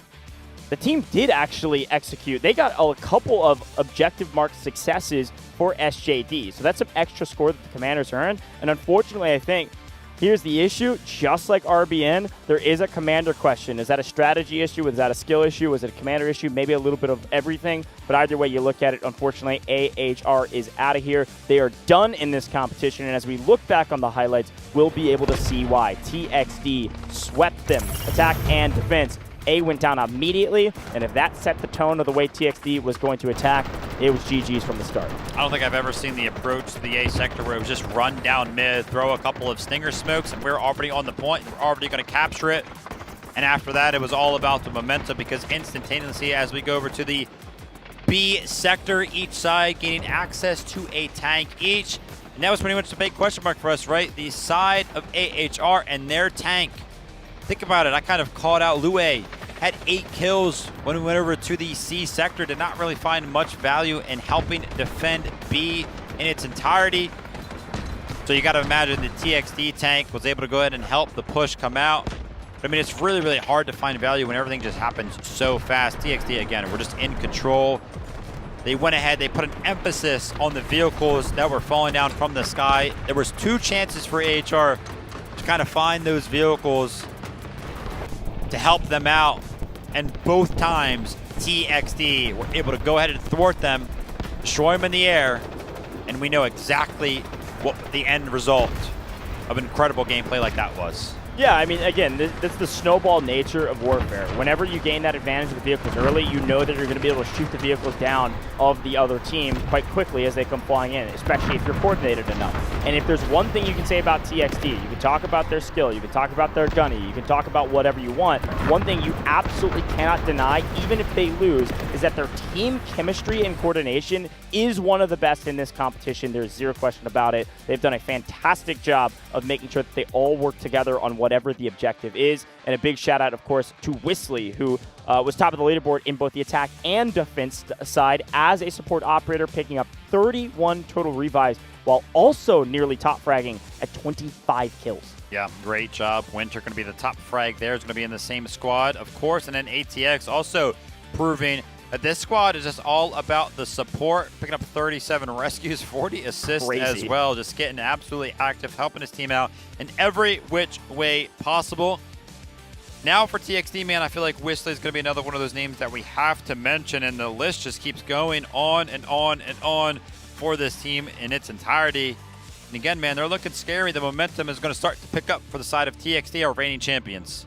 They are done for the day. We will see them tomorrow, and they are chilling down here in the lower bracket for a little while longer. They're still continually going to have to fight for their lives in this tournament, getting win after win after win until eventually, hopefully for them, making it to the grand finals. Romania, though, a fantastic commander and a well-earned spot for them, was able to lead the team to victory. Fantastic calls throughout the course of these last 2 maps, and a huge win for them This is one they expected to win. I think on paper they probably weren't too nervous for, but even still, they looked clinical, which is great news if you're a TXD fan as they move forward in a competition and face some better competition. Absolutely, and I will be very, very interested to see how the interview for our winners here go. Obviously, you know, one of the biggest things is, one, who are we going to be interviewing, and two, how are they going to be feeling after this little bit of a bounce back, right? Yeah. It's a great thing to kind of pick the minds of some of our players and kind of hear what the team in its entirety is feeling. Yeah, I think it'll be a lot of the same of we executed a game plan, we felt comfortable. Usually these players and these commanders are humble in many ways because they know that warfare can be very one-sided when things go perfectly. So they're going to be excited about that win, certainly looking forward to whatever their next matchup is. Now, we'll figure out what those matchups are here in actually not too long. I don't want to jump ahead too quickly because we do want to get to that interview, but we are moving from lower bracket elimination games. After a quick break, we will be going to the upper bracket games. We'll be going to the teams who have not lost yet, and that's going to be fun to watch because we have a chance to see FX take down the behemoth of LT. We've got the rest of our upper bracket as well to walk through. We'll break all that down here in a moment. Some great matches still in store for you, so make sure you don't go to sleep, or if you just woke up, you can go grab your morning coffee, but you're not going to want to miss these games. Now, Vivid, I think as we look back one more time on AHR, I do want to congratulate them on getting here. Unfortunately, they are done. They are the second team to be eliminated in this competition. AHR and Reborn out of here. We have 6 teams standing, and there's not one of these 6 teams that I could look at and be like, I don't think they've got what it takes. I think all 6 of these teams have a chance to potentially make grand finals. It's just a matter of execution against whoever their competition is. Yeah, I mean, we kind of talked about it yesterday. As soon as we watched game number 1 of the entire tournament, we were like, whoa, this tournament's about to get crazy, and it has not disappointed yet. Here in day number 2, we are looking forward to some of those big matchups that have yet to come. And yeah, I mean, I feel like it's just all excitement all around the board, man. These matchups that we have coming up are super, super crazy. And I feel like there's just a big question mark on them, like who's going to win. I mean, I feel confident about my predictions for them, but it goes back and forth. Yeah. We'll talk about predictions later. By the way, let's talk about predictions right now. Oh. For this head-to-head specifically. We both got it right. We both got it right. Bang! Heck yeah. Did you say 2-1 or 2-0? No, I said 2-0 this time. I felt very confident in that one. Okay. TXD is the team that I actually thought would beat RRQ yesterday. You don't need to talk about your wins. You are perfect almost. That's 6. You're perfect in results. Perfect in results. You have missed a couple game tallies. Not a couple, just one. That's insane, actually. I said 2-1 and it was... Wait, no, I said 2-0 and it ended up being 2-1. That's right. That's exactly Dang right. it! But, anyways, a big proponent of TXD. I think they're a very strong team. They lost to RRQ in the first round yesterday in the upper bracket, and it's going to be that RRQ HYD matchup that we'll be waiting on. I think that's the last match of the day, if I remember correctly. Let's hit the pause button real quick. We're just talking about predictions. Yep. I want to pick your brain. If we were to stop right now, who would you predict to win the whole tournament? That's crazy. Halfway through day 2? Dude. Halfway through day 2, Dude, you're putting me on the spot? We only have 6 teams remaining. You're like, you could be 1 for 6 in probability here. I'm just saying, man. That is a very difficult question to answer. And then I'll ask you after we watch these next 2 matches. Yeah, well, that'll change things, certainly. Yeah, exactly. Listen, do I think FX will beat LT? Probably not, but I think they can. If FX beat LT, I think FX could win this entire tourney. That's my answer. Wow. I think the winner of that first upper bracket matchup could be the winner of the entire event. And then if FX lose? I think LT likely. Okay, so you think it's between those 2 teams then, basically? I think there's other teams that maybe on paper are better than FX, but I think that matchup will dictate the winner, yeah. Okay. I'm extremely biased, though. What about you? You can't put me in the spot and not take it? I'm thinking RRQ. You think RRQ is going to walk all the way to the finish line and win this whole dang thing? Yeah. I love that from Vivid, man. He's going to RRQ all day. They did have a fantastic day yesterday, taking down the former champions of TXD. It's a great storyline. But, I mean, again, let me answer that question after we get to see them play today. Yeah, fair. You know? Again, we're jumping ahead because we can, and it's fun too. But a lot to talk about. I guess while we have a second, too, we can remind everybody at home where we're headed next. We're going to Cyclone, baby. We're back. Oh, boy. Welcome back to Cyclone. That's where we're headed next for this next matchup. both of these two teams know it as well. We'll talk a little bit more about that here in a little while. I see that interview getting set up right behind us. We'll be going there shortly to get one more chance to hear from TXD and see what they had to say about that last matchup. A lot of fun quandaries and questions. Folks, who do you think is going to win this whole dang thing? We're a day and a half through a 5-day competition, double elimination bracket. We've sent 2 teams home, and we're about to send 2 teams to the lower bracket for their first loss here in just a little while. Is it going to be LT? Is it going to be FX? Is it going to be HYD? Who is it going to be? RRQ? Will they go all the way to the grand finals like Vivid is predicting? Let us know your predictions in chat. Would love to read them out and check them out. I've been checking chat, especially during our breaks, and you guys have been loving the competition. So thanks for buying in, watching with us all day yesterday. Some of you stuck with us for 14 hours yesterday, which I appreciate. And some of you are just being able to tune in on your time zone. I also appreciate that as well. Vivid, any thoughts before the interview? Listen, man, obviously I'm excited to hear what TXD has to say, how good they are feeling after that win, and if there's like any excitement. I feel like a bunch of our teams just have not been showing emotion. I want to see some more emotion, clockwork right now, man. Yeah, I just want to see more emotion, man. Get excited. It's clockwork. I think you're going to see a lot of clockwork of like, we did our job. We knew what we needed to do. Yeah, exactly. That's my prediction on this interview. I don't know. We could just predict We're everything. predicting on interviews now. Yeah, definitely. Let's head down the interview. They're ready for us. Let's see what TXD has to say. 好的，欢迎来到赛后采访。我们这次有请到 TX 战队的指挥官 Rumina， 有请 Rumina 和各位打个招呼。So Rumina, say hi to everyone and introduce yourself. Hi everyone, I'm Rumina from TXD. 首先要恭喜你们拿到这场比赛的胜利。其实知道你们这2天非常的辛苦，从昨天最后一场打完之后，已经1点多的时间了，其实没有太多时间休息。这短短不到12个小时的时间，你们做了哪些准备和调整呢？以及当时你们打完那场之后是什么样的一个状态？给大家分享一下。So Rumina, we know that last night you fought until 1 a.m. It was really late and you only took less than 12 hours rest. So what was your feeling after losing that game and what preparations or reviews did you do to today's match? So first of all, I think we feel upset and disappointed, and yeah, it's really impact from my team. But from we know that, and we take to the hotel, we have some meetings about our mistake and what to do, what to fix it, and that's it. We play on it today. Yeah. 选手刚刚表示，昨天晚上落败之后，他们整个队伍也是感到非常的气馁，但是他们没有放弃。他们在回到酒店之前，就在现场对当天的比赛进行了复盘，而且还针对今天的比赛进行了一些战术上的布置。还是做在提前的一些准备了，非常的刻苦。下一个问题是，想问一下，其实今天看到你们使用到了很多的这个回响干员，想问一下你们队伍怎么评价回响这个干员的，以及它会适合出现在阵型的哪个地方？ Okay, Rumina, so we noticed that you used the operator called Echo in your match, right? So why did you use him, and in which map or in which positions do you recommend other players to use this operator? So from my opinions, the Echo is strong on 2 things, from 2 reasons. Is his ultimate that can scan the enemy in front of this, and you will know single move of the enemy. That's so strong. And the second thing is the Echo Grenade that can affect to the wall and have a little damage and have some debuff. That the enemy can move freely. That's why they're strong. And I recommend all the players use in the front line or in the small map.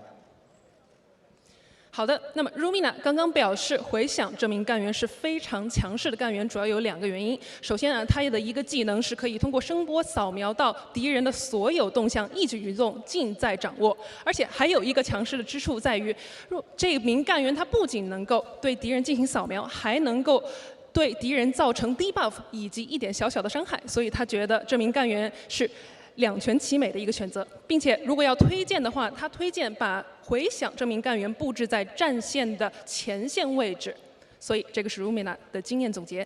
OK， 虽然是一个侦察干员，但是还会当这个突击干员来使用啊。OK， 最后一个问题是想问一下，其实昨天是一个小老师，但今天是一个全新的开始。作为上季的冠军，其实现场有蛮多支持你们的粉丝，有什么话想对你们的粉丝说的？ So, Rumina, you won the last championship, didn't you? What did you want to say to the fans that have been supporting you? So we thanks a lot for the fans all around the world that support us. That's mean a lot to my team. And I feel very sorry about our lose last night and on the PWC. And we will try our best on the lower bracket and come to revenge. Rumina 表示非常感谢各位粉丝对他一直以来的大力支持，而且他对于昨天的惜败感到非常遗憾和抱歉。不过，他也表示他会站在过去的既往经验之上，不断的砥砺前进，拿到最好的结果。OK， 也谢谢Rumina接受采访，接下来把时间交还给解说席。Thank you. Thanks so much to TXT for a great interview yet again. Humble, talking plainly about, upset a little bit about their losses, but prepared for the future, and that they wanted to tell their fans they still got this. They will get the win that they desperately have wanted ever since that Vietnam land. We had a great time listening to TXT, but we got more matches coming up very soon. Don't go anywhere, folks. We're going to head to a very short break. When we come back, we're in the upper bracket. It's LT versus FX. This court final.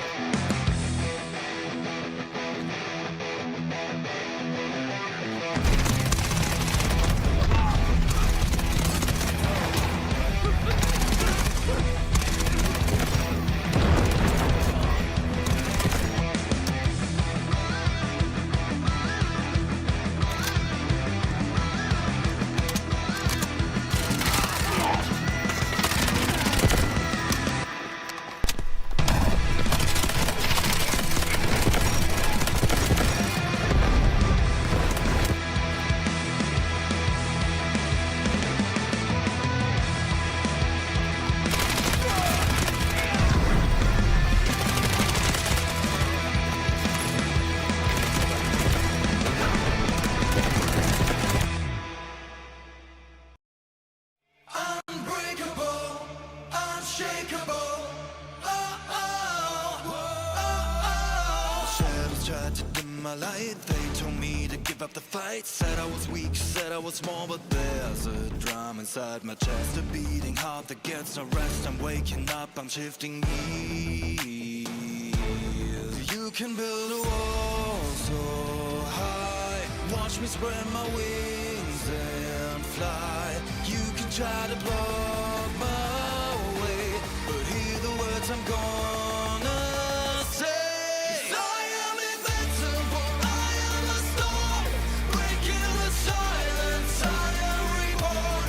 Through your lightning, bring on the rain. I find my power inside on the blade. Unbreakable, unshakable. Unbreakable, unshakeable.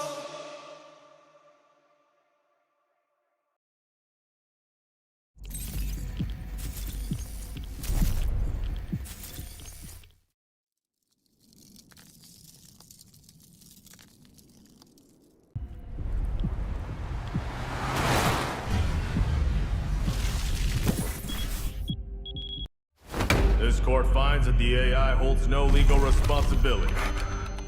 But the data, this doesn't add up. Just deal with the AI. Priority. Protect company assets. Valves closed. You destroyed our home!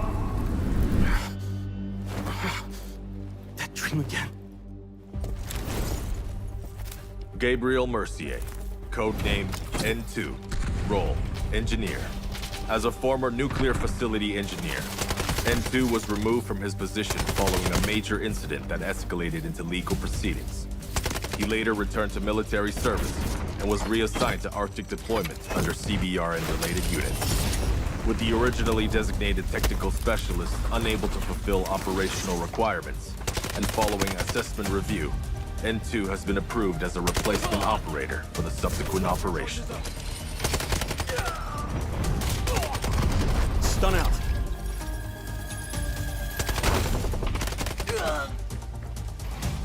Throwing stun. Stun hit.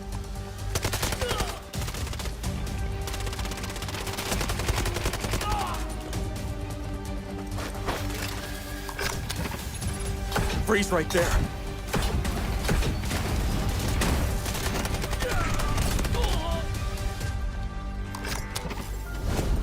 It's getting cold.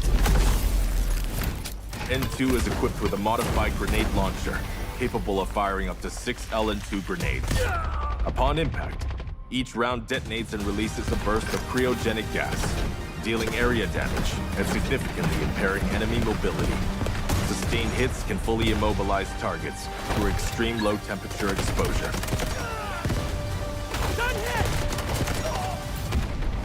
Cold. I can go colder.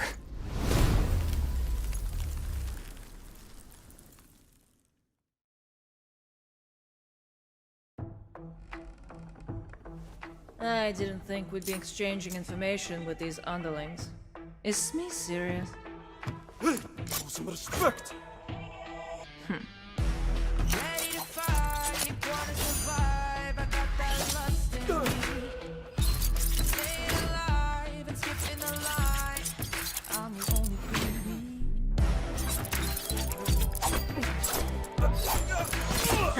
Is that enough respect for you?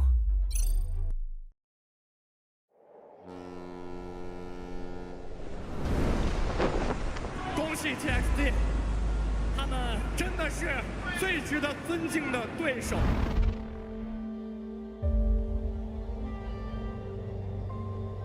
ทุกก้าวของเราเป็นดั่งกระแสน้ำที่รุนแรง ใครหน้าไหนก็ขวางเราไม่ได้ 未来终有一天，腾龙还会杀回来的。这是让所有人再次看清我们的机会。数えきれないほどの昼夜を僕らは乗り越えてきた。全ては悔いのない夏をつかみ取るために。The phoenix doesn't rise without fire. We've waited long enough. Let's go. Make them remember us. 아직 아무도 우리의 진짜 힘을 보지 못했습니다. 하지만 곧 모두가 알게 될 것입니다.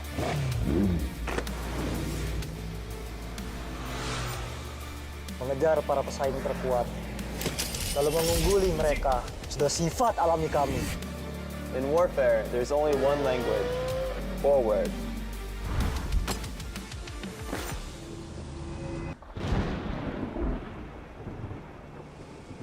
We came from half a world away for one thing: that trophy. 次なるより大きな戦場へ向かおう。等待时机，快速出刀。 이제 우리의 목표는 단 하나입니다.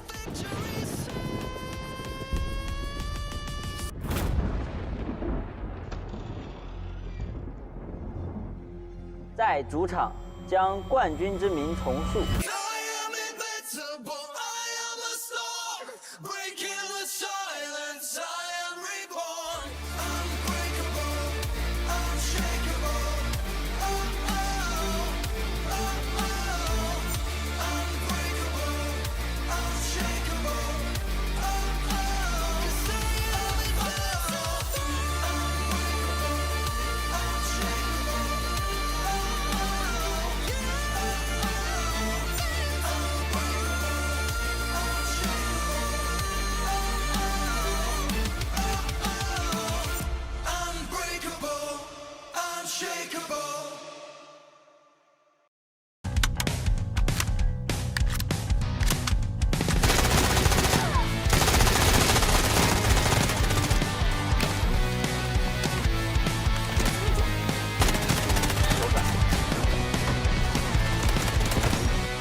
right. They told me to give up the fight. Said I was weak, said I was small, but there's a drum inside my chest, a beating heart that gets no rest. I'm waking up, I'm shifting gears.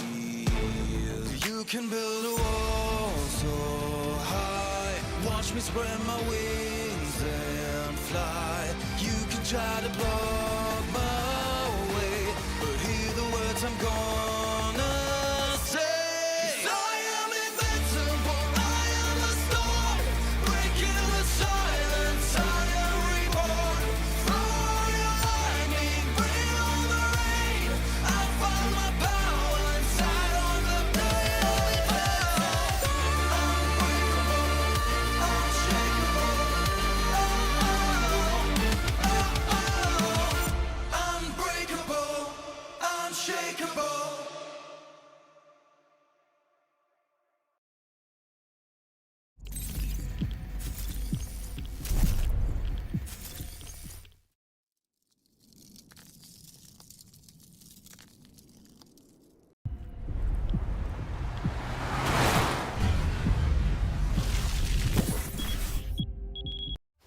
This court finds that the AI holds no legal responsibility. But the data, this doesn't add up. Just do what the AI says. Priority. Protect company assets. Valve closed. You destroyed our home! That dream again. Gabriel Mercier, codename N2, role, engineer. As a former nuclear facility engineer, N2 was removed from his position following a major incident that escalated into legal proceedings. He later returned to military service and was reassigned to Arctic deployments under CBR and related units. With the originally designated technical specialist unable to fulfill operational requirements, and following assessment review, N2 has been approved as a replacement operator for the subsequent operation. Stun out.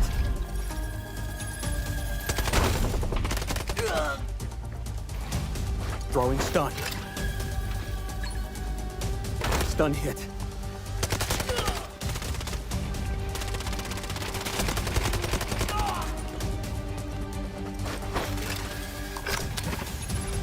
Freeze right there.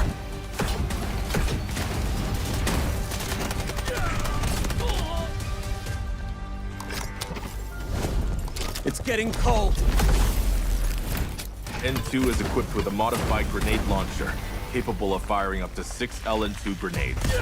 Upon impact, each round detonates and releases a burst of cryogenic gas, dealing area damage and significantly impairing enemy mobility. Sustained hits can fully immobilize targets through extreme low temperature exposure.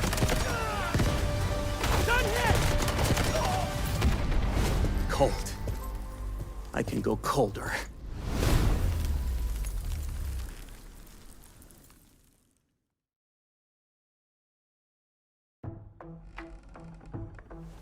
I didn't think we'd be exchanging information with these underlings.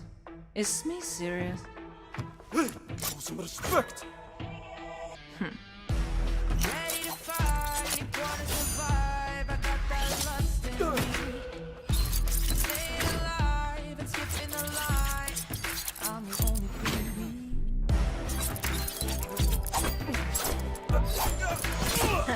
That enough respect for you?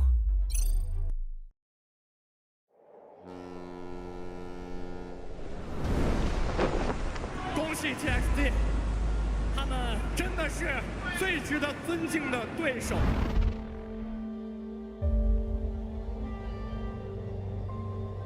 ทุกก้าวของเราเป็นดั่งกระแสน้ำที่รุนแรง ใครหน้าไหนก็ขวางเราไม่ได้ 未来终有一天，腾龙还会杀回来。这是让所有人再次看清我们的机会。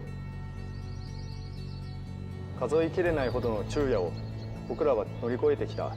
全ては悔いのない夏をつかみ取るために。The phoenix doesn't rise without fire. We waited long enough. Let's go. Make them remember us. 아직 아무도 우리의 진짜 힘을 보지 못했습니다. 하지만 곧 모두가 알게 될 것입니다.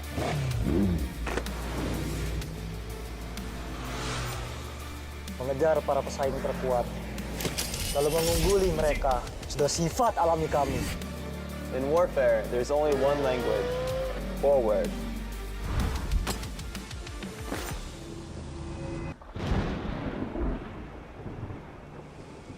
We came from half a world away for one thing, that trophy. 次なるより大きな戦場へ向かおう。等待时机，快速出刀。 이제 우리의 목표는 단 하나입니다.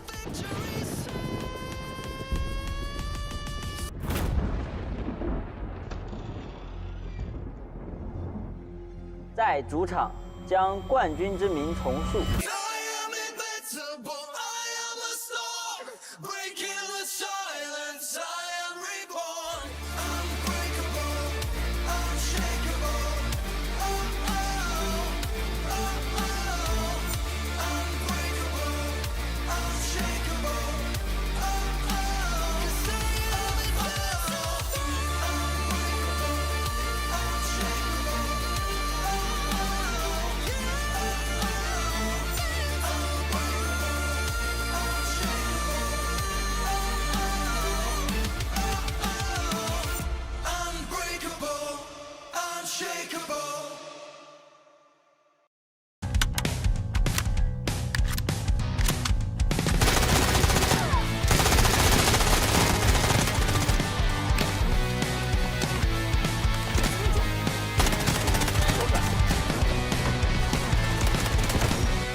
战意拉满，通往胜者组决赛的道路就在前方。接下来，让我们见证这场强强对决。 Spirits are high, and the road to the upper bracket final awaits. Get ready to witness. The road in the upper bracket continues, folks. We got two teams in the upper bracket, two teams that have not lost a match yet. However, FX has dropped a map to Reborn. Talk to me, LT. You've been hyping them up. I agree, they're a very strong team. Any other big highlights while we have a moment before the game gets started and the players sit down? Anybody else you want to shout out? Anything about this team that makes them so dang different? Not necessarily anything too crazy or highlight specific, but let's talk a little bit about experience up on the stage. Yep. LT, of course, versus HAN yesterday. What map did they play? Yeah, it's Cyclone. They played Cyclone. Yeah. What map are we going to be playing right here? Cyclone. Now folks, we're playing Cyclone. We're playing Cyclone. That adds a little something to it, right? Like LT had to be feeling comfortable on the map. They've already played it. On the flip side of the coin, right? Kind of play around with the narratives here. FX technically have had the opportunity to watch LT play Cyclone. Yeah. On both the attack on the defensive side. I mean, yeah. Listen, Cyclone is an interesting map because it requires a lot more. What's the word? I guess variance in the way you play. You have to be able to be boat aficionados to really be a successful team. And LT pretty much was. They did a really good job of utilizing their boats effectively throughout the course of Cyclone, which could give them a pretty big advantage here if FX isn't ready for that. But guess what? We also saw FX play Cyclone yesterday as well. So kind of crazy that both of these teams are returning to a familiar map. They both are pretty much on equal ground. They've had experience on the map up on the stage, and both teams have had the opportunity to watch the other play the map. Yeah. Yeah, I mean, again, I think both these teams probably VOD reviewed late last night. We saw Wormy here at like 1:30 whenever we were finishing picking the maps. And we saw their picks and bans. I'm not sure if we've shown it yet. If we can, that would be amazing.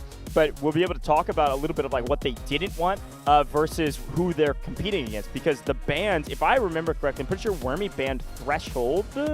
It's something like that. I remember the ban going off. It was so late last night. We were here for so long. I'm pretty sure it was a ban of Threshold. But it felt like the reason for that, something you and I talked about, was because they VOD reviewed for LT. They know what LT likes to play, and they said, we're going to make sure that is off the board so that even if we get a map like Cyclone, we know that we can compete on that map. So they took out their best map, go to Cyclone, VOD reviewed probably what LT strategies were, and vice versa. So both teams will likely know what the others are going to do, and here in the Hongshan Sports Center, this is going to be a fun matchup. I don't think it'll be as clean of a sweep or as clean of a stomp as the last two matches. I think FX is a stronger team than the other two teams that got cut down. They've already proved it against one of those teams that got eliminated. That's Reborn, who is out of here. And I think if LT comes in a little cold or comes in too confident, FX is going to shock them and start things hot with an early win. And taking a look at all the players on the stage, they're getting ready after all of their walkouts, making sure everything does feel good. I will say it does look like LT are actually going to be starting on the attack side and FX are going to be starting on the defensive side.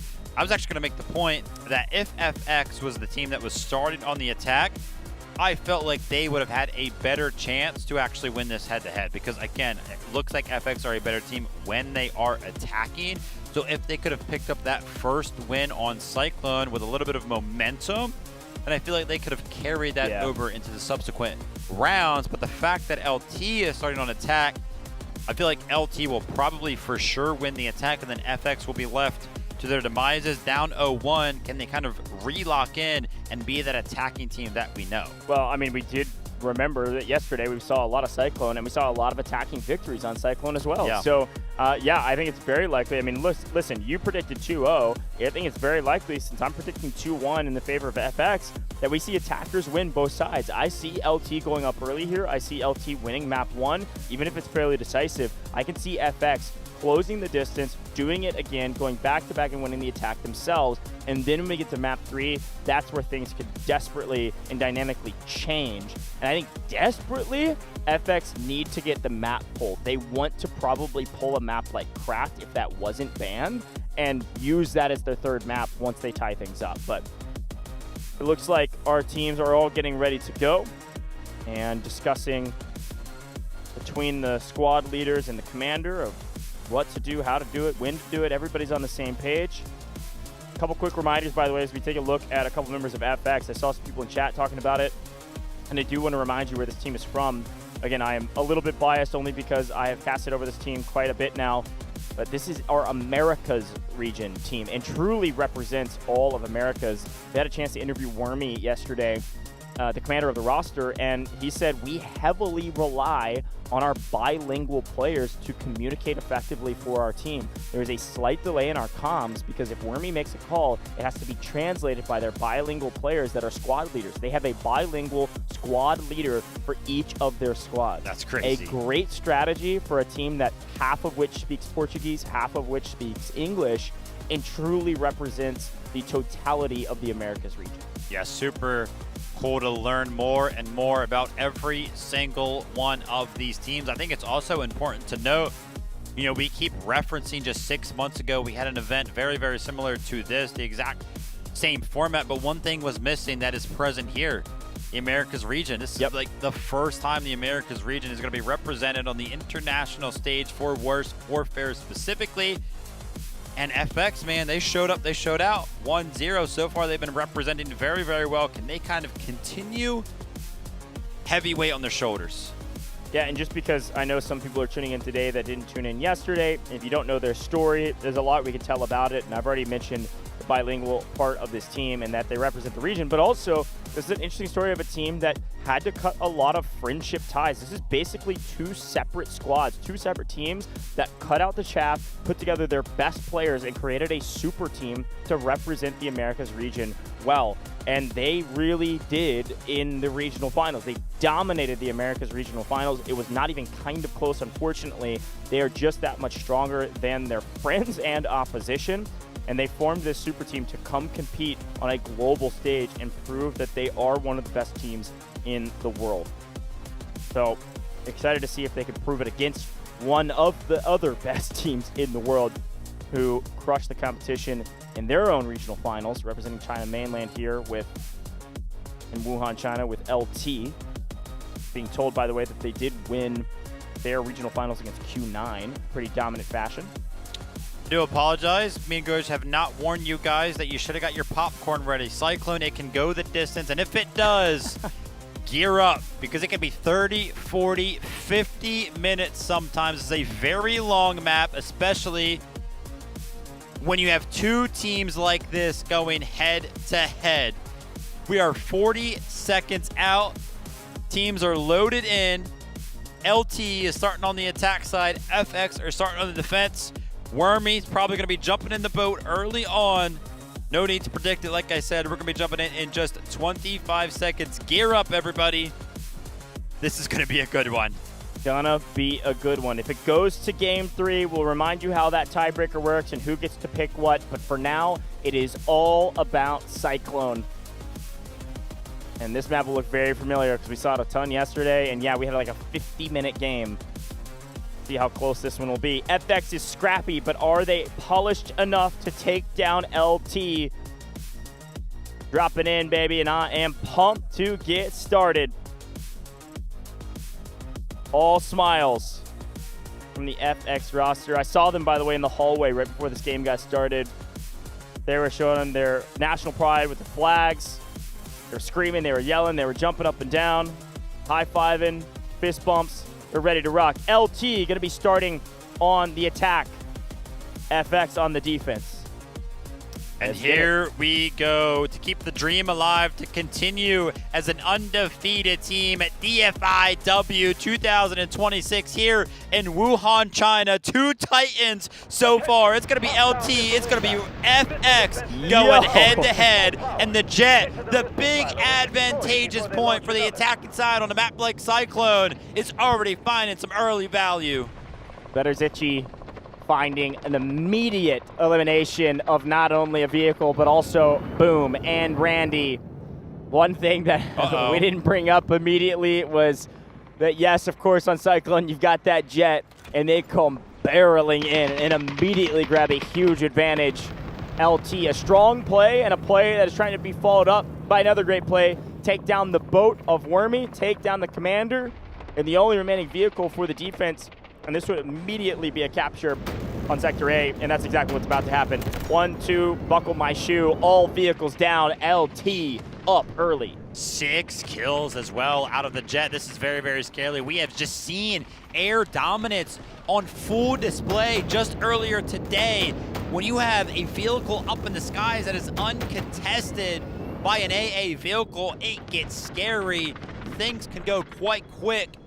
And that snowball that starts to form, starts to roll down the mountain, it just gets bigger and bigger. How well can this pilot take over and take control of a team like FX? And Betterzici is the pilot. It is the pilot operator that we saw all day yesterday, subbed in to run the Jet. This is their role, and they do it near flawlessly.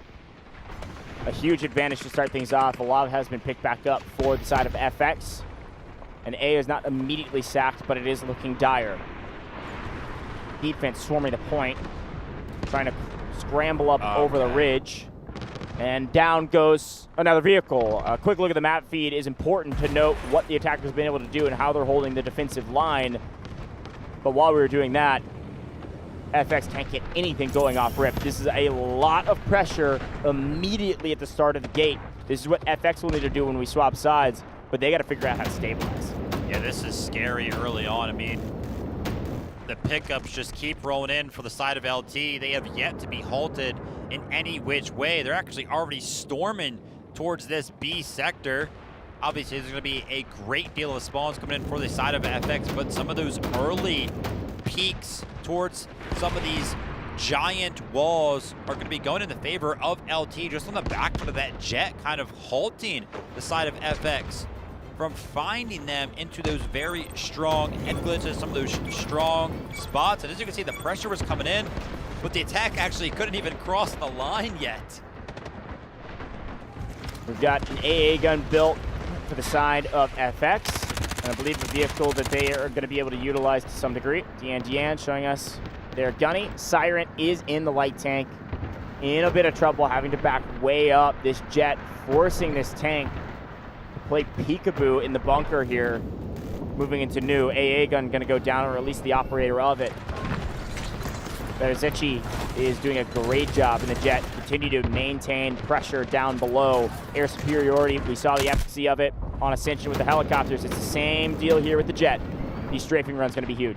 Yeah, a lot of pressure right here. You can see FX are kind of bundled up in the corner. The respawn beacons are what's keeping them flowing right now. But what's going to absolutely counter this little bit of a spot is, of course, the 3 vehicles that are right on the other side of the wall. But to flush them out, it's just going to be the jet throughout this attack. I mean, how can you ever go ahead and set down a strong foothold when you're on a map like Cyclone? Not a lot of cover when you're going to be outside, and the jet is again going to be uncontested, picking up 15 kills total so far. Yeah, brutal awakening to what is going to be a very long map. Again, with the B sector, a couple of reminders of the way it's going to play. The attackers are trying to come over to the high side. The defense is going to have to hold the low. And if the attackers are ever able to clear out the bottom tunnel while pouring infantry, or for this instance with the vehicle advantage, just throw the vehicles on high ground, that should be how they capture this B sector. A strike team on the backside. Who is it? It's going to be Mega. It's going to be Rasta. It's the team we expected to make some big plays, and they almost make a nice play on the back half of this. And even another rocket lands. 78 Dog, the commander, was in deep trouble. Really well done from the engineers to get those repairs done in time to keep that tank up. A nice idea from FX, but it's thwarted as it looks like Hang going on a huge flank. Reminder, this looks extremely reminiscent of what LT did last time. Hang is their route man who will place a respawn beacon here on the far side and potentially go for a snipe on this Siren vehicle. Yeah, absolutely. Urgent redeployment called in from the side of FX. Wormy is starting to feel the pressure, and it is a lot of pressure. The B sector is being contested, and there was almost no defenders on it, but finally the flood comes in, and look, Hang is finally on the prowl towards Siren over there. That knife does come out. That's going to be hurting the tank. Not going to have full access to all of the utility. Down to 50% HP. No correction. No way. Down to 0% HP. FX lose another land vehicle. And perfectly executed by the commander to mark that vehicle for death as well. He got the read from Hang that it was going to go down soon, and so it was marked by 78 Dog rather, and because it was marked, they're going to earn that extra score that they can utilize in either this sector or the next. The attackers got a lot of bodies here. They got vehicles here. This is going to be a capture on the B sector. We are flying through these points. So far, everything in the hands of LT. Whatever they want, they can execute on for now. We'll see if FX can figure out a way to slow this team down.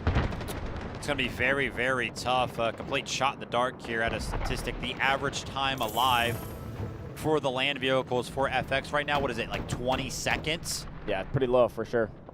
Crazy stuff. LT being absolutely clinical. Hang again, trying to play spoiler. He is on a hack claw and is applying so much pressure, pushing these vehicles back because they know if they see that hack claw, they know what could quickly follow. Bitterzicki up there at the top, 21 kills, complete air superiority from the side of the attack. Yeah, fantastic stat line there from our jet operator at the top. Otherwise, you see a couple players on the FX side, only a couple on double digits. This is extremely one-sided, but we do know Cyclone is a very long map. Can go any way you want. Unfortunately, 78 Dog is going to make sure that they have an advantage going into the C sector. Immediately cut down another vehicle for the side of FX. The only one that they have is Muzz in the boat protecting the canal. They need to keep that boat up going into new, because once we get into the D sectors here, we know how valuable it is to hold the canal, hold the water sightline, or sorry, the water alleyway between D1 and D2. C at this point is just a matter of, I don't know what, 30 seconds away from being captured, because the attackers do what they always do, which is sprint underneath, capture from underneath, and this time the defense, Wormy, usually they've got a tank destroyer they're able to send underneath and play spoiler, but they don't have anything. All they have is this boat, and they can't afford to lose it, and it can't really affect this fight. This is a freebie here for C. It's going to have to be an extremely long and arduous hold on the D sector if we want FX to come out victor on this map. That being said, I would imagine that LT would have already captured this, but FX are actually finding themselves in a position to put some bodies on the point. They're actually contesting this so much so that they actually have a little bit more in terms of boots on the ground and members on the point here. 78 Dog has to be careful in the tank right now, down to about 50% HP, trying to get his engineers in a position to where he can get the repairs off, trying to apply some pressure right here. Is going to be the Viren, but he's going to be sniffed out, and 78 Dog is going to be fine in the tank, and LT as a team, as a whole, are going to be fine because they're going to be capturing A, B, and C in a matter of about 6 minutes. Muzz needs to get out of here, prepare for D1, D2, get in the water, cut off some of the reinforcements. We know what's going to happen when we move to the D sector. We've seen it 3 different times. What will happen is the defense will choose likely to hold D1. D2 will be given up freely. While that happens, the attackers will set up their foothold to make a push over the water. And this is where Muzz comes in. He has to put a ton of pressure down this lane to make it difficult for the attackers to get a freebie here. If we don't stop their momentum, the bleeding will continue and D sector will fall quickly, and we know what happens if you go into the E sector with full lives. One of the additions to Warfare, that AAV is very, very good. Probably find some of its most value in the entire game on Cyclone towards this D sector because it can go in that canal, it can contest the boat, and then it can drive up onto the zones themselves and start to contest them as well.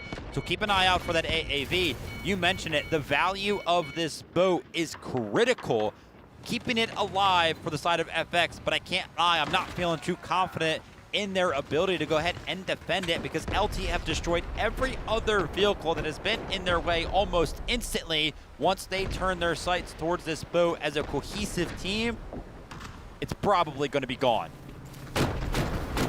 As expected, D2 will fall here shortly, or at least it's being contested. A boat on the side of LT means that Muzz is going to have to go huge. He's got 2 boats, though. They're about to put a pinch maneuver and a tank on the side. This is a fight that you are going to lose, Muzz. The problem is, can't get to a safe position. If you could at least trade one out, that could be huge for the side.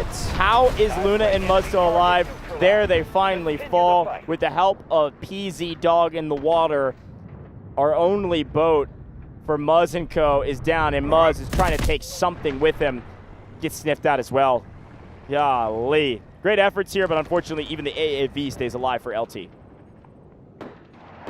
An incredible feat there. I mean, 4 different sources of attack onto that boat, by the way. You had the boat itself, the AAV, the tank from the side of LT, and then you also had engineers joining in on the fight. Like I mentioned, LT, once they pick up a plan, once they all follow it, it just works, man. And FX are feeling that very, very personally. Yep, but is.G is got 20-something odd kills. And we're on the D sector. Just going to be chilling, waiting for E. Oh, it is. Big damage on the 78 Dog right there. The engineer is going to be peeking around the corner. But before that does happen, he's actually going to be sniffed out.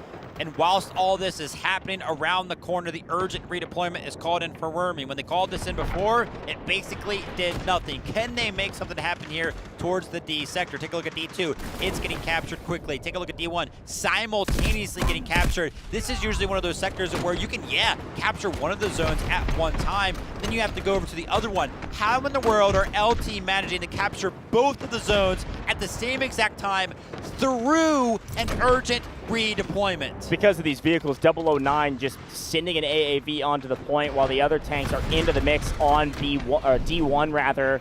This is utter domination right now, and they just have more firepower than their opponents. They're winning gunfights, yes. They're winning the strategic plays currently, and they have the vehicle advantage. They're putting the pressure on while they have the advantage, and that bleeding will not stop.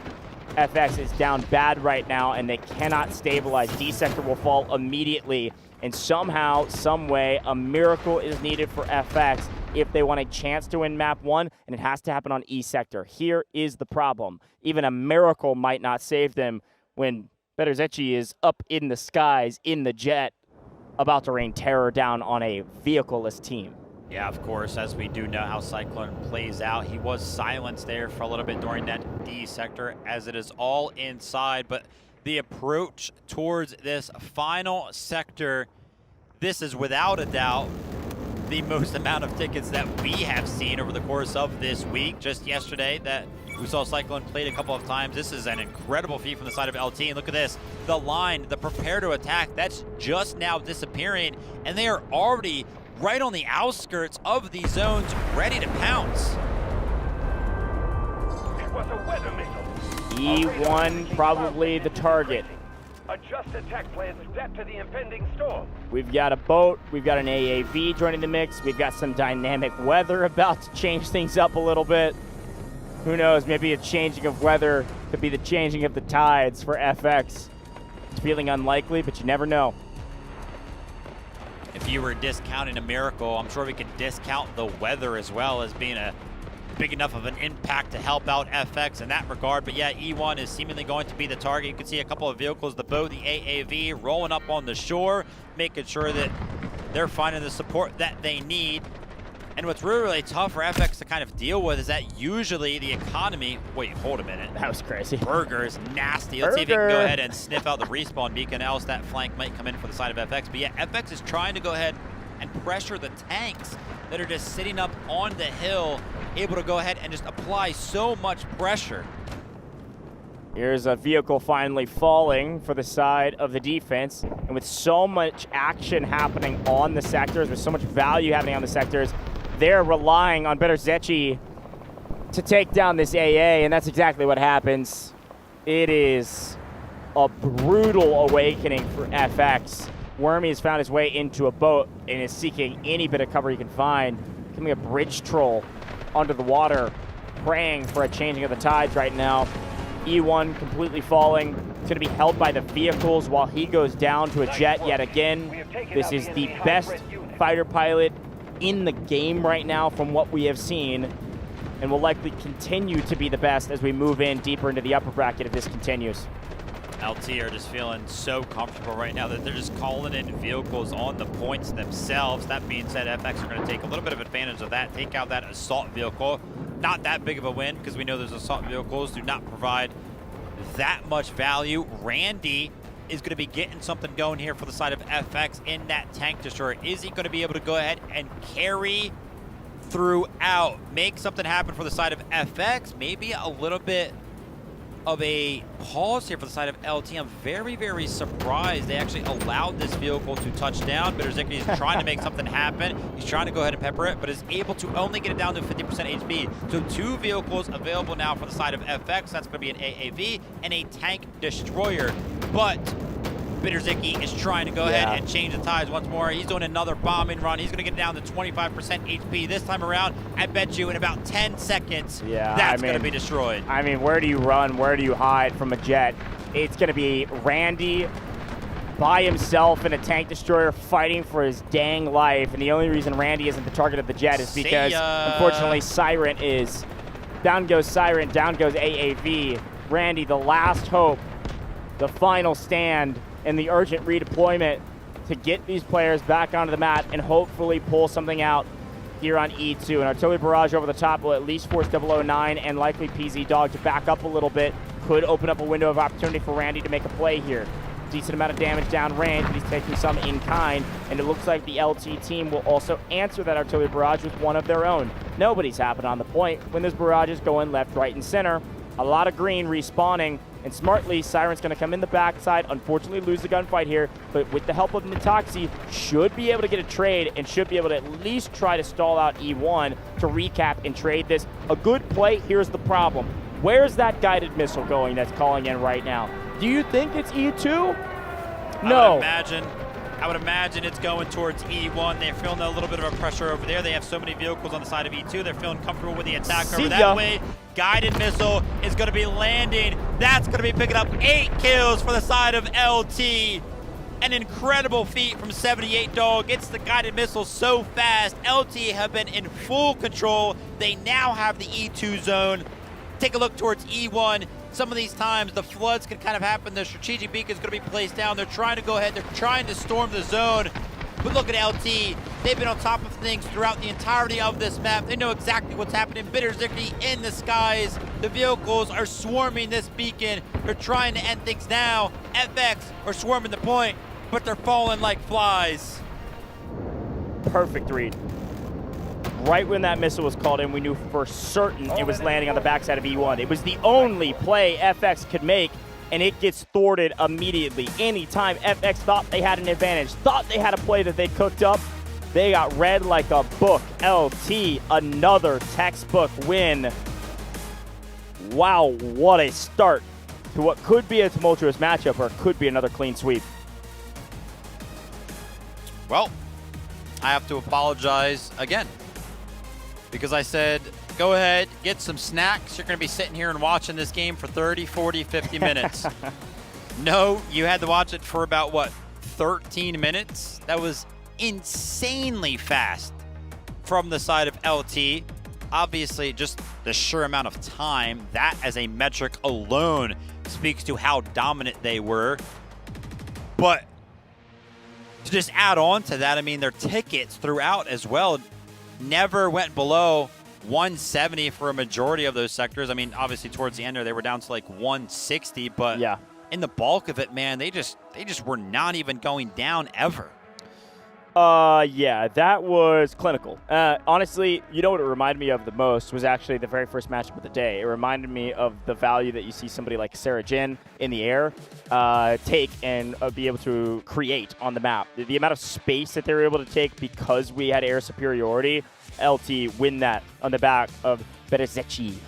37 kills from the Jet, top fragger for the team by a sizable margin, aside from their commander. And again, big credit to a commander that can pick up 34 kills while also leading their team in score and leading their team in comms. We look over to the side of the defense, and of course, stat lines look miserable, unfortunately, just because they couldn't catch a break. I will tip my hat, though, to Leo. Leo picking up 27 kills on a losing side with that fast of an aggressive stance from the attackers is a feat nonetheless. Leo was putting in a lot of work for the team. Yeah, firing as well, right? So just playing that assault character, just kind of flying around and was trying to apply some of the pressure to the vehicles as well, helping out those engineers. But yeah, this one fell apart very, very quickly. If we're going to take a look at any of the key moments from that matchup specifically, I would say that it just came off the back foot of the Jet winning out, destroying the Lav instantly, because usually you need that Lav alive. That's the only thing that's kind of keeping that Jet at bay. A bunch of times when we've watched Cyclone, the Jet is actually forced off into the distance, off into the horizon. It's very, very hard to find value, but the Jet just went for it, man. Again, one of those vertical attacks. Yeah. Some of these pilots on some of these winning teams, they feel so confident, they just go for it. Yeah, I mean, here's the thing. That's almost like, it's like you're kind of rolling the dice a little bit, because you can full send a strafing run down and play for a lob and get punished immediately for it. If you win, though, it is well worth the risk, in my opinion, because it opens up the map like this. Once Berezechi won that fight, everything was GG's from then on out. Too good of a pilot not to find value in nothing shooting at you. Too good of a pilot not to kill every single vehicle on the map. And too good of a pilot that allows your entire team to have so much space to work with. That's the difference, is the attack really did not feel any resistance from any vehicle or any flank, because that strafing run from the Jet continued to find value after value on every single move. One of the things that FX is actually the best at is the tank destroyer as well, because you have Wormy, who's very, very good at using it. You also have Randy, who's very, very good at using it. One of the highlights for me for the team of FX in general was how good Randy was at piloting that tank destroyer, and then Boom being inside of it as well. Them as a duo were so dominant, but the tank destroyers just kept getting destroyed instantly. LT were in full control. FX never had a chance. The problem with this map and the problem with the Jet still being alive is actually the E sector. The rest of the sectors are important, and at the very beginning was probably the best play, but having the Jet for E, it's just GG's. Like, if this Jet is able to stay alive till the very end of the map, I mean, Berezechi picked up whatever it was, 30-some-odd kills, never died because the Jet never went down, right? That is 34-0 in the Jet. That is GG's from front to back, because E is so dang open. And this play was perfect. This was a great read. It was a predictable one. It was the only move FX could make, and well done from LT to read it. The best guided missile we've seen in this competition thus far finds 8 kills right on top of the respawn beacon and where everybody was pushing from the attack. It was a perfect read, perfect placement, and well executed from this LT roster. Again, that is textbook. That is practice, and that is perfection. Very well done from LT. We're going to have to see FX do a lot of the same. A little bit of some smiles there from some of the players on FX because they were like, man, we just got rolled. But job's not done. Here's a quick look at the best squad, though. Leanne told you, watch out for them. This squad are fraggers, and they have found quite a few kills between the 4 of them. Yeah, Lazy as well is constantly finding himself in the kill feed. And, you know, those type of matchups, those type of blowouts are always like bittersweet, because for me it's like, man, like I wish that one kind of went better for FX. Like obviously we're rooting for both of these teams to do very, very well. But those types of matchups, those type of games are very, very important, because when we go into games and we talk about the importance of the Jet and it doesn't really seem to be doing anything in some of these games, then you watch something like this happen, you're like, oh, so that's why we have role players who are kind of playing in those lobs that are playing all the way back and keeping those Jets at bay. Now you see why. Because if you don't do that, by the way, you just lose. What's crazy is that a guy can basically top frag for you, be your fighter pilot, and then I think is going to get subbed out here in just a second because their only role, there he is on your screen right now, the best fighter pilot in the game currently, Berzechi for LT, will likely be subbed out going into the next round because that's their only role. Play the fighter pilot, play the Jet, and when the Jet's not on the map, he's not on the map. This guy's cool. He's got some aura to him, Vivid. Aura indeed. Off the stage he goes, he's like, listen, you guys got it, man. I give you guys the lead. Do something with it. Close it out. 2-0. I'm expecting that. I'll be waiting for you guys backstage. Now, I will say, getting his own popcorn. Yeah. LT have looked the best. They've played Cyclone 2 times now, and we've seen them on the attack twice. They have looked the best on attack, and maybe, you know, Bitterzicki is the difference maker there. It's not that they looked bad on the defense, right? They still looked good. They still won yesterday. But remember that head-to-head between LT and HAN yesterday. HAN actually took LT to double overtime. It was a very, like 5% was needed to be captured on one of the zones, and HAN would have actually won that game, and it would have been 1-1. So LT have shown that they can be beaten when they are on the defensive side of things. But remember, this is literally what I said. I felt like LT would win on the attack no matter what. That's why I wanted FX to actually be the team that was starting on the attack, because they just got absolutely crushed, and that's the only thing they're going to be thinking about over the course of not only the next like 3-4 minutes before they gear up and go into the next one, but also in the back of their minds when they are attacking, even they are a better attacking team than a defending team. They're going to be thinking about, dude, we just got crushed. We're down 0-1, man. Like, well, and I think that's the important note, right? Like, LT does have, I mean, I say aura, and I'll use that again. Like, LT does have aura in competitions like this because everybody has seen their VODs and know how capable they are. They know their strategies work a ton of the time. They know that they're near perfect with the way they play this game, especially on the attack, to be able to play these really quick, aggressive strategies. And so they have enough aura to where when you play them and you get shocked and surprised about how fast you got stomped, 100% that's a morale hit. That's going to be extremely tough for FX to turn around from. I totally agree. I would also venture to say, and again, biased, there's no question about it. I'll own it. I said it's going to be 2-1. I still believe it can be. But I want to say Cyclone is a bad pull for FX. This is not a map that they're super comfortable on. This is not a map that they showed us that they were that good on. They were just a little bit better than Reborn, who's already out of this competition. So FX, if they pull something like a Cracked, if they pull something that's a little bit more feasible for them to play, maybe like a Threshold, they maybe could have put up a better fight on the defense. Really relying on this team to make some big moves. And if I'm them, I'm making risky plays. I'm going full send, full tilt. There is no patient play style, a strategic play style that's super slow that is going to beat a team like LT in my mind. You got to send the house and hope it pays off to win this attack. That's my opinion.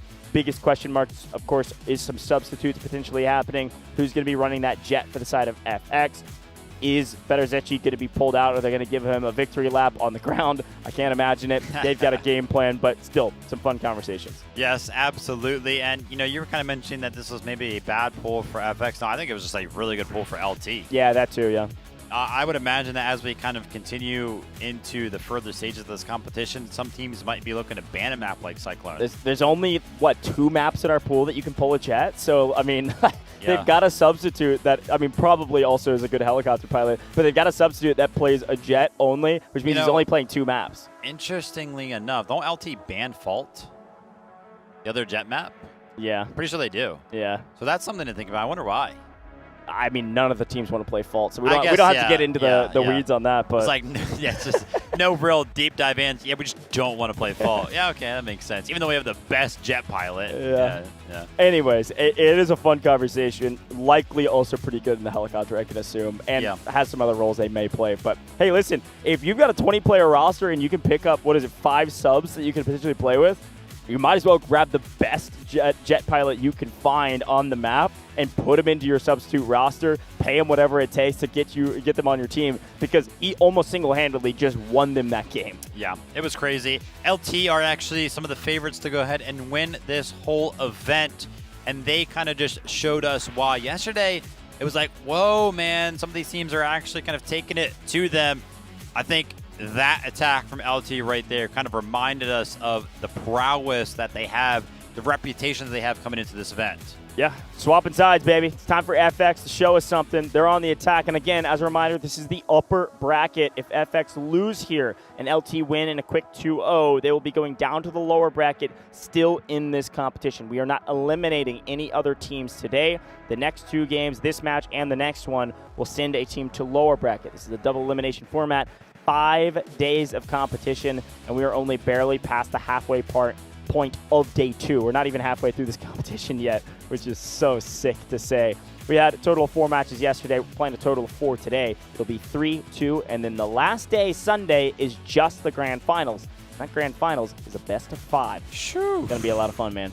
Yeah, cannot wait to see, obviously watch the grand final itself, but then to see which 2 teams actually make it through. What are going to be our final 2 teams? Who's going to be fighting for that championship? I wouldn't even know who to guess right now, honestly. Well, you did guess, though. Yeah, I did guess RRQ to win the whole thing, so maybe like RRQ versus LT. Yeah, which in theory, if they win their upper bracket matchups, if RRQ wins the next one and LT wins this one, they actually meet earlier than that. They have to play in the upper bracket finals first and then make their way to the grand finals. Which, we know how that went in Vietnam. That's right. And if you all know ball and you know how brackets work, which is pretty standard at this point, you also know that if a team goes undefeated throughout the course of this competition and stays in the upper bracket, they're playing way less matches. They actually skip a full day of competition, by the way. They get a day off if they go straight to the grand finals from the upper bracket. So a big advantage here if you can go undefeated. Quick look at FX. A few shaking of heads, but still some smiles. Yeah. They got to rally, man. Yeah, they really need to, but they should be feeling confident. I keep mentioning that FX, they look better when they are on the attacking side of things. They looked better in the regional qualifiers. They looked better yesterday when they were on the attack. That is just a continuing theme right here for FX. They got to be feeling confident. They should be feeling confident. They have a game plan. They know exactly what they need to do. They know exactly what LT are going to be doing on Cyclone. They had the opportunity to watch how they play the defense, and they know. Also, here's something cool, too. They watched a team almost beat them when LT were on the defense, so they kind of know what works. Yeah, could VOD review on what worked or what was a stumbling block for them. I mean, I think the biggest question mark is what this FX team is going to be able to do with the jet. We've got to pay attention to the air superiority. Will you see value early? Will you just be harried for 20 minutes? Or will that jet fall quickly? A lot of hypotheticals, a lot of question marks, and there it I is. love it. Our subs, as expected, Owen in, NW Dog out, Betterzici out, Snowdoze back into the mix. Snowdoze, by the way, is a difference maker for this team. Snowdoze had some big plays yesterday in their matchup against HAN. So this is not like a downgrade by any means. If anything, Snowdoze is the starter, and Betterzici is the role player. So watch out for Snowdoze now that they are on the map, and the defense will not be picking up any jets. So our fighter pilot did his job. He's going to head to the wings. Pun intended. Excited to see what these 2 guys can do. You excited? Not going to be as warmed up. They didn't get the opportunity to play in the first game, but I'm sure waiting in the wings, watching their team go ahead and win that first game, they got to be feeling pretty confident.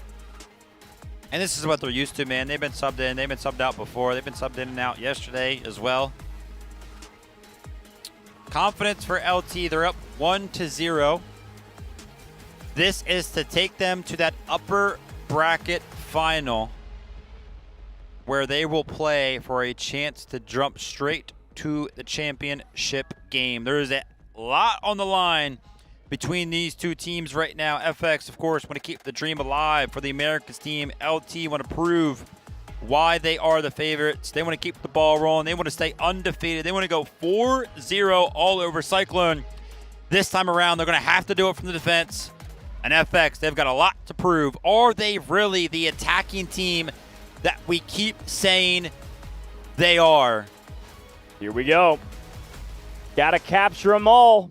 Gotta win the entire map. Let's get into it, folks. Let's see what the pace of play looks like here for FX, and let's see who is operating that jet and where they go. Full frontal assault, head up to the boat, play the edge of it, the lip of it, try to get some pot shots over the top. Owen immediately for LT is going to be your lob operator. He's going to be backing up to a bit of safety, looking for taking some shots in the air. By the way, it looks like the only thing that's going to be finding itself up in the skies over the course of Cyclone is going to be birds. Birds, and more birds. I don't see a single jet for the side of FX opting to not jump into that. Maybe a lack of pilot, maybe a little bit of a... I think it might have died already. Nah. You don't think? We jumped in a hair late. They're at 179 lives. Nope. I think we were in early enough. I do not think they jumped into the jet at all, which LT might be thrown off a little bit by that. I'll be interested to see, though. Maybe I'm wrong. Maybe the jet did get blown up, but I don't think anybody jumped into it. I think it got pieced. Okay, we'll see. Maybe they jump into it late and catch this lob by surprise. We did see Owen there backing up, so maybe went out into the open, didn't see the jet, and then backed up. But either way you look at it, doesn't really matter. Let's jump into the action again. Attackers, FX, Randy, working their way towards the point right now. See Randy using that assault vehicle to get up close and personal. That assault vehicle then, not Randy's, but the other one goes down. Keep pushing. Randy actually finding a few kills. Luna finding also 78 Dog, the commander, as Hang picks up a nice kill and will pick up those revives as well for the defense. Some of the flanks trying to come out here from multiple angles for the side of FX. Wormy was trying to work over there on the side with the bow, just pick up a couple, but is eventually snuffed out. Just as a little bit of a point of comparison, by the way, LT at this time of the match had actually captured Sector A, and FX on the other side of things have yet to kind of take a stab at it at all. And there he is. Wormy finally joins the pilot seat. You're right. Comes in a little late to make sure it doesn't get insta-kill when it spawns in. I actually like that strategy from Wormy. Sorry, I got a little too excited about the jet dying. Wormy up in the skies. Wormy as the commander likely will meet the squad leaders are going to have a little bit more agency in their calls. Wormy will have the eyes in the skies. The AAV down means that Wormy is the last remaining vehicle for the side of the attack and already finding a bit of value here with some shots over the top, picking up Yuan. Trying to make something happen here, but if you take a look at the vehicles available for the side of LT, the two vehicles that usually apply enough pressure to the jet to keep it away are alive. The boat's up, lob is up. They got to start attacking this jet before Wormy starts to go on a rampage. Yeah, this is actually nice to see that Owen is going to have to be distracted. Owen has to sit here, stay alive, and pepper Wormy so he can't get whatever he wants on the map. Already his presence being made known, and that allows the FX attackers to start pushing up. They're going to get to the pillbox and then work their way around it, start capturing this point. So far, so good for the side of FX, and I really like the strategy of late joining the battle with the jet to make sure it is alive. Now they're finally getting some members of the squad onto the point, trying to make something happen. Oh, and again, this is going to be pretty much that role player role that we were talking about, where its only role is going to be keep applying pressure to the jet and potentially even take it out if you hit one more shot right now. You might go ahead and do just that, but Wormy is so far away, it's hard to go ahead and really quantify exactly how far away he is, but he is very, very deep in the skies, and he's going to be safe for the time being. Going to wait for his jet to go ahead and repair. On the other side of things, on the ground, FX, they've got a lot of numbers on the point, but somehow LT have more. They're constantly defending this. It is 0% captured. Yeah, they've got bodies on the point. They're slowly making their way that direction. Decent damage over the top. Wormy's actually going to clear out a lot of defenders. This is a really important strafing run that needs to connect, and it doesn't do enough damage to hold down the line of the defense that are moving up to the point to make sure it's contested. unfortunately, was starting to take a bit of damage and needed to play a bit safer. A smart play from Wormy, unfortunately, not to overcommit. Needs to stay alive. By the way, this boat off in the distance for 009 just picked up a 4-piece.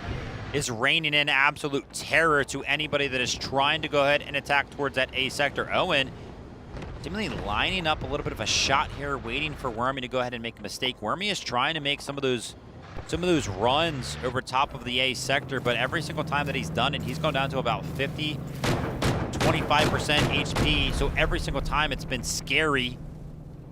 So great job from LOT to go ahead and remind Wormy what exactly can happen if he gets close and personal again. And yeah, look at this, he's going again, but I can guarantee you he's not going to get out of this unscathed. Trying to hit some shots here is going to be Owen.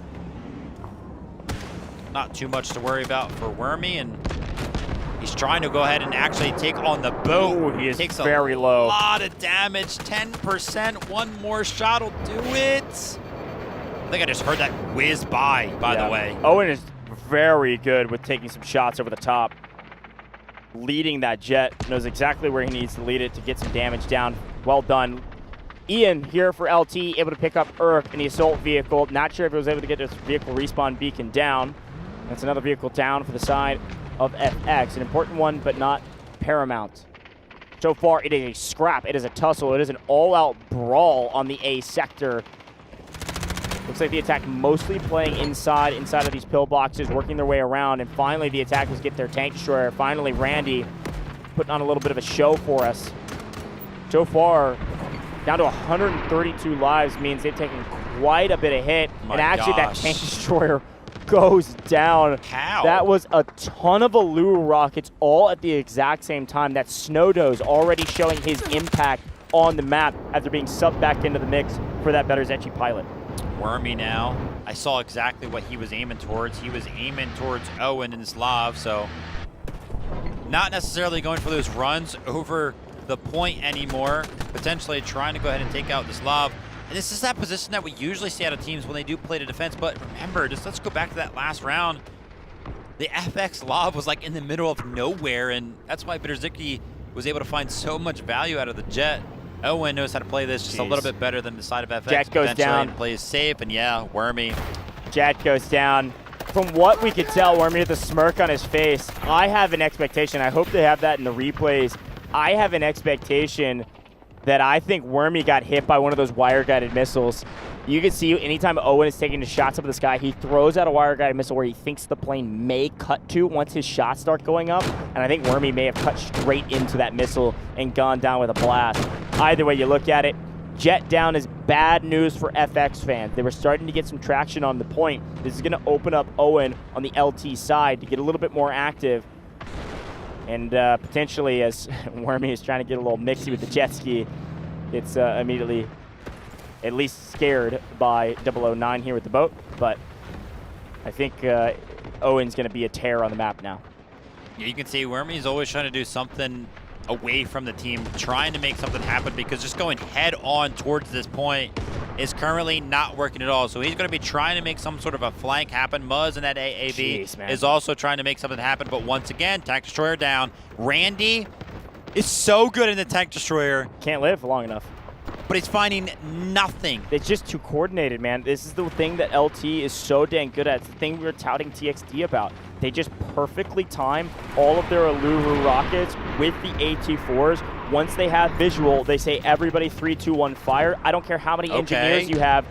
Finally, we're seeing it go the other direction. Finally, we're seeing Boom pick up a destruction of a vehicle there against LT, and it's 1-1 in the vehicle category. Owen is likely, definitely going to be the last remaining vehicle operator for LT, and we've got that AAV that is being run by Muzz right now. Could be a window of opportunity for the attackers to make a move for A. Yeah, they've got to make something happen. The tickets have already been dwindled all the way down to 90, and we were just on the first sector of a map like Cyclone. We have seen them turn the tides before. The assault vehicle trying to get active. Wormy gets a splatter. Gets a splatter, very, very similar to Crack. That's eventually going to be stopped, but he jumps out of the vehicle. He puts the respawn beacon down, and he tries to go ahead and find value on the flank. Remember, he keeps trying to do this. He's going to be met on the other side by Saxon, and yes, Saxon's going to find the best of Wormy, but now the defense is going to start getting active. They're going to start building that advantage.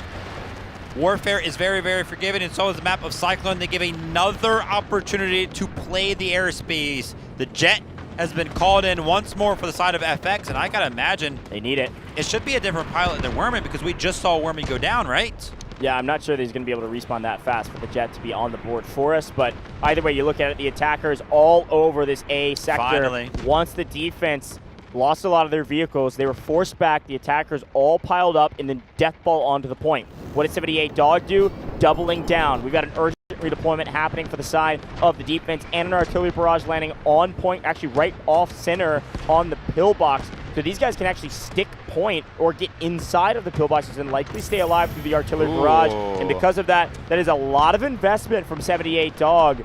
A lot of investment that unfortunately won't do hardly anything for them. Urgent redeployment won't do much besides set up for new. They've marked this vehicle. I think this AAV, actually definitely the AAV for destruction. Not sure that will fall. That's a missed opportunity. And then the urgent redeployment and the artillery barrage not doing much either. So in general, that's a small victory for the side of FX. 30 lives down moving into the B sector. It wasn't clean, but it'll do. It'll do, Pig. A little bit of a substitution happening mid-game here. I actually see off in the distance, Wormy is going to be jumping into the tank destroyer. That's kind of been handed off to Randy over the course of this competition, but Wormy, this is where he kind of made a name for himself. He was all about the tank destroyer, but started to find incredible value in some of the other vehicles, so he kind of handed it off to Randy. Actually, do I see Randy in the driver's seat now? Yeah, they're working together. Okay. That's good to see. Natoxi up into the sky. Natoxi was the last jet operator, if I remember correctly, for this roster. Natoxi was the original pilot and didn't find a ton of value onto the map, and so maybe they tried Wormy out. Natoxi almost immediately going down on another strafing run. They're playing safe right now. Just the threat of a jet does force the defense to play a little bit different, and it might give them just a hair of enough breathing room for FX to make a play here for the B sector. Randy getting active, playing for this lob on the far side. That's 009 backing up, realizing he might be in a bit of danger. 78 Dog, the commander for LT, goes down. My gosh, they blow up the tank. Whoa. Right behind him. They blew up the tower back there, and it was, I think 78 Dog just made a mistake, just got a hair too close. That was wild. That would be crazy if that's what kind of turns the tides here in favor of FX. Obviously, LT is going to be in this for sure. They still have vehicles available, so it's really going to be no big deal. Natoxi's still trying to make something happen in the jet up top, but Randy is also still trying to make something happen in the tank destroyer. He has found absolutely zero value when he was on the defensive side. When he has been on the attacking side, he has not been able to get active, and it's all on the back foot of that lob that's pretty much just keeping it at bay. But look at this. The strike squad's coming in. This is going to be Hang. He's done this before. Watch out for 009. 009 on the backside. He's got a full squadron inside of it. Snowdoze pops out. Main player substitute doesn't matter. Well executed. Nice play there from Snowdoze and 009 to swing around the backside and take down the tank destroyer, and the assault vehicle follows as well. Hang almost gets over here. Wait. Oh, wait, it's still going to steal the boat. What? Steals the AAV. I thought Mega saw him. Mega just tapped it so that maybe some of his players could respawn into it. But Hang, the route man, gets paid again. This guy's always doing something crazy. Robbery in broad daylight on Cyclone. FX, I mean, do you even calm that man? You even say they just stole our AAV after I got out of it? My fault? That would hurt to say. That would hurt to hear coming over the comms. Now LT, remember where they lost that vehicle on the backside to the explosion? They've pretty much just reevaluated. They've kind of picked that one right back up. 78 Dog is going to be taken out all the way back on the other side of the little bit of a river that runs between the two sectors and kind of playing that passive position. I got to ask you a question, Goge. How in the heck is 009 pushed up this far and facing almost no resistance consistently? How have we not sent more of an investment? Combine the jet, combine some rockets, combine anything. Be cohesive, be the team you know how to be. We're just sending Wormy as like a solo towards the thing. We're leaving Randy alone over here to kind of face it off in the tank turret. We're just sending assault vehicles at it. They've got our spawn pinned right now. Here's the action that you wanted. The Toxie throws some damage down range. The problem is Owen's been sitting in the backfield. 0-0-1. Owen's only job is to make sure this jet does not find value. If Owen's not there, 009 can't do his job. If Owen's not there, Snowdoze doesn't take down Randy in the tank destroyer, and that tank destroyer is running rampant on the map, and this B sector is already taken down. Owen is the unsung hero of LT. Zero questions about it. Wormy is going to be finding himself in the boat now. We did see him. Oh, nope, sorry. It's actually not a boat. It's a jet ski. I get confused sometimes. Look at the bottom of the screen. He's going to be putting a respawn beacon down, and this is exactly what I want to see because this beacon has clear sight towards that beach that lava has kind of been posted up on for the side of LT. That is the pain point right now. I don't even want to see any of the members from FX approach this hill, this main hill towards the B sector until they take care of that vehicle. That should be the main priority. It's pushed up so far, it feels free, but nobody's going for it. And listen, I'll echo something I said right before this matchup started. I'm really looking at WAG, Rasta, Mega, and Snarf in particular to make a big play right now. This is the strike team of the attack. Oh my gosh. And unfortunately, the attack can't get anything going. Anytime they have a vehicle, these Alluru rockets come flying in. Hang on the back line, steals another vehicle. I'm telling you, this Hang guy is crazy. He is a solo. He doesn't even play with his squad. He just runs around the back line of the attack, steals vehicles, blows vehicles up, drops down respawn beacons, kills everybody. Hang is crazy, man. I love it. So much value from those individual plays. Sometimes it's hard to quantify in a 20v20 game mode, but it is being displayed on multiple fronts right now from the side of LT. Finally, FX, they do get one of their vehicles to land. It's going to be another one of those tank destroyers. It's going to be Randy being trusted again with that. I'm not even going to get too excited about that because this is just more of the normal. Tanks getting destroyed as they fall down from the sky. What can the side of FX do? I mean, 60 tickets remaining. We're going to be seeing that assault vehicle go down that did get stolen, but again, not too much value being found from those types of vehicles, so no big deal. And a different approach actually from the side of 009. He's going to be posting this vehicle up a little bit differently and for a good reason. Again, not going to get excited. Snowdoze, man, I'm telling you, main player Snowdoze back into the mix, making a huge difference on the map. Vehicle after vehicle after vehicle falling. That was the jet. And finally, air superiority controlled. Owen, he did his job. He's got his one kill. He's got his one kill. He only needed one. Great job there. They're going to be calling vehicles in. You know you're winning when you call vehicles on to the sector you were defending.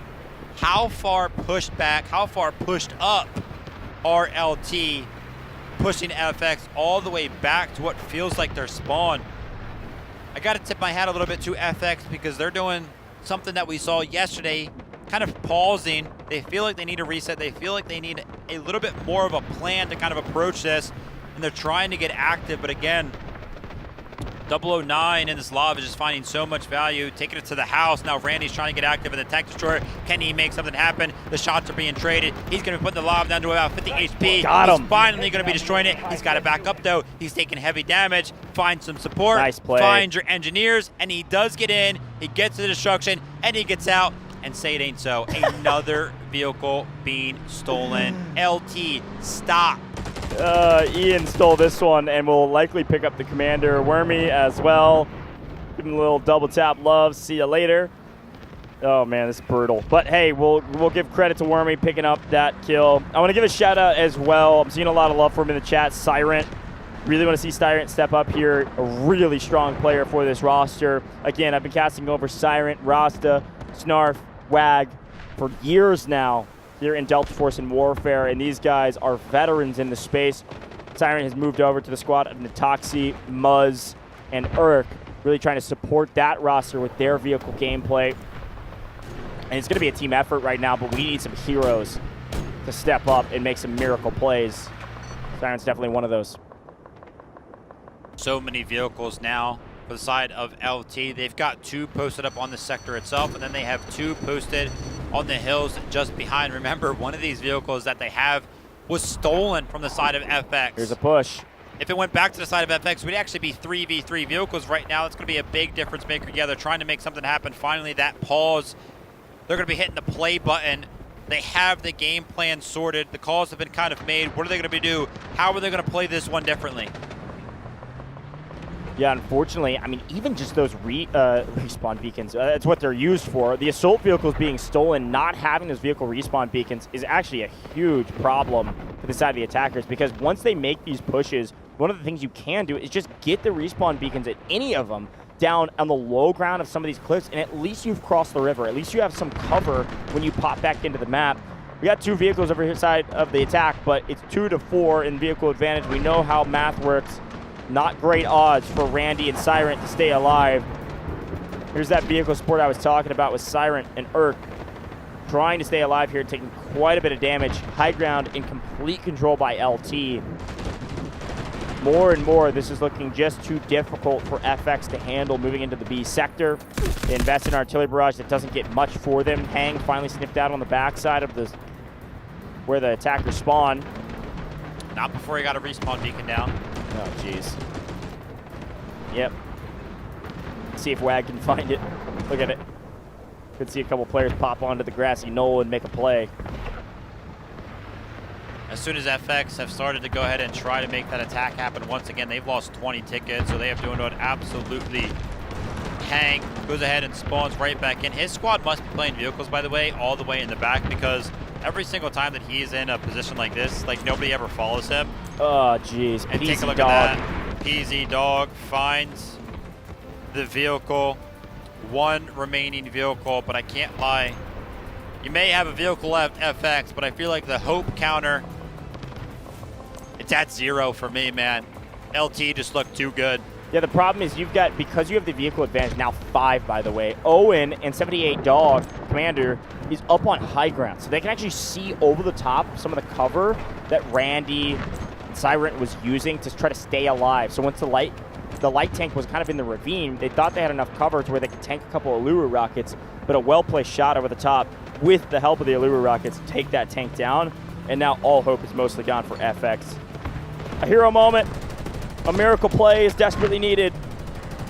The problem is, warfare is such a team game that heroes, unfortunately, don't often stand up and win 1v20s, which is what is needed right now. The last remaining vehicle of FX falls, and as does their hopes of staying in the upper bracket. 4 lives and counting. That is going to be GG's on the B sector for FX. First time on land representing the Americas region, and they are not done yet, but they are done against LT. A dominant performance from the top seed. LT stand tall, they stand undefeated. LT have not dropped a map yet. LT are the best team here on paper thus far, and we'll see if anybody can hold a candle to them as we get deeper into this competition. And finally, the last player will fall there. We'll wait until every player falls, as they only have 1 life remaining. They're going to fight until their last dying breath. There it is. LT win in the upper bracket. LT moving on into the upper bracket finals, awaiting their competition later on another day. FX will join the likes of some other opposition down below in the lower bracket with 1 last chance to stay alive in this competition and battle their way to the grand finals.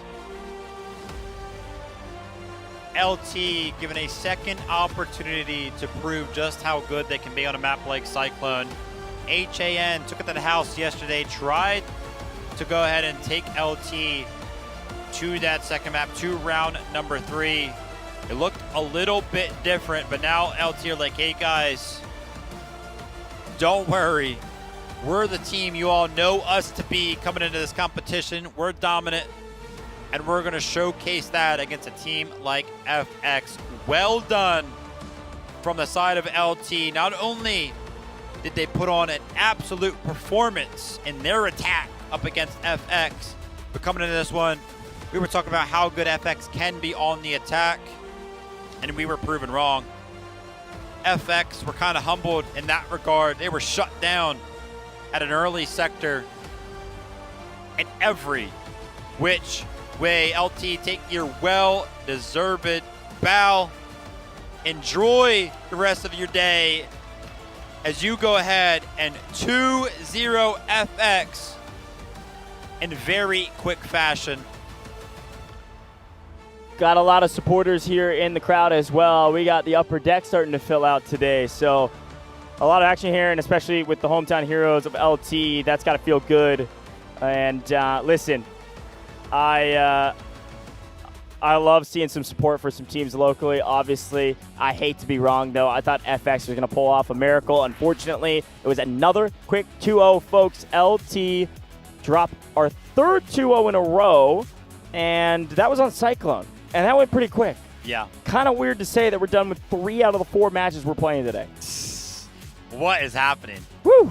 Flying by. Let's take a look at the stats. And, well, Lazy at 40 kills at the top of our leaderboard. 009 putting in a ton of effort. 94 in the engineering score is a fantastic stat line. We saw that on main stage a ton. Obviously, our commander, Leanne, as per the usual, DN, near the top of the leaderboard, just slaying out the lobby.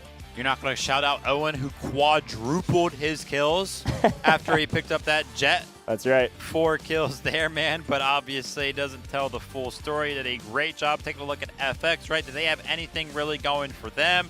I mean, not really. We see Izak picking up almost 30 kills there. That's kind of like a surprise performance. I feel like we would kind of chalk that one up to be. Leo also did very, very well. I feel like on both sides of the coin here on Cyclone was constantly up there towards the top in terms of the frags for the entirety of the team. And I got to tell you, we're used to seeing Wormy towards the top of the leaderboard now. As a whole, of course, the team did get shut down. But Wormy, on an individual level, whenever we kind of saw him, in the boat, in the jet, when he was trying to make the flank plays on the jet skis, when he was trying to make the flank plays with the respawn beacons, when he was in the tank destroyer for a little bit of time, when he was on the bow, nothing worked for the guy. He is usually the star player for FX, but he was completely shut down by the whole team of LT. And I think he was trying to be a hero to some degree, which they needed. I don't mind a risky play like that. Was playing in vehicles, was playing hero plays on the back line, was taking jet skis to try to take down boats. I don't hate it, but yeah, it wasn't a huge impact, unfortunately, from Wormy. And Randy Savage and Boom. Those are guys that usually are major impact players, but the reason is what's on your screen right now. Hardly ever do they have a vehicle advantage, and the only time that they did, usually the jet wasn't finding real value, so you could almost take it off the map and trade it for the defensive vehicle as well, let alone all the steals that we saw. But let's take a look and see if we can catch this first. Oh, it was wire guided. That was from the boat. The boat got the first elimination on the first jet. That's why Wormy was smiling. What a play. They were able to take down the boat, though, in answer. And once they got the second jet, Natoxi did a pretty good job of staying alive and keeping Owen busy, but didn't find value with the jet, which is what gave the huge advantage to LT in the first match when LT was on the attack, is that their jet was everywhere at once. Just some great hero plays from players like Hang. How in the heck do you get into a position to where you can steal the enemy's AAV? Some frustration coming out from the side of FX as well. And I was looking for some emotion from the side of LT. We did get a little bit of it after they did win, right? Some smiles coming out, but this was pretty much the name of the game for LT. Every single time there was a vehicle anywhere on the map that was not theirs, they either stole it or they blew it up. Yeah, and again, that's just the way the cookie crumbles here in Warfare. You got to either have a vehicle advantage or take vehicles on off the map by blowing all of them up both ways, trading it, and then you got to play the infantry game. Once you have the vehicle advantage, oftentimes you can keep it because you can take these vehicles down before they hit the ground. A great play here from LT thus far. They took down every advantage as per the usual and made sure they kept what they had. They kept the high ground, and once they kept the high ground, there was nothing that this team could do. There's nothing FX could do to break through the defenses on the B sector. Great effort, but still, of course, we know who our best squad is. They're usually our best squad, maybe always will be, because they are the fraggers. They pick up their rescues. Their stat lines are wild. Leanne, Deanne, and Lazy top fragging for the roster at 40 total kills. Yujan at 25. Plenty of revives to go around. Again, can I just say, super cool to see support operators pick up 40 kills and also 51 rescues. That's sick. That is incredible value out of just 1, 2, 3, 4 of the members out of a 20-man roster. So shout out to these guys. They were the best squad on the attack and the defense, by the way. So I'm excited to kind of see how these guys continue to perform throughout the rest of the tournament. Of course, even though they are a part of the best squad, we of course do denote a MVP, and why we wait for that one. Actually, love this shout. 009. 009. I like it. I feel like we chose 009 for what they were able to do on the back line. Yeah. This was the cherry on top. This was like the creme de la creme of what LT was able to do on the defensive side, because they didn't just hold the high ground. They didn't just win the air superiority. They also sent 009 around the backside to make sure that any of the reinforcements that were trying to help with the pushes that the attackers were making were getting either obliterated, or they had to think twice because 009 and Snowdoes were on their backline causing so much chaos. Yeah, I felt like they kind of showcased a little bit of a strategic maneuver here against the side of FX. 009, 94 engineering score as well. So an incredible feat, but yeah, it looks like they showcased a little bit of a strategy here with the positioning of that vehicle that FX were just not able to go ahead and adjust to. I kept calling for it, man. I wanted to see something happen. 009 was just too good, though. Yeah, really strong plays, and I think, yeah, it was kind of that weird quandary of like, hey, our attackers are so far up that all of them turning around to go help us with 009 doesn't make a ton of sense. But if you don't do that, you just kind of lose on the backline as well. So, and you get several of your vehicles robbed because they're holding the backline. So Hang had a free route to just swing around, grab the assault vehicle, and drive away. Pretty cool. Very good strats there. But we will be seeing FX later, not today, but tomorrow, most likely down in the lower bracket. They're going to be battling against some of the teams that you saw earlier today. We'll take a look at that bracket a little bit later to see who they're playing against. But those players, those teams will be fighting for their lives in the tournament later in our competition. We still have one more best of 3 to get to today. The last remaining match of the day is another upper bracket match. It is a double elimination tournament, so the next loser still in the competition, but the next winner will be moving on to the upper bracket finals, where they certainly could earn an undefeated title moving into the grand finals. A lot still on the line for all of our teams. We are going to hear from our winners. We're going to hear from LT, likely the commander, to hear a little bit about why things went so well against FX. See what their plans are for the future, or if they've got predictions maybe in some of the other matches. Vivid, any final thoughts on that matchup? Anything you want to see from FX as we see them later in the competition? Yeah, I want to see FX on a different map than Cyclone. True, and to be fair, I want to see LT on a different map than Cyclone as well. So looking towards matchups tomorrow and onward, I need something different for Cyclone for both of these teams. I feel like FX towards the end of that as well. We kind of saw the reaction from Wormy after the game did end. Still all smiles, which I think is personally a big positive. They went against the Titans of LT, and they're still feeling good afterwards. Great to see. I think they realized that they were a little bit outclassed. I think that was the thing. I think they said once the Jets started going down, once they couldn't find any advantages, once their attacks were thwarted at every push, once Wormy couldn't feel like he had any presence on the map, things were GG'd from there. Speaking of GG's, let's hear from the winner down on stage with an interview.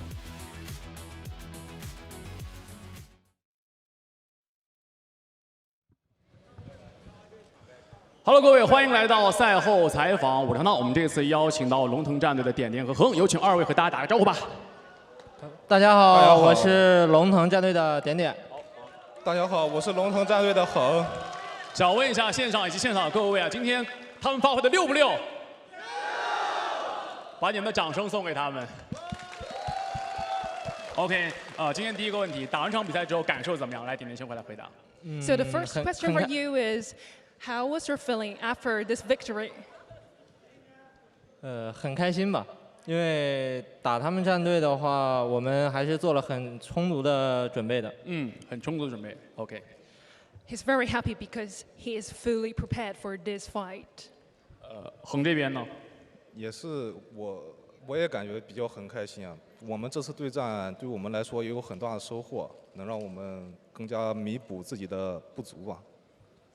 Heng is also very glad for this victory because they have harvested a lot from this fight and they knew where to improve.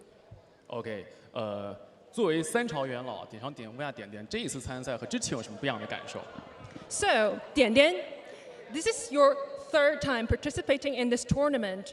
What's the difference? What's your feelings? 这次的布仔协同会比去年更好。我们相信我们在接下来对战的比赛中都会打出自己的风采。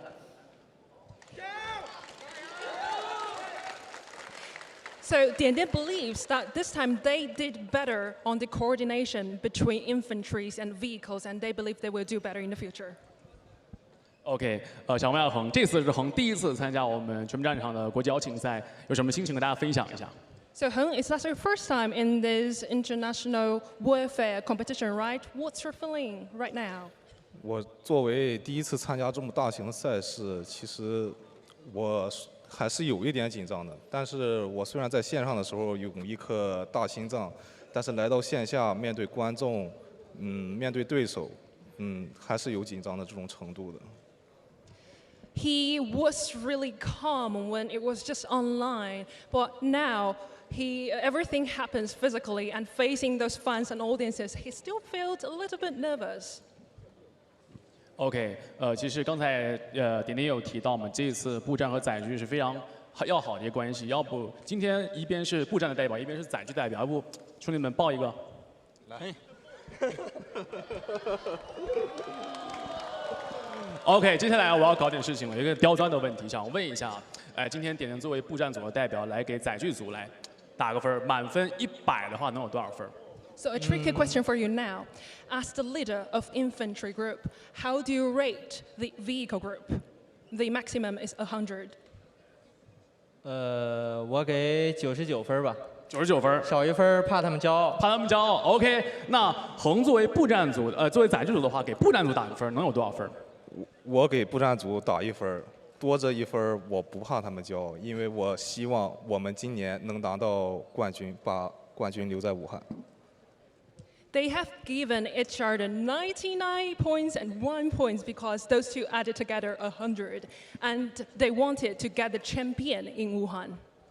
OK， 也是期待接下来龙腾战队能够把冠军留在武汉。谢谢二位，谢谢。Thank you.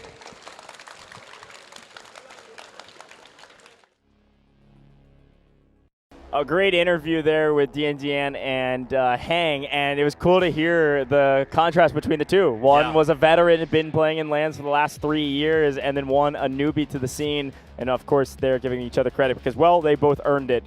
Insane stuff from both of them. Great interview. Folks, we're going to head to a very short break here in the booth. When we come back, our last match of the day. You're not going to want to miss it. It's got to be a banger. Court finds that the AI holds no legal responsibility. But the data, this doesn't add up. Just deal with the AI. Priority. Protect company assets. Valve closed. You destroyed our home! That dream again. Gabriel Mercier, codenamed N2, role, engineer. As a former nuclear facility engineer, N2 was removed from his position following a major incident that escalated into legal proceedings. He later returned to military service and was reassigned to Arctic deployment under CBR and related units. With the originally designated technical specialist unable to fulfill operational requirements, and following assessment review, N2 has been approved as a replacement operator for the subsequent operation. Stun out.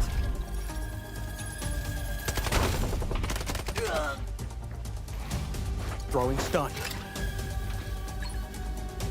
Stun hit.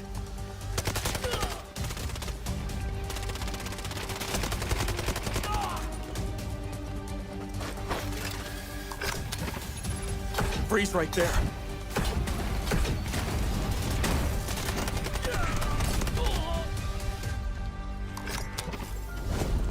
It's getting cold.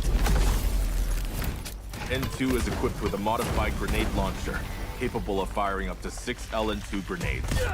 Upon impact, each round detonates and releases a burst of cryogenic gas, dealing area damage and significantly impairing enemy mobility. Sustained hits can fully immobilize targets through extreme low temperature exposure.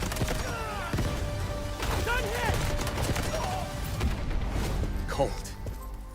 I can go colder.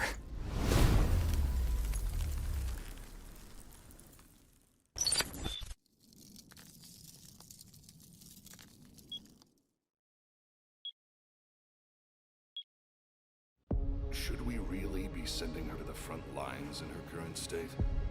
You ought to know her better.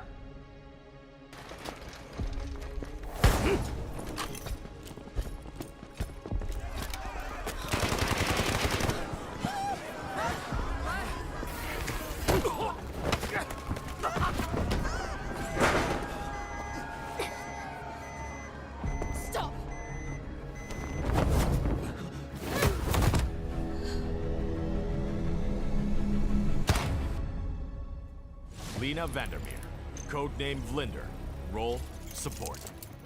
Vlinder is a medical specialist from GTI Europe, specializing in pharmaceutical research, possessing outstanding medical expertise, and a strong sense of responsibility.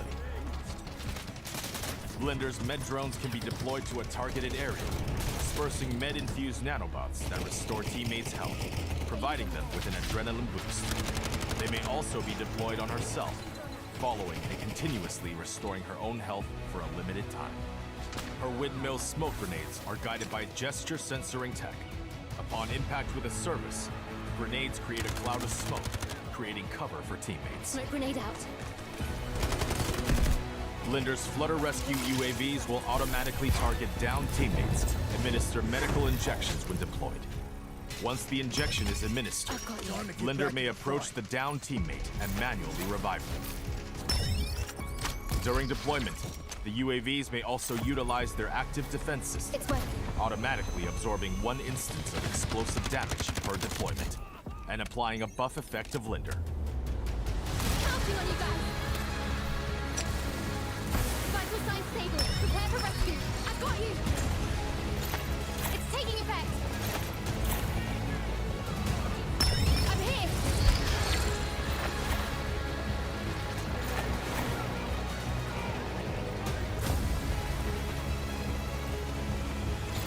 Feeling better.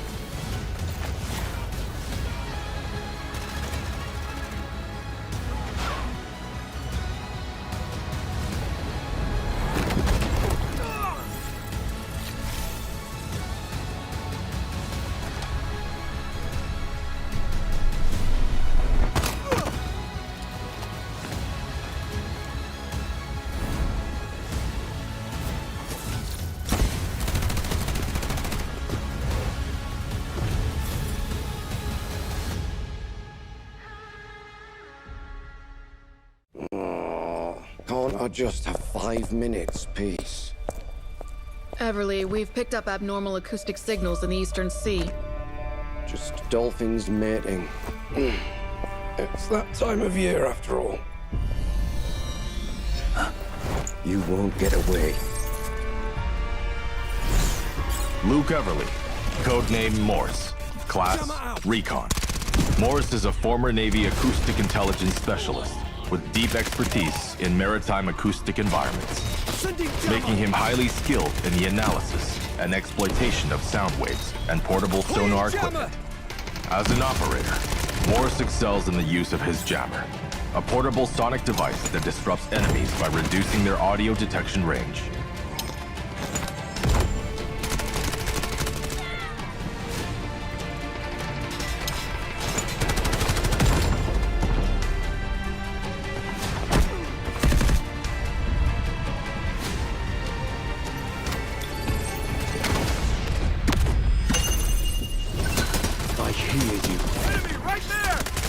Morse's advanced sonar device emits sound pulses to scan for enemies, generating markers on their positions. No more secrets!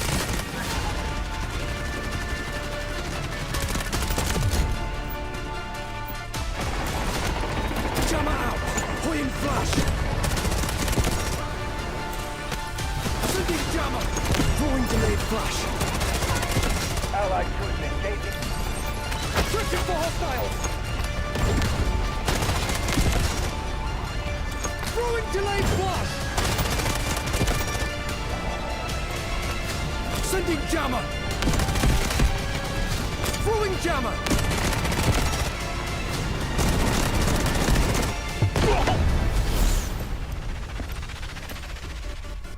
Shh. The storm is coming.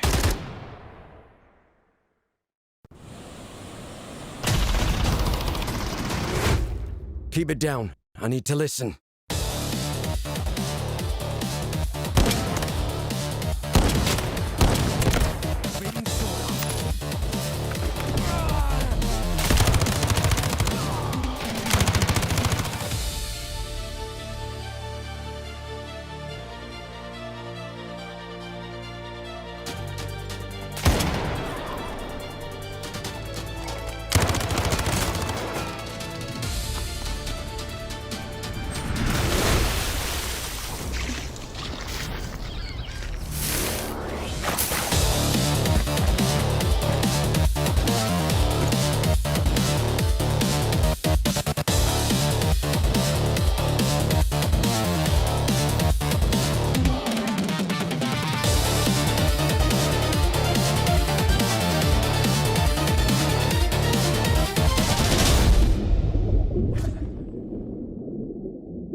Unbreakable, unshakeable.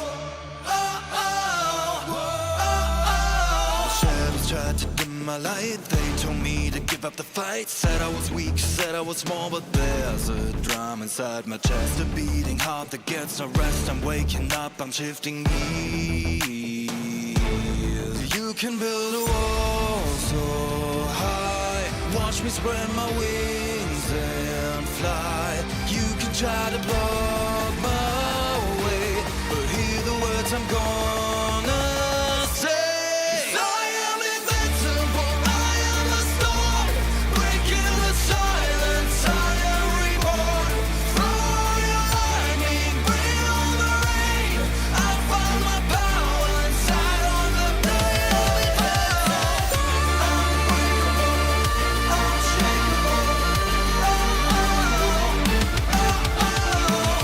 Unbreakable, unshakeable.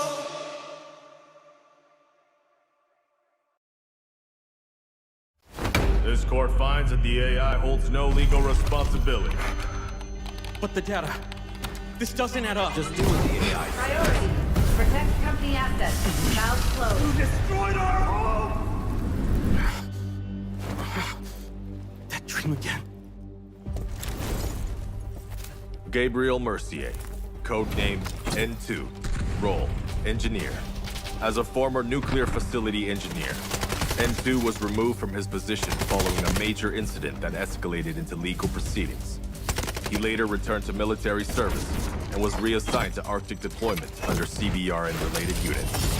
With the originally designated technical specialist unable to fulfill operational requirements, and following assessment review, N2 has been approved as a replacement operator for the subsequent operation. Stun out.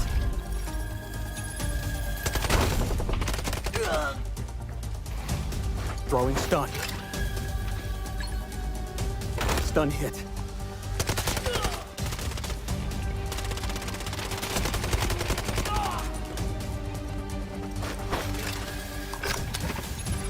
Freeze right there.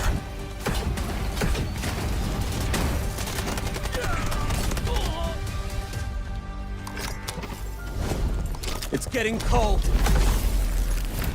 N2 is equipped with a modified grenade.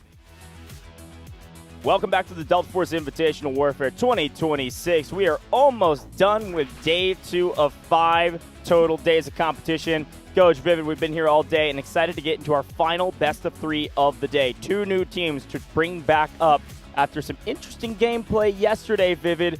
Let's talk a little bit about HYD and RRQ. Both these teams strong, both in the upper bracket, but only one of them will be able to maintain a spot in the upper bracket and potentially try to take down LT in upper bracket finals. What you got for me? Let's talk a little bit about HYD and RRQ. 2 totally different teams with 2 totally different histories of what they've been able to do even in this competition. Today's match have been crazy. 2-0, 2-0, and 2-0. Speaking about how HYD got here, they 2-0'd yesterday against AHR. RRQ had a little bit of a different track. They had to go all the way. They picked up a 2-1, so a little bit of a different approach, but for both of these teams, like Goj mentioned, the same thing is on the line to remain in the upper bracket, to secure yourself the day off tomorrow, pretty much guarantee 3rd place as well. So pretty cool. A lot of the line here for these 2. And I know exactly where we're going. We're going to Cracked, which I think is going to play a big part of this. We saw HYD. They were pretty dominant over AHR. But that was on a map like Aftershock. Again, we keep saying that. The way that one played out, it felt a little bit weird. It felt like both of those teams were a little bit unexperienced. But when we jump over to a map like Cracked, both of these teams are for sure going to be experienced. Well, let's talk about where these 2 teams came from. We're not looking at the bracket currently, but they both had totally different play styles and really results of the way their matches went. Reminder, HYD, they played AHR off rip, and frankly, they stomped them. Like you mentioned, let's take a little bit about this roster. Talk to me about some of the heavy hitters on this roster. Who are the difference makers? Why were they able to roll AHR so easily? Obviously, Commander RCCK maybe did a great job. Anybody else? There's only really one name that sticks out to me. I'll be completely honest, right? Like you mentioned, it was an absolute stomp, and we didn't really get to see a lot of this team. But one thing that we did get to see a lot of was 2KA on the bow on Nox yesterday was absolutely popping off. And let's take a look about, the map that we're going to be checking out. It's going to be Cracked. Again, you do have Sector A where it's going to be a lot of boots on the ground versus boots on the ground in that initial engagement. So I'm kind of looking towards 2KA to start things off pretty heavily on the side of HYD. That being said, they do have the Giants, the Titans of RRQ to go against. Their kind of approach to this tournament, the reason that they are here, it felt like they were very, very motivated yesterday to go ahead and take down TXD, right? That rematch. They felt like they were getting discounted the last time that they took down TXD. So they wanted to go ahead and, have a same result, go ahead and beat them again. They did just that. And they got to be feeling good coming into the competition today. Led by Krauser, and an interview yesterday by Laraf after their win really did show that story of what they've been able to accomplish. Again, they win their regionals, they win the Pan Pacific. It was a great match, but they ended up beating this TXD squad, and so being able to beat them again was exactly what Vivid just said. It was proof in the pudding. They wanted to prove that it wasn't a fluke. So far, they've done that, and they have to continue to do that. If they want a chance to win this entire competition, which Vivid said that he thinks they can, they got to take down HYD. A really strong team, but still having a lot to prove, I think, in comparison between the two. RRQ, they went to Game 3. We saw a ton of them. We know exactly the way these players play. We know that Musa is going to be a big difference maker for this roster. Popey was a top stat leader for these teams. And so in general, we understand how RRQ plays. we've barely ever seen HYD play because of how dominant they were in Aftershock, and it was kind of a weird game anyways. And so I'm excited to see what HYD can do and learn a little bit more about the way these players compete and who's going to be emphasized moving into a map like Cracked.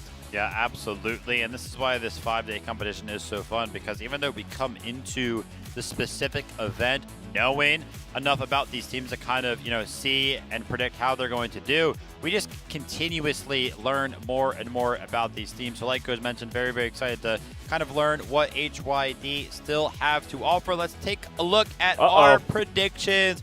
Goz is back on the Vivid train, 2-0 for RRQ. And listen, by the way, I'm 7 for 7. I don't care what your record is. I don't like it that I agree with you. It's way more fun to be against you. But I just feel like RRQ have this, man. What we saw from them yesterday was so special. I think they're the better team. I would love to be proven wrong. I've been wrong a lot in today's broadcast, but that's the fun part of it because I just can't bring myself to agree with Vivid. But this one feels like it's going to be another convincing win. Today has been all 2-0s, and it's been 2-0 domination sweeps. Not even close. I'd like to see a really good match here to end the day with a bang. RRQ could certainly bring the heat, and I think the biggest question mark is just whether or not HYD can answer. Currently, our predictions are saying they can't. Again, would love to be wrong.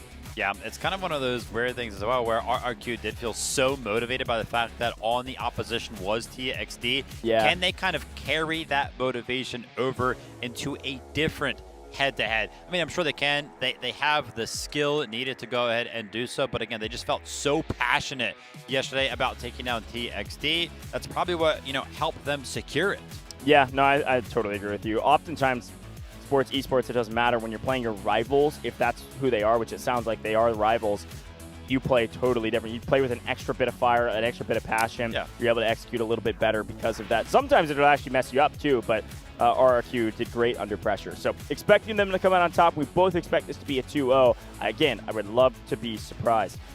Biggest takeaways from their matchup against TXD? Anything that you would walk away and say, hey, this is what RRQ really thrived in that matchup? I mean, Ascension. True. Just the map. They were so good at Ascension. Also, we've kind of talked about this across the board here for multiple teams. Some of those teams that seem to be very, very good have those squads that kind of flank. RRQ have one of them. Well, let's take a look at the players walking into the stadium and see how they're feeling. 2026三角洲行动全面战场国际邀请赛。 Welcome to 2026 Delta Force Invitational Warfare. 有请 HYD 战队。 Please welcome Team HYD. 凌越巅峰，问鼎冠军。 Over Strike.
有请 RRQ 战队。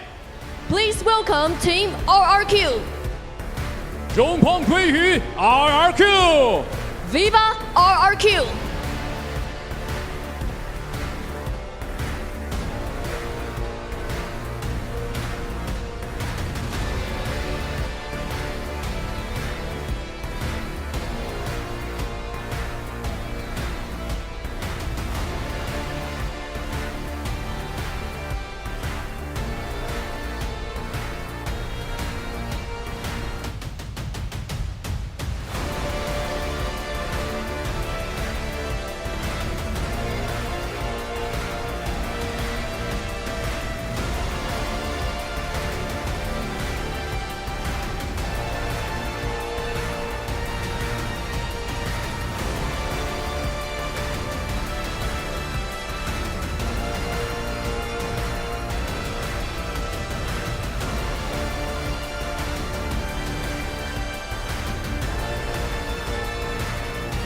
并肩作战，信任为盾，配合为刃，向着正角组决赛拿下这场关键对决。One crucial battle stands between them at the upper bracket final.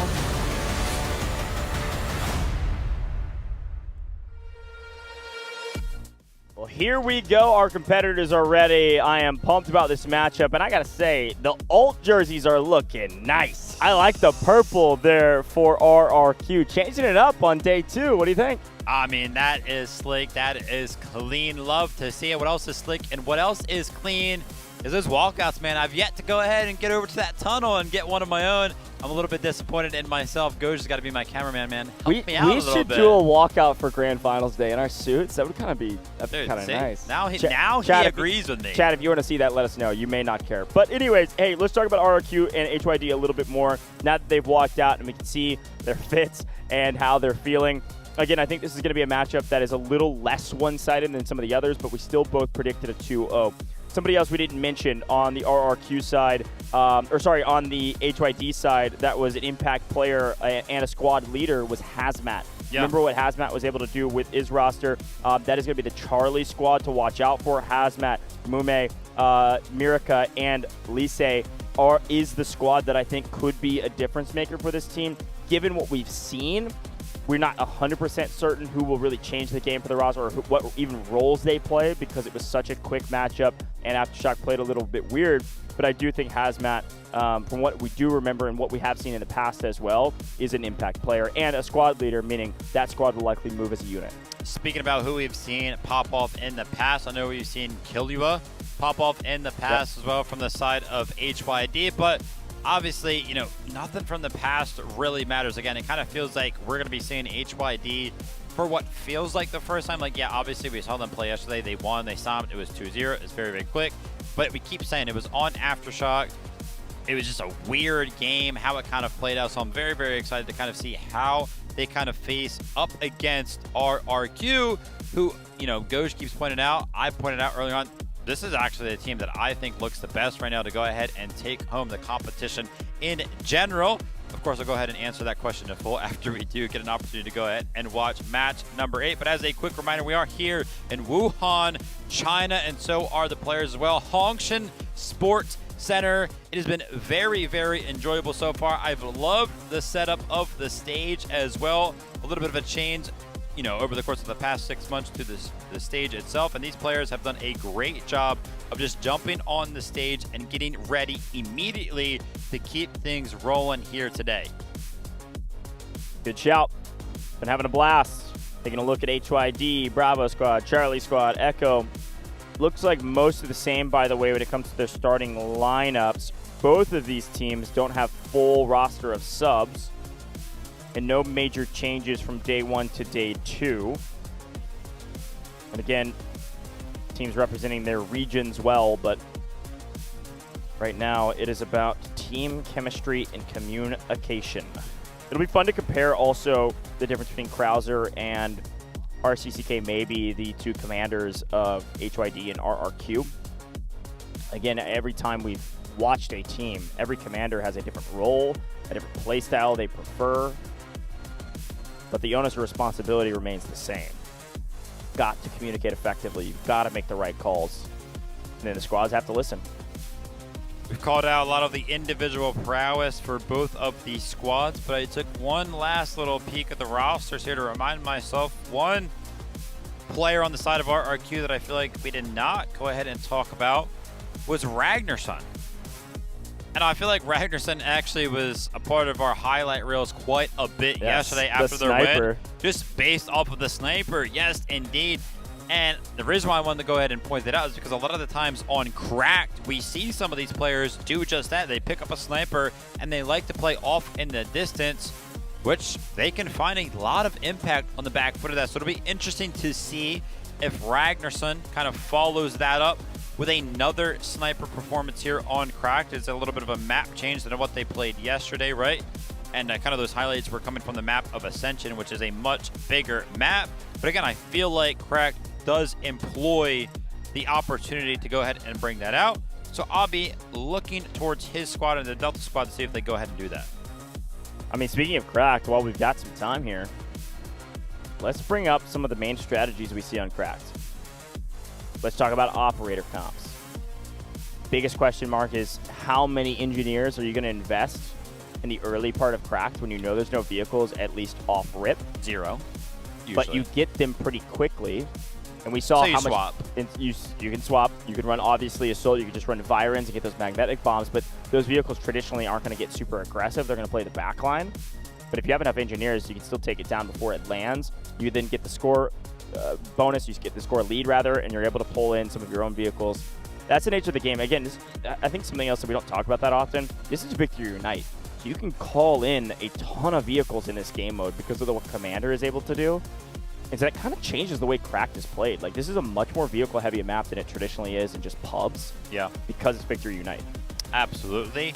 I feel like probably during Warfare competitive matches, the moment that we probably see the operator of the same played the most across the board is probably the initial onslaught on Cracked. I feel like we probably have like 10+ stingers is what it kind of feels like for both sides of the board. We'll kind of try to pay attention to those operators as we do kind of jump into things. Quick reminder, what's on the line for both of these teams? This is a upper bracket match. Both of these teams are currently 1-0 after winning yesterday. They want to stay in the upper bracket. They want to go to the upper bracket final to go ahead and do it. They're going to be starting things here. HYD, they're going to be on the defense. RRQ, they're going to be on the attack. And as we know it, we're of course going back to Crack for the second time today. Earlier on, it felt like an absolute stomp. Are we going to get a little bit more of an even matchup? Time will tell. It's up to RRQ and HYD. Here we go. How fast are the attackers going to swarm the point? The answer is immediately. They are full sending around street view, actually. They're going to go street level first, try to play smoke and run around the outside. Going to be met with Mirka, who immediately falls. A nice early aggressive stance here for RRQ, and they are lighting up the kill feed. Things going well for them currently as the defense have tried to maintain the high ground position that traditionally is attacked by the attackers. And in that motion, RRQ swing around the other way and say, fine, you can have high ground. We're jumping the point. Yeah, I'm trying to count how many squads are over here for the side of HYD. It looks like there's 2 full squads, which leaves them with 8 members. But even though they do have the numbers advantage, right, 8 on what feels like 4, the side of RRQ has done a great job of going ahead and dwindling down some of these numbers, but because of the medics, they're actually going to be able to pick all of them up. Ragnarsson is trying to go ahead and make something happen, but he's going to be thwarted. And while all of this action is going down, they're fighting for what feels like nothing. The RRQ are actually on the sector itself. None of the members of HYD seem interested in jumping on this point. RRQ might sneak this one away. I like this strategy a lot. That feels like they've read the playbook of HYD. They knew that HYD is going to go play high ground. They were going to play the top of the ridge. And so they didn't even bother trying to egress there. They swing all the way around the flank, smoke and run, clear out a couple people trying to hold the flank. Those defenders that were just trying to hold the flank were prepared for maybe a squad, not 15 of the 20 players on the map. Immediate capture, immediately RRQ looking like the stronger team. But that's just Sector A. Sector B is a whole different beast. An over-investment for sure. Trying to prepare for the flank from RRQ, but it never really came in. They only sent 4 members over towards that flank. Now HYD going to be under immediate pressure again towards this B1 zone. This is kind of typical of Cracked, but HYD are also going to have instant access to that tank, as is the side of RRQ. Both of these sides want to go ahead and keep these vehicles alive because you pretty much need it, obviously, for the B sector, but you also need it for the C sector. You need it for the rest of the game. We'll have to keep a close eye on which one of these 2 teams can go ahead and press the advantage when it comes down to the vehicles. As we tune in, some of our players on the map, yeah, for sure, playing the snipers, but not necessarily finding too much value out of that. RRQ are going to go ahead and capture B1, and they have not lost a single ticket so far. Still at 180. 179. Classic playstyle here. I would say classic playstyle. The defense usually sack B1 in order to control B2 effectively. Problem. They didn't do that. They are giving away B1, or it feels that way, and they have nobody on B2. Look at where they're positioned. The defenders are cut between both points. What the heck? The attack could just take both. The only thing stopping them from taking B2 is Lance in the tank with the rest of his gunners that are in there with him, these engineers. This is brutal to watch. That feels like a huge mistake from HYD not to just sacrifice B1 and set up a perimeter around B2, play on point, play in the courtyard, set up in the building, take the high ground, play with Lance, your tank operator. They get over-aggressive and go for a high-risk retake of B1, and they can't even get out of the trench between the 2 points. Caught between tank and 15 guns, and the whole B sector is gone in a blink of an eye. What on earth? We've seen some dominant performances in Warfare before, but this, I wouldn't even count it as a collapse of the defense. I'm just going to go ahead and say there's been no defense. What is happening? HYD, they're trying to make stuff happen on the flanks. Have they forgot about the zones themselves? Look at this. They're kind of just playing on the outskirts of every single one of these zones. And RRQ, they're probably feeling a little bit confused. Look at this. They're also trying to press the advantage towards the tank that's on 25% HP. Almost finds the final blow right there. The explosions are actually making their way into the warehouse right now, down to about 10 HP, trying to make the repairs come in to keep that tank alive. And take a look at this. Yeah, again, HYD, they have this position up with the house that they're interested in holding, but they're not pushing in towards B2, and maybe that's because they're actually pushing towards B1. The tug of war is actually coming in. This is very, very familiar with what you've seen. Finally, HYD making a play happen towards one of these zones. Yeah, it was the right play. They didn't have a home. They didn't have anywhere to go, so they have to go play for the retake of B1 just so they don't just give away the B sector for free and hope and pray that things happen for them on the C sector. Now, I will say you can see that a great actual play, whether they know it or not, B1 was actually selected by Krauser in what they wanted to capture. Bad news, not going to get that score. So this is even a bigger deal for HYD to gain back some momentum. They don't get the extra score from that necessarily, nothing huge at least, but they at least stop this Krauser commander in RRQ from earning a bunch of score that they could utilize to call in more vehicles and therefore gain a vehicle advantage. Good job from HYD to stop the bleeding. They then call in the urgent redeployment to make sure that they're able to keep control over it as the last remaining members of the attackers are being cut down over on B2. Where do they go? Back to B1. Our tug of war is beginning now. The question is, will it go back and forth, or will this be the final hold and the final pull here for the defense on B1? Will they just stand their ground? And currently it's looking like that's the case. A key part of what makes this work usually for the side of an attack and why they're favored in a moment like this is because they have the tank that's going to be closest to B1. Actually, the tank, the vehicle, usually defends B1 solo. Doesn't really ever need any help from boots on the ground. But obviously, as it currently stands, does need a little bit of assistance, and that's because there are so many bodies on the point in B1, right? They're all tucked away in that building with respawn beacons galore, trying to make something happen. By the way, Ragnarsson was sniping and was 11-3, so nasty. We take those. Solid scoreline. Tug of war. Tug of war goes as B1 is now fully captured, but take a look at this. There are 0 red bodies on the B2 point, and HYD is trying to make something happen. Yeah, a classic trading of a 2-sector capture zone. I mean, this is, or 2-zone capture sector. This is classic warfare here, and at least HYD is throwing it in a bit of chaos in order to not give away this entire sector at once. It was almost a brutal awakening to this match, but a pretty good job here to slow things back down after the pace of play was fiery from RRQ. They've got a really nice defensive line set up on the backside, and unfortunately, no! Talavanya able to connect on the back line, and Lance goes down. Talk about a change in momentum. I was just lauding HYD for their defensive line, but with Lance down and another tank being called in for RRQ, RRQ have just about every position and advantage they need besides this B2 zone. They should be able to take the rest of the B sector here shortly. I want to see them press the advantage as hard as they possibly can. You're up 3-0 in the vehicle side of things right now. Get one of those tanks onto the point right now, even if it feels a little bit risky. I want to see them capture this very, very soon. HYD, the only thing that they have left is to just put bodies on the point, put bodies up on the rooftops, and try to go ahead and find a vehicle destruction of their own. Correction, I did go ahead and mention that RRQ had 3 vehicles. I thought they did because they called in 2 all the way on the backside. Maybe they lost one in transition, but just like I requested, V9 is using the tank directly onto the zone itself. and is going to be a big help in clearing out some of the remaining members from the side of HYD. This is a great attack from RRQ. Great job from the engineers to go ahead and take out that tank. But look at this, HYD. We know exactly what the game plan is now.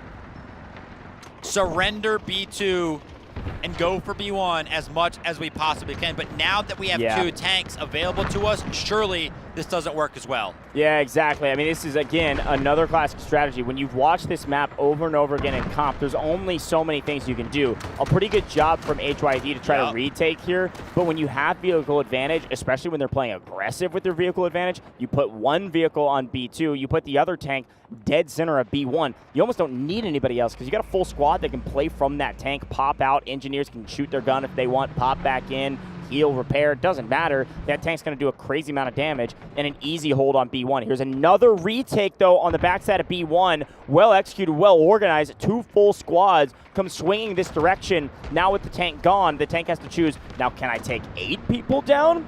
Well, make it 7 because Ragnarsson's landing his sniper shots. In the meantime, Musa doesn't care, and he didn't ask, finding a vehicle from a distance. Now 3 tanks, 3 vehicles, one of which is a tank destroyer. Says, well, maybe a single tank can't do it.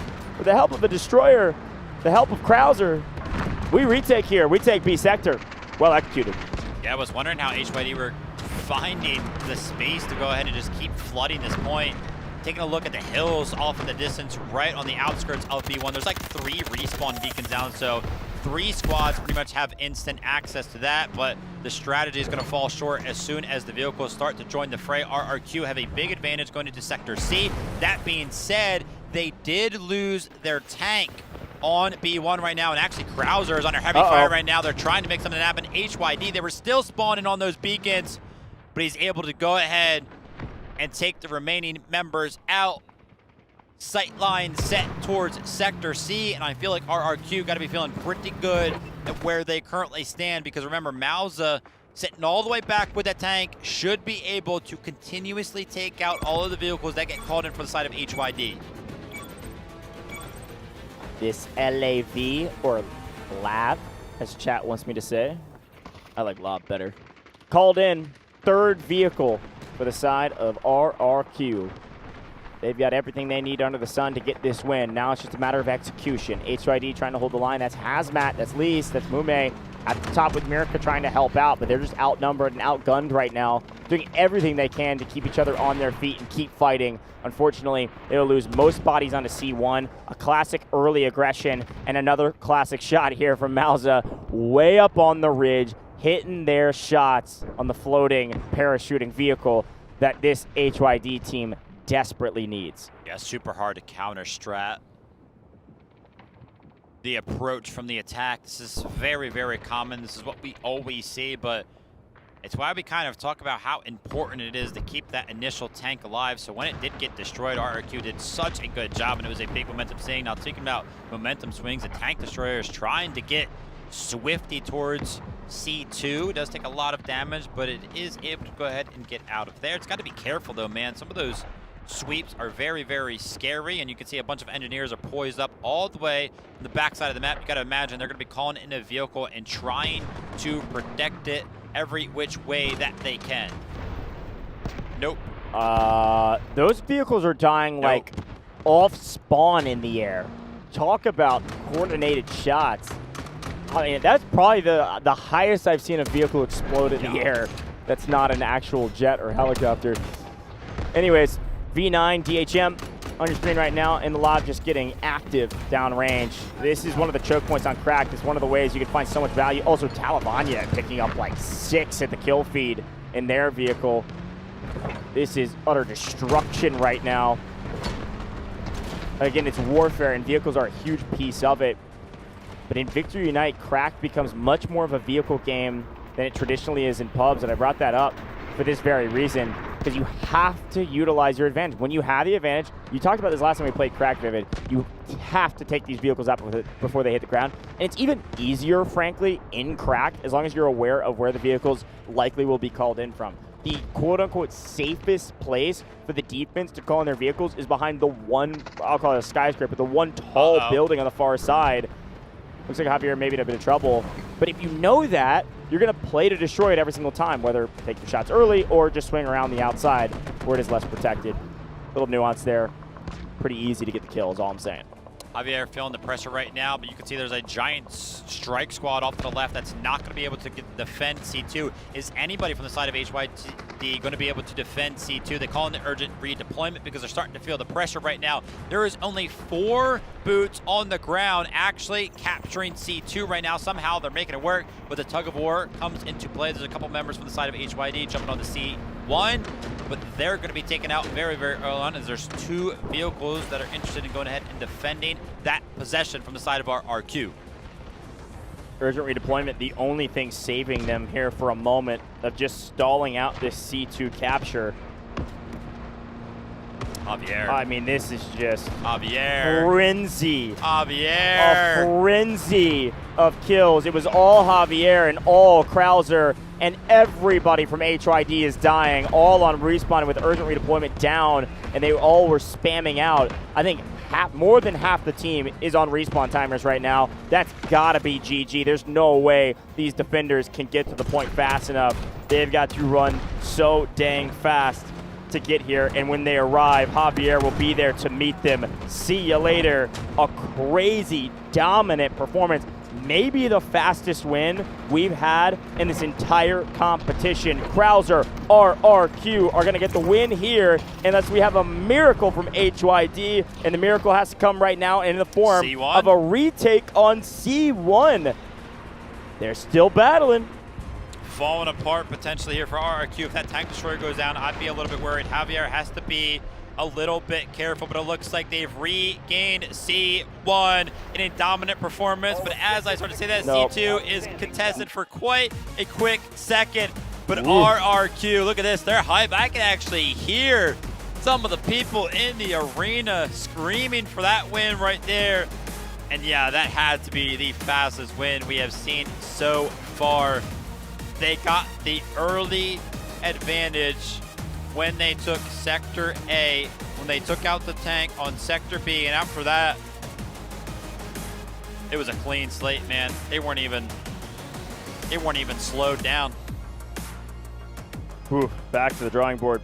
Crack's a tough map. It's a map that punishes you if you make a couple mistakes. And the biggest mistake, unfortunately, was that Lance got cut down early in his tank. Once the defense lost their 1 vehicle, immediately, what did we attack do? The attack calls in their 2nd vehicle. They have the huge vehicle advantage, and because of that, no other vehicle would land and hit the ground for the defense. You lose your 1, you lose them all. That's how little room for margin there is on Cracked. Something we've been talking about all day today, in this match already and the match before where we saw Cracked. So I asked you the hard-hitting question. We both said 2-0. As we take a look at the stats, who are the biggest standout performances? This is the easy part. I'll ask you the hard part later. I mean, definitely Javier in the vehicle of the tank destroyer. I mean, that being said, even though it looked like he was being pretty dominant, did not necessarily pick up the most kills for the side of our RQ, gotta give a big shout out to our score leader, stumping the commander Krauser himself, Mozera on the back foot of 60 revives. That's nasty on the attack. That's what's keeping them alive. That's what's keeping them so healthy in the ticket category. Who is the biggest fragger for this team? Arixa. I think it's going to be on the gun as well. So even though the vehicles were a big part of the win here for our RQ, some of the gunnies finding incredible value. Ooh, before we jump away from this, 2KA, I called him out. I said, listen, the bow looked like it was very, very good. He actually had the most kills on the server with 29 right there. Great stuff.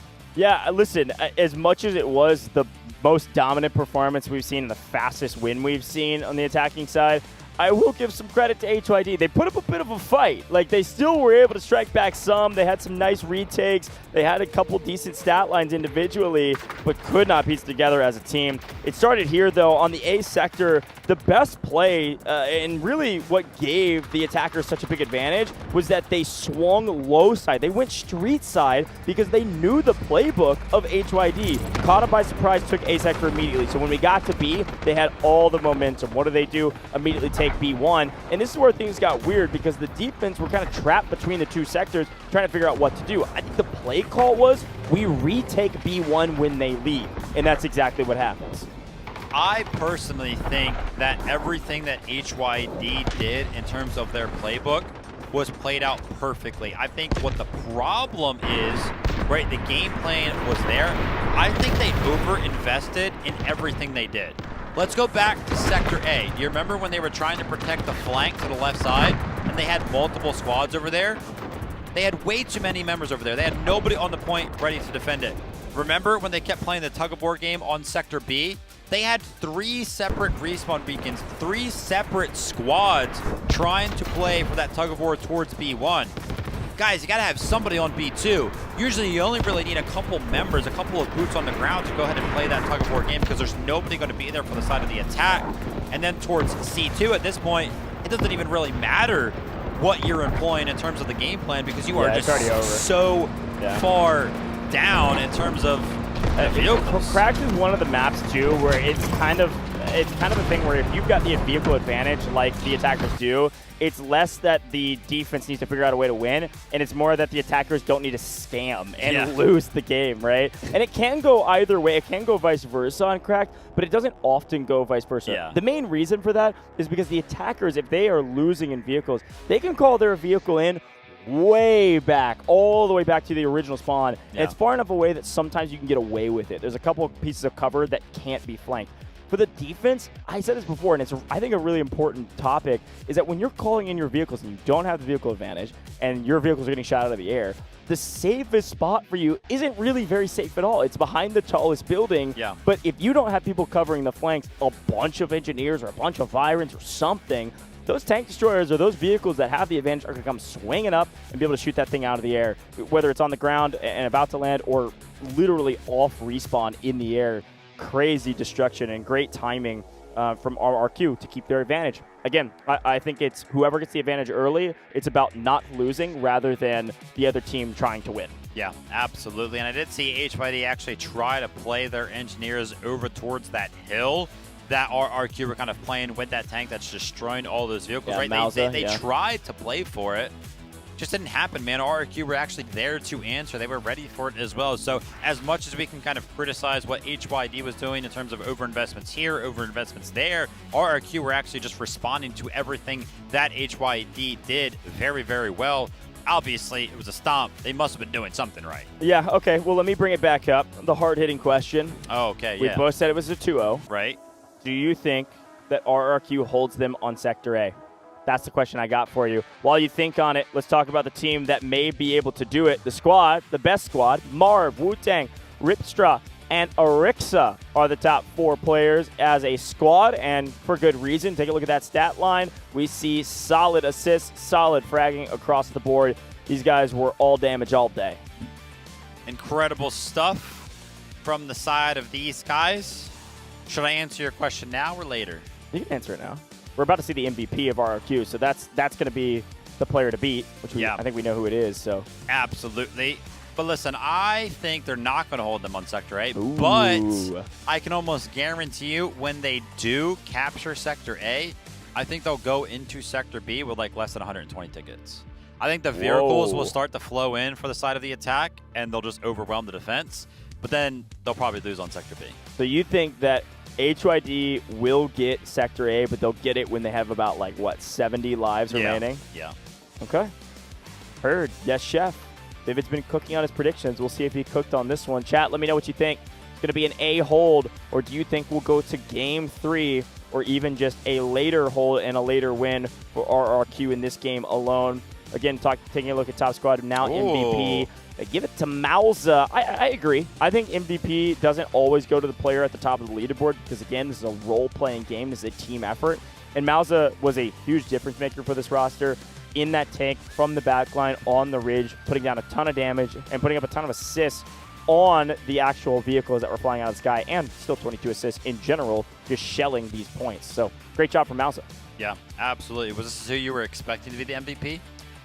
No, usually it kind of depends. Like sometimes when we're talking, they'll pull MVPs or, the other talent from the Chinese broadcast will also probably have the same idea of us of like this person made huge impact plays that doesn't appear on the leaderboard, and that's how the MVPs are chosen. I just assumed it would be our commander would be at the top of the leaderboard and therefore our MVP. But I agree with this one. I like the Mausa pull. I think it was a huge impact player for the roster. Yeah, absolutely. Hitting those tank shots on all of those vehicles kind of falling from the sky. All right, so what do HYD need to do here to go ahead and stump RRQ on the attack? That's the question that you have for me? Yeah, I mean, can they do anything? This is 2-0. Listen, I actually don't think HYD is a bad team. Again, we talked about some of the individual slaying power that they have. You brought up, 2KA, I think has to kind of go crazy in this map, like have pop-off hero moment 1v4s. And I think it's going to require somebody like a 2KA to play the route, clear up the backside of, let's just say it's Sector A, for instance. Clear up the backside of Sector A so that the whole frontal of force all goes together as one, pushing a point where they outnumber their opponents. Yeah. So basically, 2KA needs to go 1v4, and the rest of the team needs to go at least 1-1 or close to it. Yeah. And they technically win that map where a body's on point. I know it sounds simple, but I think HYD, based on the way we just saw what happened in Cracked, I think they have to have a hero. So the thing that I need to see happen, I feel like it worked for RRQ here, worked in an earlier game today on Cracked as well. I feel like just the running down mid strat towards A is kind of that's been working. Just smoke like 3-4 times with the stinger, and then you just run in. For A? Yeah, for A. Yeah, I mean, honestly, one thing that's been working on Cracked every single time we've seen it successful on the attack is a full send, send the house, all gas, no break, close eyes. I mean, just send it. So I like the idea. And, I think that's replay. I was about to say, oh my gosh, we're in game already. No, I like the idea. I think a full send is nice. I want to see HYD, again, I was kind of critical on the idea that I felt like they over-invested in terms of like where they're putting all of their pawns, right? Sometimes you only need one squad responsible for something, and to me it felt like they assigned those tasks to like 2 or 3 different squads. You could be finding value elsewhere. So pay attention to the attack. If they have some of these attacks where you see like 10 plus boots on the ground doing the same exact thing, I think they're going to lose pretty fast. I don't want to see that. I'm going to agree with you, but also a slight disagree. Okay. I agree. I actually think on the attacking side, it may work better. If they just run up mid, I think it'll work. But if they do like flank with like 10 plus, I don't think it'll work. Yeah, I think the defensive side, I totally agree with you. I think they over-invested in a lot of plays. On the attacking side, you almost need to invest that heavily to make something actually work. But anyways, let's take a look at it. Look, alt jersey buff. That's all I'll say. RRQ looked good yesterday, but this RRQ looks great. I'm loving these purple jerseys. I know, they shouted it out in the interview, our interview with, not our commander, but with Laraf. Laraf is saying, they've got their org owner here. They've got a bunch of support here in person. And so I'm sure they were thinking, let's rep everything that we can for our org with a couple different jersey options to help us win in style. And we were talking about whether or not the passion would be there for a team like RRQ. Taking a look at the huddle right there, the comms were kind of flowing in, looked like words of encouragement. To me, it looks like indeed the passion is there. Vivid, why are you kind of questioning the passion? Because yesterday they were so invested in the matchup against TXT. They looked good, but there was a little bit of a rivalry kind of going on there. So when you reset, when you go against a different team, can you bring the same energy? So far, it looks like they can. RRQ are on the verge of going 2-0 and continuing the trend throughout the day. They want to remain in the upper bracket. They want to go to the upper bracket finals. As it currently stands, HYD will be the only thing in their way. Can they hold them back on a map like Cracked? We'll find out as we jump into the game in just a little bit over a minute. 2KA gonna have to go buku bonkers on the map. 50 plus on Sector A. 50 plus. 50 ball Jamal. We need it right now on the first sector. Would love to see. I wonder if we'll see some more snipers swinging back the other direction. Had a couple snipes actually, one from each side at least. That could be fun. Yeah. I think if I'm HYD, I totally agree. I think I send the house. We just got to run it down mid, man. Just go. Throw the smokes and send. Just go. Throw the smokes and send it. And of course, we'll say the same things we always do with Cracked. They've got to have the vehicle advantage. I mean, we should have a vehicle advantage counter with the amount of times I've said that. But it is probably the most important part of Warfare, especially in esports. That advantage is so, so crucial. A power play. Another sports reference for you. Huge, huge boon. do you think about RCCK maybe? There's a lot of comms flying from that commander. Really? Yeah. I'm going to go ahead and pay attention to that then. Pay attention to the cams, kind of see what's happening in terms of what conversations are being had. We are indeed kind of jumping into this. As a quick reminder, HYD is going to be on the attack. They are currently down 0-1 to the RRQ Titans, who are returning to Cracked. They're going to be on the defense right now. Sector A will tell a lot of the story for how the remainder of this map is going to go. Who's going to get the early momentum? We're going to have to wait, find out. Full tilt, full sin does not happen. We are far and few between. Where are our attackers?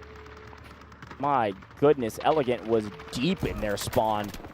Here's Lance. He was our tank operator in the last rep on the defensive side. Now on the attack, HYD getting stuffed at the line. Javier now, of course, has been one of the members of RRQ that seems very, very comfortable in those vehicles, but now he's going to be on the medic role, trying to get active on the SMGs, and we've actually seen a couple of players throughout the day find themselves start to get very, very active in a similar situation. That being said, we've been a part of this match, this round, for about a minute, and 12 tickets have already been dwindled. HYD have to be careful here. Great shot onto Elegant right there. The bows, man, they're so cool. Very, very precise. You need to be accurate with those things. You need to be able to aim. I don't use one. Yeah, you wouldn't know anything about that, huh? Nope. Luna Crutch player. Anyways, RCCK maybe trying to command the squad to move as a unit, play together. But Arixa being a bit of a thorn in the side, actually shooting thorns, man. Shooting those arrows down the range, so if anybody peeks out of the smoke, they're going to get crushed. Really aggressive defense here, honestly. RRQ, here's Popey going big for one. Pretty weak here, though. Oh, almost gets a two, but defense getting much more aggressive, playing for these 1v multiples on this hilltop, knowing that if they give up this hilltop above A, they could very well lose the point. Solid job from HYD to continue to get those revives so they can actually push as a unit. Yeah. We're low in numbers. This is looking like a cap mace happen here shortly, and D's going to have to jump the point. Yeah, this is actually a very good opportunity for the side of HYD. They did chop down a couple of the members of RRQ, so they're going to be on the respawn timers. And look at this, simultaneously from the flank, from up on the hill, they're starting to flood in towards the sector. So they've kind of got a two-phase pronged attack as it currently stands. Can RRQ go ahead and defend this? The smokes are being the MVPs of this attack because they're allowing the revives to go ahead and continuously flow in. The rest of HYD need to go ahead and join the fray, though. Some of the members of HYD are jumping onto the point, and some of them are still off in the distance. I think that's going to be the difference maker. It's kind of allowed RRQ to jump back on the point, but as it currently stands, looks like it's still back and forth. The revives are probably playing a big part of this. Yeah, I mean, this is kind of what I was just talking about. I feel like they needed to full send that play. As the attackers, they full send there, they at least get some percentages onto the point. It forces the D to jump point, which means they can't hold the power positions, and then you can kind of regain. Oh my gosh. Lance. Oh my gosh. Ooh. Oh, yo. Lance is snapping. Oh. Lance is snapping. Oh, and he gets, oh no, he doesn't get that one up. I thought he also got that player up. They almost bit big there. Yeah, big couple of kills, though. Those are huge wins. HYD need to do something on the back foot of plays like those. Let's see if they can do just that. I'm taking a look at the kill feed in the top right. It was actually all red for a moment right there, but Somplex trying to make something happen out of that. Shooting some arrows into the smokes. That's not going to work out. And look at this. HYD proving me wrong. I thought they were going to dwindle all the way down to sub 100 tickets, require the vehicles, but the push comes in, man. They're looking pretty strong to take Sector A. Yeah, great job. They did a good job of battling through a couple nice plays indoors, and then just swarming the point. Beacon. I feel like defense was just a hair too spread out. Once they saw bodies starting to stack and play for capture point, they needed to answer back. And I'm wondering if it was a respawn issue. This A sector is quite far from the defensive spawn, so that's what it feels like. Defense is going to go ahead and burn an urgent redeployment here to make sure they're set up, I guess, for B, or maybe try to swarm and retake this. Feels like a little bit late. I mean, they're already at over 75% cap on A. There's no way these players get here in time to stall this thing out. in a significant way. So maybe a bit of an overcommit there, but at the very least, you're going to get all your players back on. Because this transition to be, I mean, it's 40 seconds before you can actually do anything, but you can let the attack kind of set up for new and set up for this attack. And if everybody's on respawn, they might catch you unaware. Here's the tanks, though. Both teams going to get one. This is the same tank operator, Talavanya, here now for the defending side, RRQ. Saw some decent value in the tank. And, well, aptly named Tank Brit. Did I see that correctly? I think so. Yeah, it'll be interesting to see how RRQ played their tank, Talavanya. Remember, playing in a similar road is where RRQ was able to take out the tank on the opposing side of HYD when they were on the approach. How are HYD going to attack the B sector? Obviously, B1 is usually a little bit of a gimme, but RRQ will obviously look to play the tug-of-war game later on. Just trying to get active and trying to go ahead and delay, take some of these tickets away for the side of HYD. Yo. A very clean shot right there. Yo. A very clean follow-up for the side of Arixa. 14 kills to his name as it currently stands, and he's looking to continue. Can't find any more members amongst all the smoke, amongst all the chaos. Actually, he does off in the distance towards the B1 point. Starts to take some shots in the back, and he's forced to go ahead and duck and cover. Tank BRK, by the way. Sorry about that. But Arixa on 14 kills, 14 and 6. Looking to just disrupt the back line. HYD doing a pretty solid job here. They're going to take B1. I mean, Arixa has been and will continue to be the problem. Unfortunately, needed to hit a couple of those shots, and they get shot in the back. And it already tanked the Tempest ult, so won't be able to get the self-revive off. Goes down. Here are the attackers, though. They're going to set up a nice flank push. That is a full squad of 4 running around the far left side to be able to play for the backside of B2 and cut off the reinforcements of the defense. In the meantime, Talavanya playing very safe, way off on what would be the left side if you're facing B1 of the B2 capture zone. Playing in the street, trying to hold a choke point and potential rotation that the attackers could make over to B2. Trying to continue the highlight reel is going to be Arixa. This time is only able to go ahead and pick up 1 as opposed to like the 5 he found last time. And now Talavanya, as some of the attackers start to get a little bit closer to B2, those sight lines will be opened up, cleared up a little bit better for the tank, and that's when he will start to look to get a little bit more active. But like you mentioned, playing very, very passive. We saw what happened when the defensive side loses the tank early on. They cannot go head-to-head with the tank on the opposing side, and you're pretty much suffocated in terms of the vehicles being able to be called in. So you got to go ahead and keep this tank alive. And for the side of RRQ, they obviously are going to know that. But for the side of HYD, what they are looking to do is find a very big flank onto the side of B2. Krauser with a sneaky little respawn beacon. Maybe spawns a little bit earlier. How did Javier spawn into that beacon? Snuck in there, man. Look at him. Do they know he's here? No, they don't. They thought they destroyed the beacon, but he like snuck in at the last second. Yeah, they're looking like they're keeping eyes this direction, though. They feel like there's going to be some more players this direction, but Javier just sneaky, sneaky. A lot of action happening around B2, though, and I think the biggest thing you mentioned is that both teams still have their tank. We're going to stick with Javier and see if he can make a play. He's taking a sweet time. Doesn't want to give up position. And, oh, they found him. And they're dead. Javier's got a shotgun, though. You got to imagine that he's in an advantageous position. But the util comes out, puts him down to about 50 HP. Let's see, when the two-pronged attack comes in, it's going to be Widow jumping off the building with Shoddy in hand. A little bit of a trick shot there. And whilst all the chaos is going on, RRQ are actually looking to go ahead and take back B1. I feel like me and Goj have been a little bit distracted, watch some of the individual plays because we are already down to 140 tickets. What happened? 40 lives sent. They tried to take B1 and immediately send B2. They were kind of stuck to the line and backed off of B2. But in the meantime, like you said, B1, they had a full squad strike team taking B1 on the back side. It forces the attackers to retreat, which is a nice play when you felt like you were outnumbered towards B1. You're starting to lose some of your reinforcements. Forces the attackers to back off, retake B1, and then readdress the fight from a different angle. I actually quite like HYD's position right now. They have these two sections of attacking. They have the one on the far right side, branching off of B1, and then you have this, I wouldn't even call them a strike team. It's like almost half your force playing this high side, playing the rooftops over there on the left side of B2. But yet again, a nice respawn beacon and a big play from this squad that mostly is thwarted. Down to a 1v1 to finish off the fight, and he spins over the top, tries to trick shot him. Popey, the man, the myth, the legend, will pick up at least one revive and get the players back into the mix and start capping B1.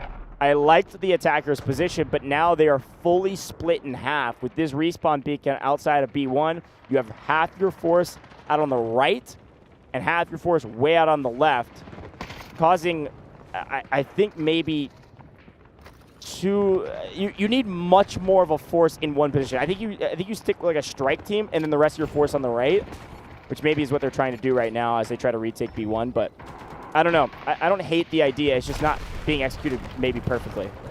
Ozera is actually on for like a 1v4 right now. The jump comes in. Jeez. How? The shoddy, man. The introduction of this secondary shoddy has been found to be so valuable for a lot of the plays throughout the couple of days we've seen the competition here in Wuhan, China, and a player just finding so much value like Ozera. It's great to see. They've actually successfully held on to B2, right? No attack kind of coming in for the side of HYD. All the chaos is going on B1, and they have actually almost captured B1 in its entirety as well. Gosh, remember, I don't mean to toot my own horn, but I called for HYD to stop sending like 3 squads towards the B1 point to play that tug of war. How many squads are causing all this chaos for RRQ on this B1 point? It's just one, man. Yeah. You don't need too many squads to do the same exact thing sometimes. Well, it's kind of what I was talking about. I feel like you just need to full send one thing, and they had their force completely split in half. Now they've got a position where it's this one squad, HYD squad, out here, this movement on the far left side. Everybody else is together. I like this a lot better. It feels a little bit more cohesive. They just need to clean up the rest of the players on B1, get control of it. And I would even argue, I mean, it's a little more risky. Let's bring our takedown into the mix to hold B1 so we can actually make a coordinated attack. But RRQ, a hero, almost goes insane on B1. But even just those moments are showing what RRQ has in their bag. Their bag is deep. They've got some heroes that can win 1v multiples, and it's really one of the biggest difference makers between these two rosters right now. And sometimes, man, I'm not going to lie, I kind of count out those engineer players instantly. I'm like, oh, this engineer player is probably not feeling like too confident, not usually going to be the gunner of the squads that's going to be on those type of roles, but proving me wrong right there. It's awesome to see. Hold up. Off in the distance, the Lav being destroyed. That could be a big swing of things. Yeah, the attackers are able to yield more vehicles right now than the defense, but being able to at least take down one of the now 4 that the attackers have and almost take down the tank as well, it looks like, would have been a huge value add for RRQ, Krauser, and the team. But now that you have an advantage, you have to push the advantage. RCCK maybe's got to be telling his team, get that tank healed up and get that tank on B1 so we can actually make a move at B2 and not just take these weird fights outside that are fairly inconsequential. We have had this weird 4v4 here between these two squads for so long. Let's take a look to see if HYD can go ahead and apply the pressure. No, the building goes ahead and tanks the final rocket right there. Oh, no. The lob is going to land. The tank is going to land. Oh, that is bad news bears for the side of HYD. Remember, when the attack of RRQ was so good, it's because they were able to go ahead and destroy all those vehicles. But HYD, they didn't even get one of them. And on the back foot of that, RRQ is starting to feel a little bit of the pressure. They want to call on the urgent redeployment as well. But I'm not even sure why. If you take a look towards B1, I mean, they can kind of play that tug-of-war game. And B2 is still in complete control for them. And V9 is hitting both shots from 100 meters out. Man, what a crucial moment. You needed that last Aluru rocket to connect. I'm not sure if it got shot out of the air or if it like accidentally clipped the building or something. Almost looked like a slight mistake, but still, 3-3 in vehicles is a huge win for the defending side. Lance is going to have to go big. Lance again was the tank operator in the last match on the defense. Now tank on the attack. As expected, one of our tanks, now that we have 3 vehicles, one of them is going to go sit near and around B1. while the other tank shells from a distance. Same strategy that the attackers last map implemented RRQ. It's just not nearly as effective because you allowed the defense to pick up 3 vehicles. Widow trying to do a little bit of a flank onto the vehicle of RRQ. That would be great. Oh my gosh, that's going to be a straight up strategic respawn beacon that the entire team of RRQ can actually spawn into. They actually want to go ahead and put a lot of pressure onto the point of B1. But again, it's just going to be one singular squad that's going to be landing right now. And look at this, RRQ are trying to implement a similar strategy as they did on the attack. But on this time, during the defense, they do go ahead and take out one of the vehicles. And we're still kind of focusing on Widow, who's trying to go ahead and make something happen. Currently, Javier in the lab is down to 50% HP, but Widow is snuffed out. He's taken out, and now RRQ are still pressing the attack on this B1 point. Yeah, I think that team strategic respawn beacon didn't really find any value. I'm That not was- sure if that was anybody. weird. I'm not sure if anybody respawned on it. You might have meant to call a smoke or something else. No, I didn't hate the play if maybe people died, but it didn't look like people died in time to be able to utilize it. We still got a solo causing a disruption on B1, so what do? HYD send like 9 people for him, because that's apparently what they need. Good grief. 2-piece. Nice find there, Mauza, and continued disruption here. This is really well done from the RRQ team to just make HYD think twice about B1. HYD have not put up a real push to B2 this entire sector, which is exactly what RRQ is asking for. Krauser is telling his team, keep being a thorn in their side, keep making them think about B1, keep making them respond to you, and keep winning 1, 2, 3, 4, everyone falling at the hands of RRQ. And this time, yes, it was Popey up in the lead, but a lot of the rest of the team follows. B1 now in deep trouble because of the artillery barrage over the top, and a great play from these two squads to fully invest their time and effort to retake B1 and make HYD fear that they will lose right here, right now on the B sector. Yeah, super, super scary, but take a look at this, a huge investment. HYD seemingly happy with conceding the control over the B1, but they're trying to go ahead and spawn on the rooftops over here.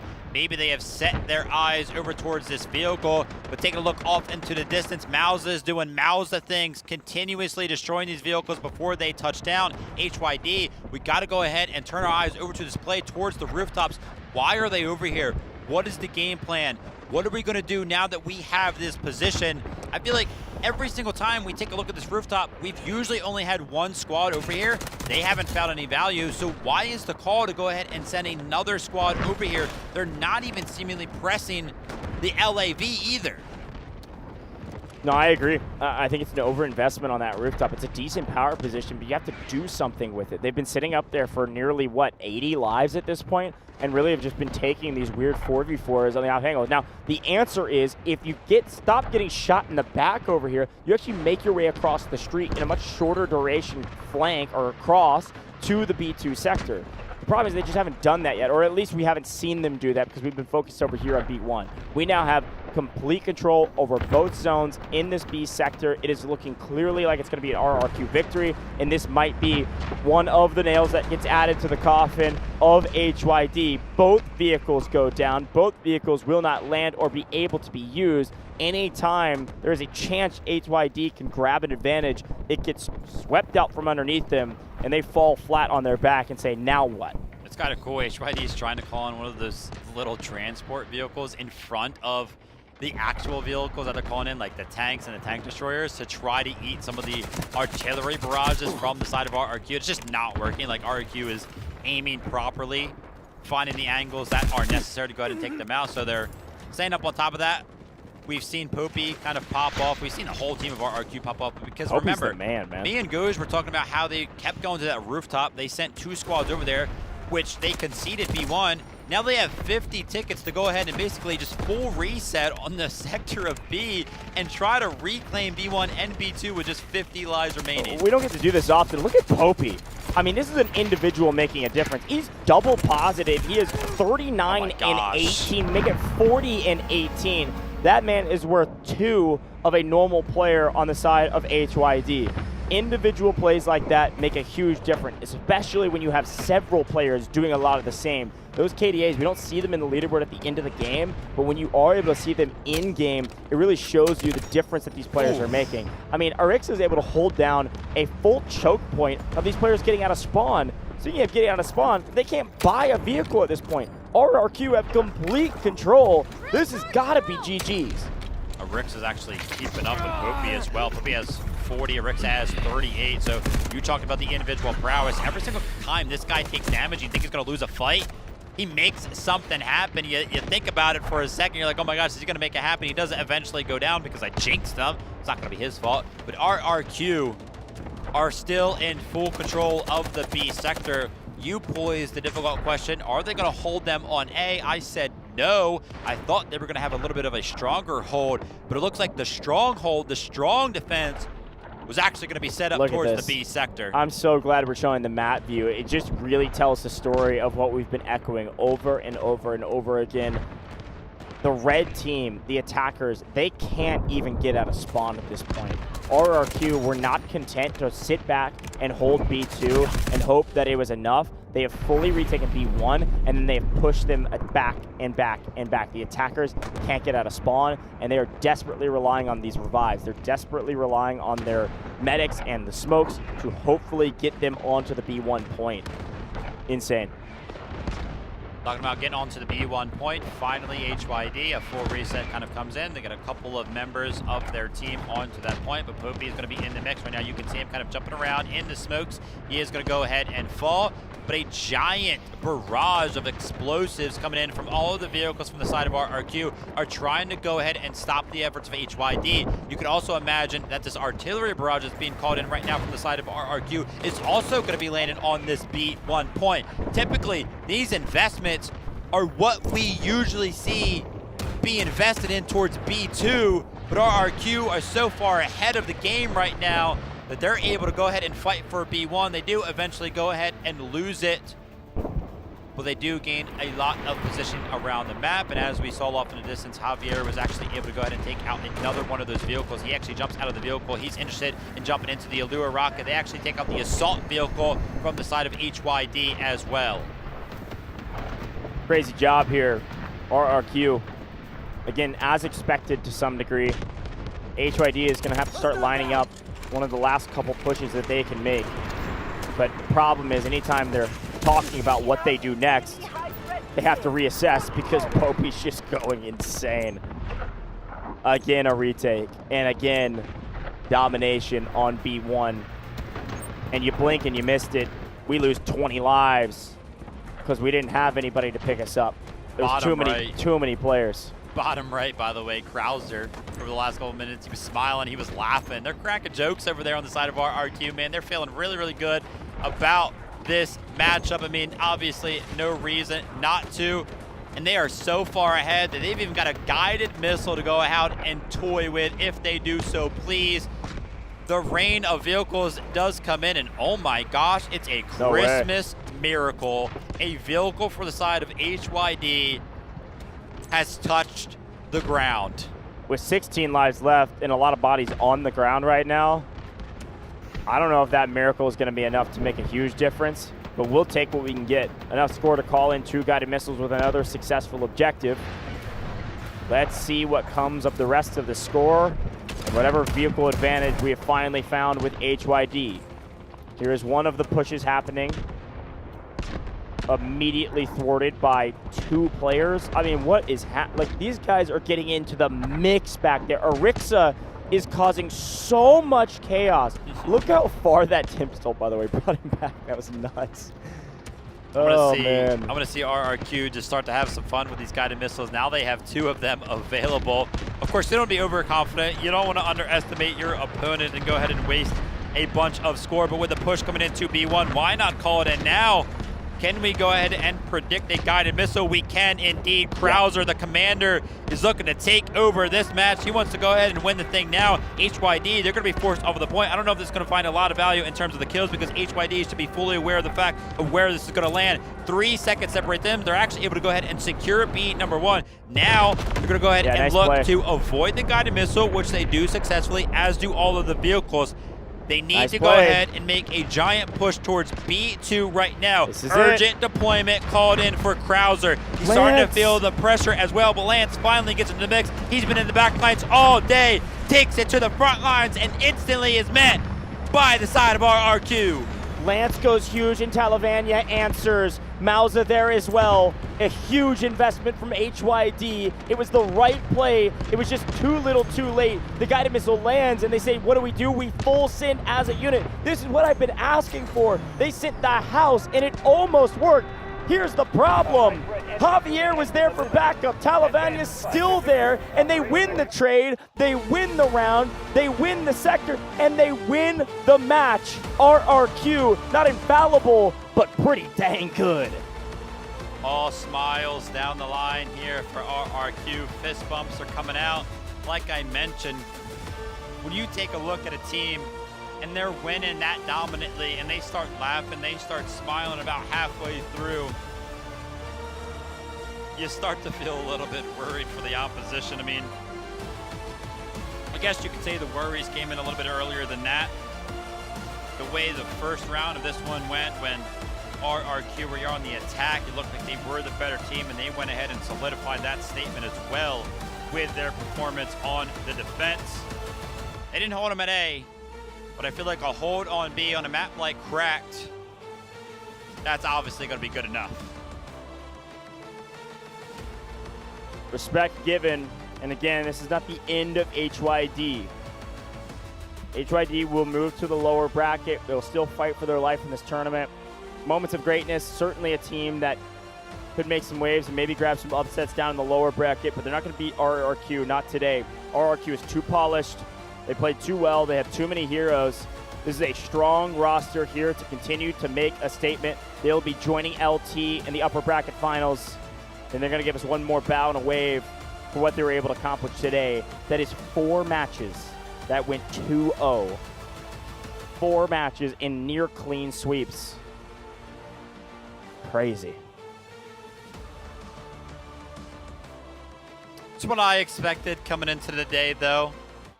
For some reason, that's just how our bracket was kind of drawn up. I was taking a look at some of the head-to-heads, and yeah, day number 1, we had a lot of those games go a lot closer. But because of who won and who lost and the matchups that we got today, it was just 2-0s across the board. Let's take a look at the leaderboard here. RRQ, no surprise that we see Poopy up towards the top, 52 kills, but Arixa also joins him up there, 50+ in 55. I'm actually going to be curious. I'm going to search for 2KA on the other side of things over here. 30. I see a 36, 42. I mean, man, there are some actual fraggers on the side of HYD. I'm actually very, very surprised. I'm going to be honest. I was asking for a hero of 2KA or any of the individuals from HYD in order to get that win. And instead, RRQ delivered what I was asking for. Popey and Arixa almost doubled up on anybody else's kills on their team across the entire team. Oh, they literally did. Crazy. I mean, they were going insane as a duo up on the front lines, picking up. Again, their KDA was well over 2 in a game like this. That is pretty rare and, of course, extremely impressive. So there's many reasons why RRQ was a better team in that instance in that matchup, but those 2 guys really dominated the defensive side for this roster. Yeah, I mean, again, you know, whenever we do see a Warfare match just be so one-sided, it's very, very easy for us up here just to be like, it was all about the vehicles. I feel like sometimes over the course of this match for us, it actually felt like it was the individual plays from some of the players of RRQ getting into the mix, right? That one squad of RRQ that kept pestering B1 and recapturing it like by themselves. That is an incredible feat. Obviously, the vehicles did come into play when they pretty much deny every single one of the ones that HYD was calling in over the course of that, but RRQ just did such a good job across the board. Agreed, and taking a look at some of the highlights, you can see what happened. I mean, again, I actually thought HYD did a pretty good job of capturing A fairly quickly. They did. I like the play style. I like the way they pushed onto B1 immediately, and they were able to take B1 almost instantly. However, it was a really strong play from RRQ, and again, I think a small mistake from HYD with the way they played the transition between B1 and B2. It's a tricky thing to get right, and I think this might have been the first mistake. HYD invested a ton of time, a ton of effort, and a ton of bodies for that high ground building, the broken on the far left side, to maintain an area of what is some control of the map. It gives you a little bit of control of the street view. That's kinda it. I wanted to see those players push out faster. I wanted to see those players make a better play for B2. When they didn't, things got a little bit upside down, because then we started shooting vehicles out of the sky, and then we started retaking B1, and then we started seeing RRQ come online, of course, on the back of the two players we already highlighted. Yeah, I mean, I think everything they did was pretty much fine outside of letting B1 go. I mean, you can't let the defense have full control over B1 so much so that they can just literally like spawn on it, right? They can click that as their respawn point, because, I mean, when you only have 50 tickets left, you're gonna have to fight for it. And then obviously, you know, they did decide to go ahead and make one final push. They had nothing left. And you kind of talked about, hey, listen, why not do this earlier when you have some tickets to work with, when it's not going to be a full send from the side of RRQ as well. Like, it looked pretty good when they did all in it, but as you can see right there, the reactions after the loss, it didn't look like they were all too frustrated. Let's go ahead and take a look at the best squad for the side of RRQ. Yeah, this is to be expected. I mean, Marv Wu-Tang did a great job as well. Solid score lines, picked up a ton of assists for the squad. Riptra picked up 34 assists as well, 14 kills. 53 rescues is a nice stat line as well. But then Arixa, I mean, Bowmaster McGee going insane, 55 kills, 7 assists. Couple rescues as well. Really strong performance from Arixa, and again was doubled up on anybody else's kills on the map aside from Popey. Yeah, absolutely incredible effort there from the boots on the ground, from the team just in general. Really loved how they kind of broke that one down, played it. And I really wonder what the difference maker was there for HYD, because we did see when RRQ caught in those two vehicles all the way on the backside of Crack, they actually were able to land. But when HYD tried to call those vehicles in, RRQ destroyed them immediately. Well, I think one thing to remember is that at the very beginning, when they called the vehicles in the back, RRQ, when they were attacking, already had the vehicle advantage. This time around, it was an even playing field. Exactly. So they didn't have the angles to come around the side of that tall building I was talking about. Now, we talk about MVPs, we talk about Popey. Makes a ton of sense to me. 52 total kills, 31 assists, and a solid scoreline to boot. Popey certainly living up to the name, doing a fantastic job with, of course, Arixa as a duo, really, with the way they were playing, to just disrupt any move that HYD was trying to make to egress into the point. I think if these two guys don't pop off as much as they did, I think there's a pretty good chance we at least get to Sector C. I mean, they truly, it was one of the more dominant individual performances that did not come at the behest of a vehicle, especially helis or jets or otherwise. That's two dominant infantry players that changed the game. Yeah, absolutely. I'm excited to kind of see them continue on in their competition, but because they did go ahead and win their upper bracket game today, those guys, those carries, Popey and Arixa, they get the opportunity to take the day off tomorrow. They're going to be able to go ahead and rest as they do await one of their final matchups in the upcoming competition. Unfortunately, for the side of HYD, they're still in the competition, but they're kicked down to the lower bracket. Well, we'll talk a little bit more about the bracket, the schedule, when you should tune in, all that stuff here in just a little while. Before we get to any of that, and we're doing picks and bans today for tomorrow. Yeah. Really cool segment if you missed it last time because it was so dang late. We're finishing literally 6 hours earlier than yesterday, and we played the same amount of best of threes. Is that not ridiculous to say out loud? 4 stomps in a row. Wild stuff here with Dfiw, but that's the way things go. We will get our interview first. Once we're done with that, we'll do our picks and bans. We'll talk schedule, we'll talk bracket, and break it all down for you. We still have 6 out of our 8 teams still in this competition, and tomorrow we'll be losing quite a few more. So a lot of things on the line tomorrow. It's going to be very exciting stuff. And again, talk about that in a moment. Of course, though, we have to hear from RRQ. We'll see more from HYD later in the competition. RRQ likely taking a break tomorrow. I assume we'll get that interview. Yes, it is ready now. Let's head down to the stage and hear from RRQ. Hello， 各位，欢迎来到赛后采访，我是汤。我们这次邀请到了 RRQ 站的 DELTA 选手，DELTA 选手，各位打个招呼。DELTA, please introduce yourself to everyone. Okay, hello everyone. My name is RRQ DELTA. I play for Team RRQ and I play in Leraf squad. 丢仔选手刚刚介绍了他自己，他来自 RRQ 战队。OK， 首先要恭喜你们进入到了胜者组的决赛当中，算是打破了自己的对手的一个记录。我想问一下，此刻感受怎么样？大家分享一下。So first of all, congratulations for winning this game, and can you please talk about your feelings right now? Obviously, we are a ton happier right now because the last match we fight against Tuxedo is already done, and now we play against HYD. They are giving a lot of surprises before, like the last Dfiw, they improve a lot from the 2025 one. So yeah, they give a ton of surprises this year. 选手表示，去年他其实也在 Dfiw 与对手有过一次正面的交锋。他其实非常尊敬对手队伍，他发现 HYD 这次有了很多的惊喜给到他们，也有了很多的提升。这场比较势均力敌的一个对决，想问一下 DILTA， 去年他其实是使用了复合弓，那个时候还没有流行起来，而当这个赛季开始流行起来的时候，他又换了其他的武器，算是一个复合弓的鼻祖。想问他对于这个武器下怎么评价？ So DILTA, we know that previously you were the pioneer of compound bow, right? But now when it gets popular, you stop using it. Why?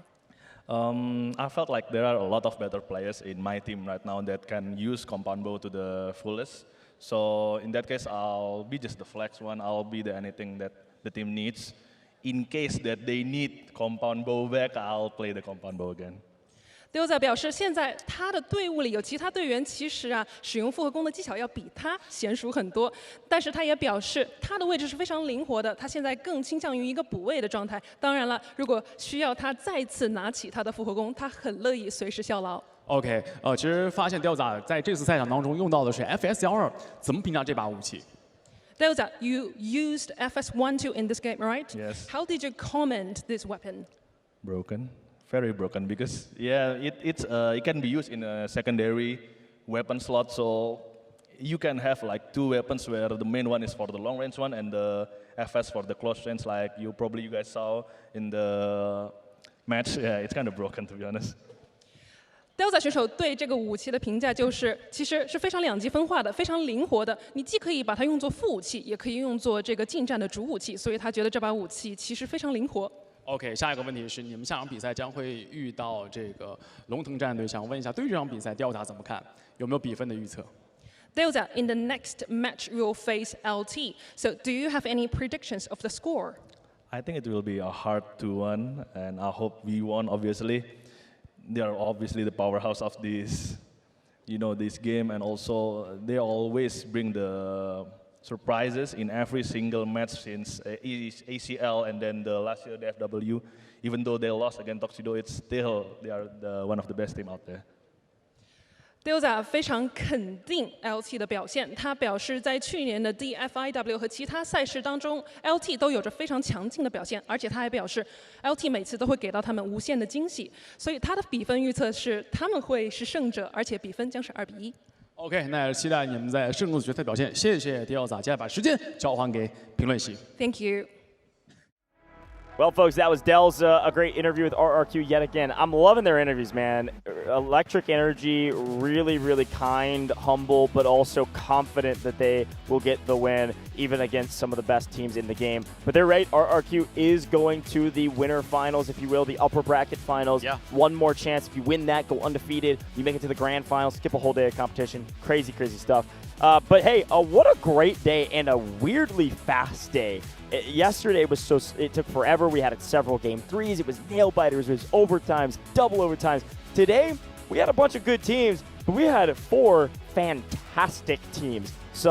I call them giga stomps. I mean, it was 2-0, 2-0, 2-0, 2-0. Super, super fast, ending 6+ hours earlier than yesterday. Insane stuff. And I'm sure tomorrow we'll be back into the grind a little bit, back into the double overtimes and all that good stuff. Yeah. Vivid, we got a lot we need to talk about. Specifically, I do want to recap the day, talk about the schedule, talk about the bracket, all that good stuff. But I ask you the age-old question. Do you have a favorite part from today?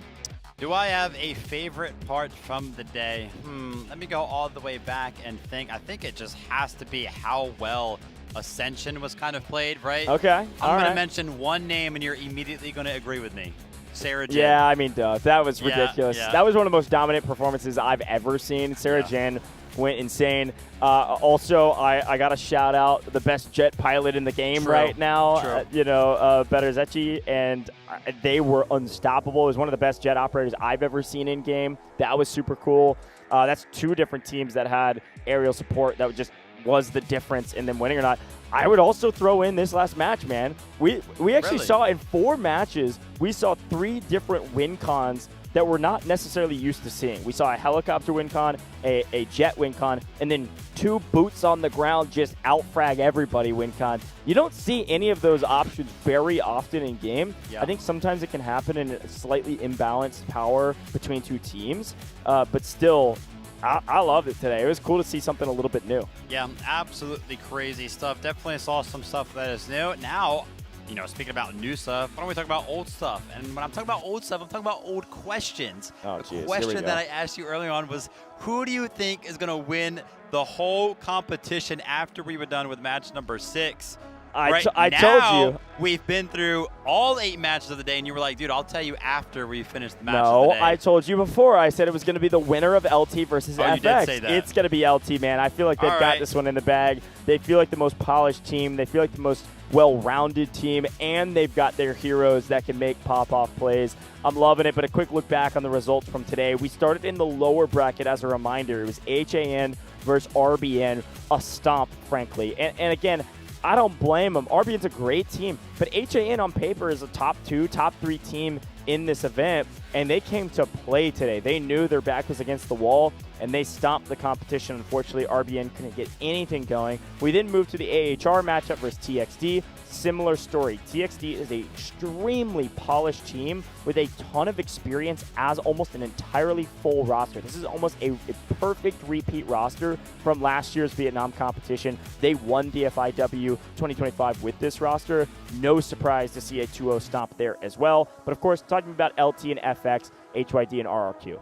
Yeah, a couple of upper bracket matches. Here we can see the full picture for the rest of the competition. Down in the lower bracket, we're going to have the matchup of HAN versus HYD. And then on the other side of things, it's going to be TXD versus FX. Both of those matches are going to be played tomorrow, June 19th. You can see the times there as well.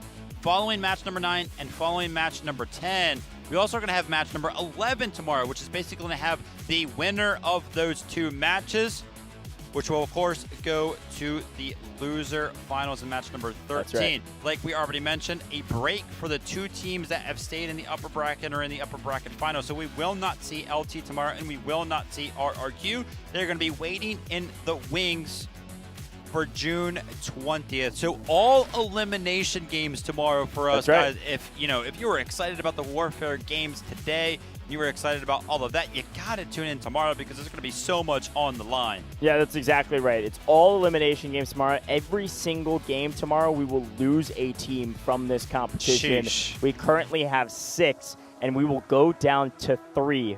Insane stuff. Bracket looking very clean right now. I am so pumped to see these teams progress through them and where they go from here. That LT-RRQ matchup is going to be a banger. That's not tomorrow, though. That is the following day.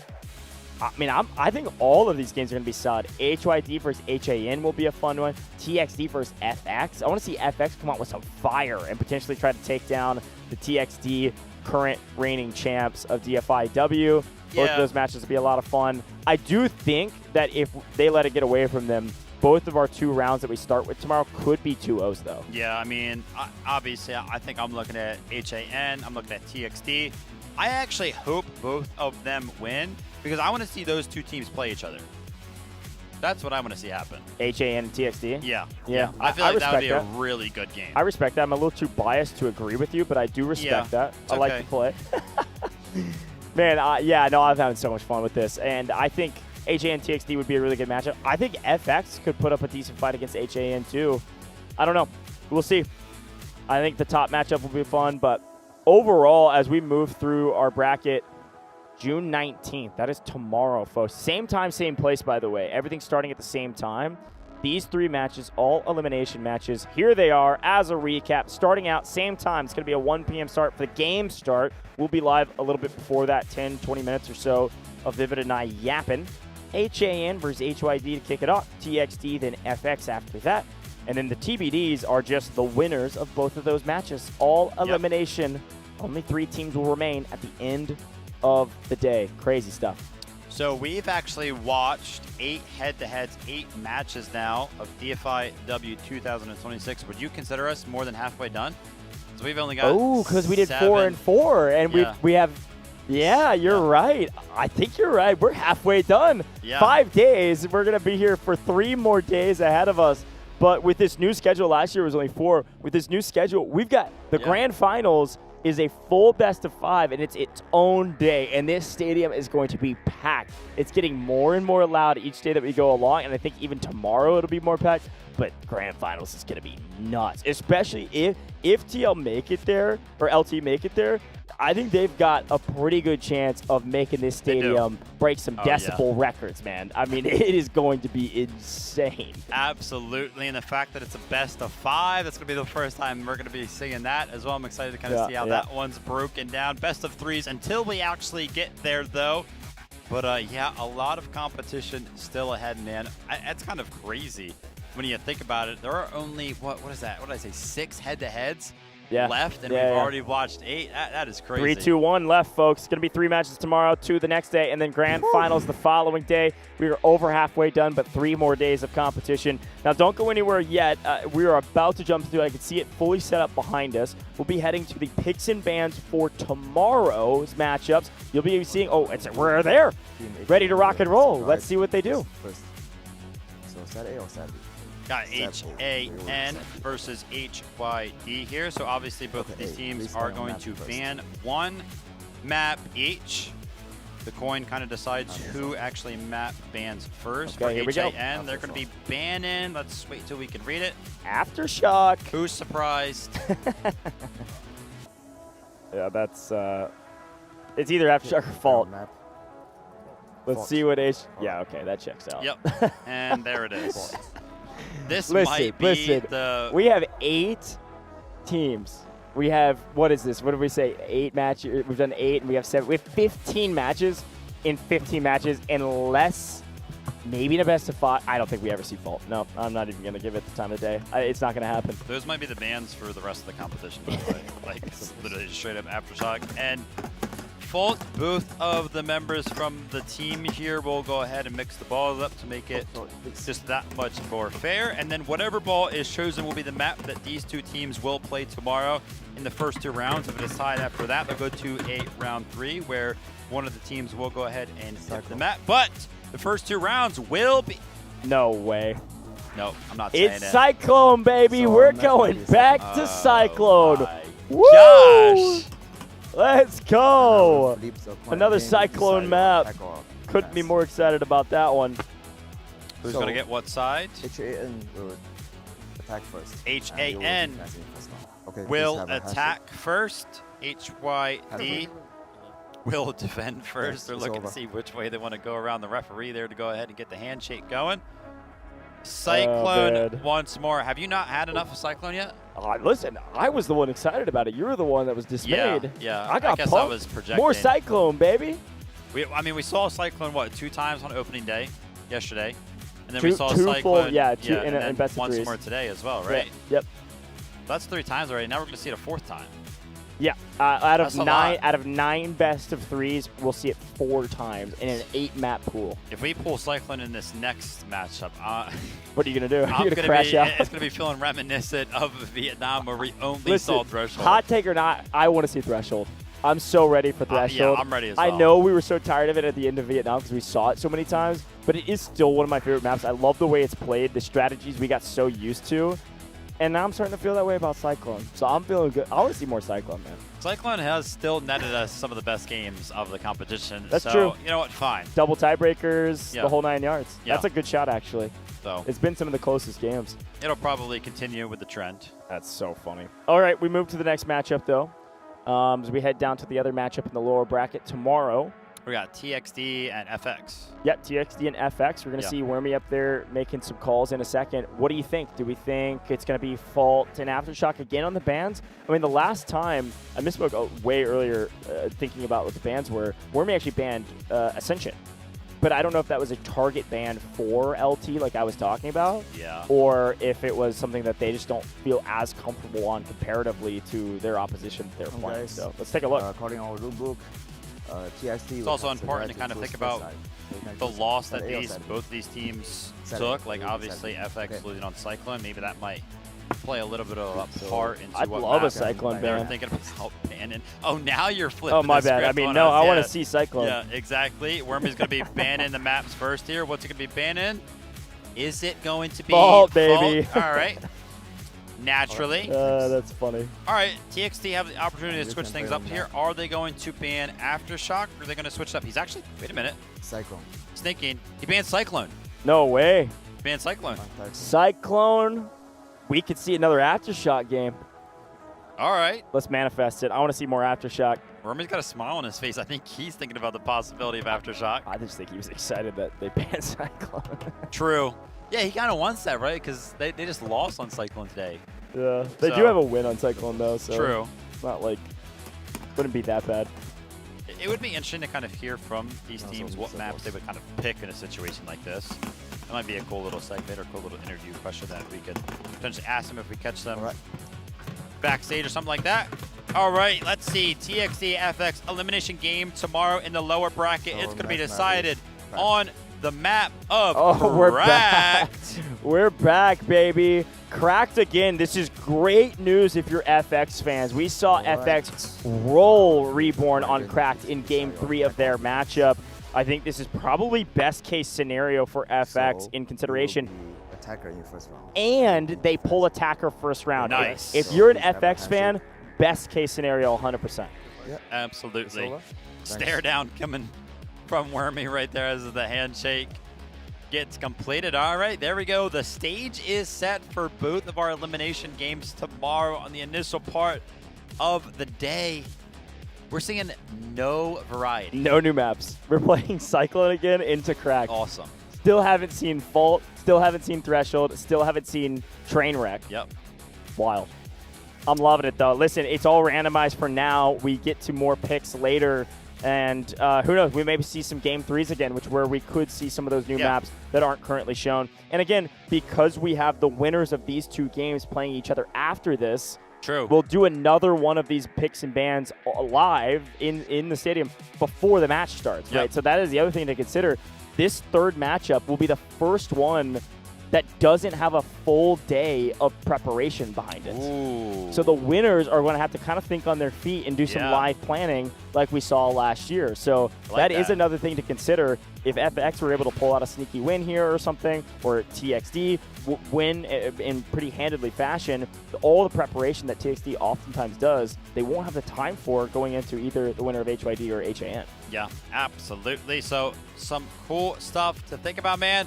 Day number 2 was great. Day number 1 was also great. I'm excited to jump into more action tomorrow. That's right. Well, folks at home, that is it for us here in the booth. Day 2 is wrapped up, and tomorrow is all about the elimination day. You're not going to want to miss it. Same time, same place. You know exactly where to find us. We'll be there live all night, all morning, wherever you're at. One quick reminder, we couldn't do it without you, the viewer. Thanks for tuning in. See you tomorrow.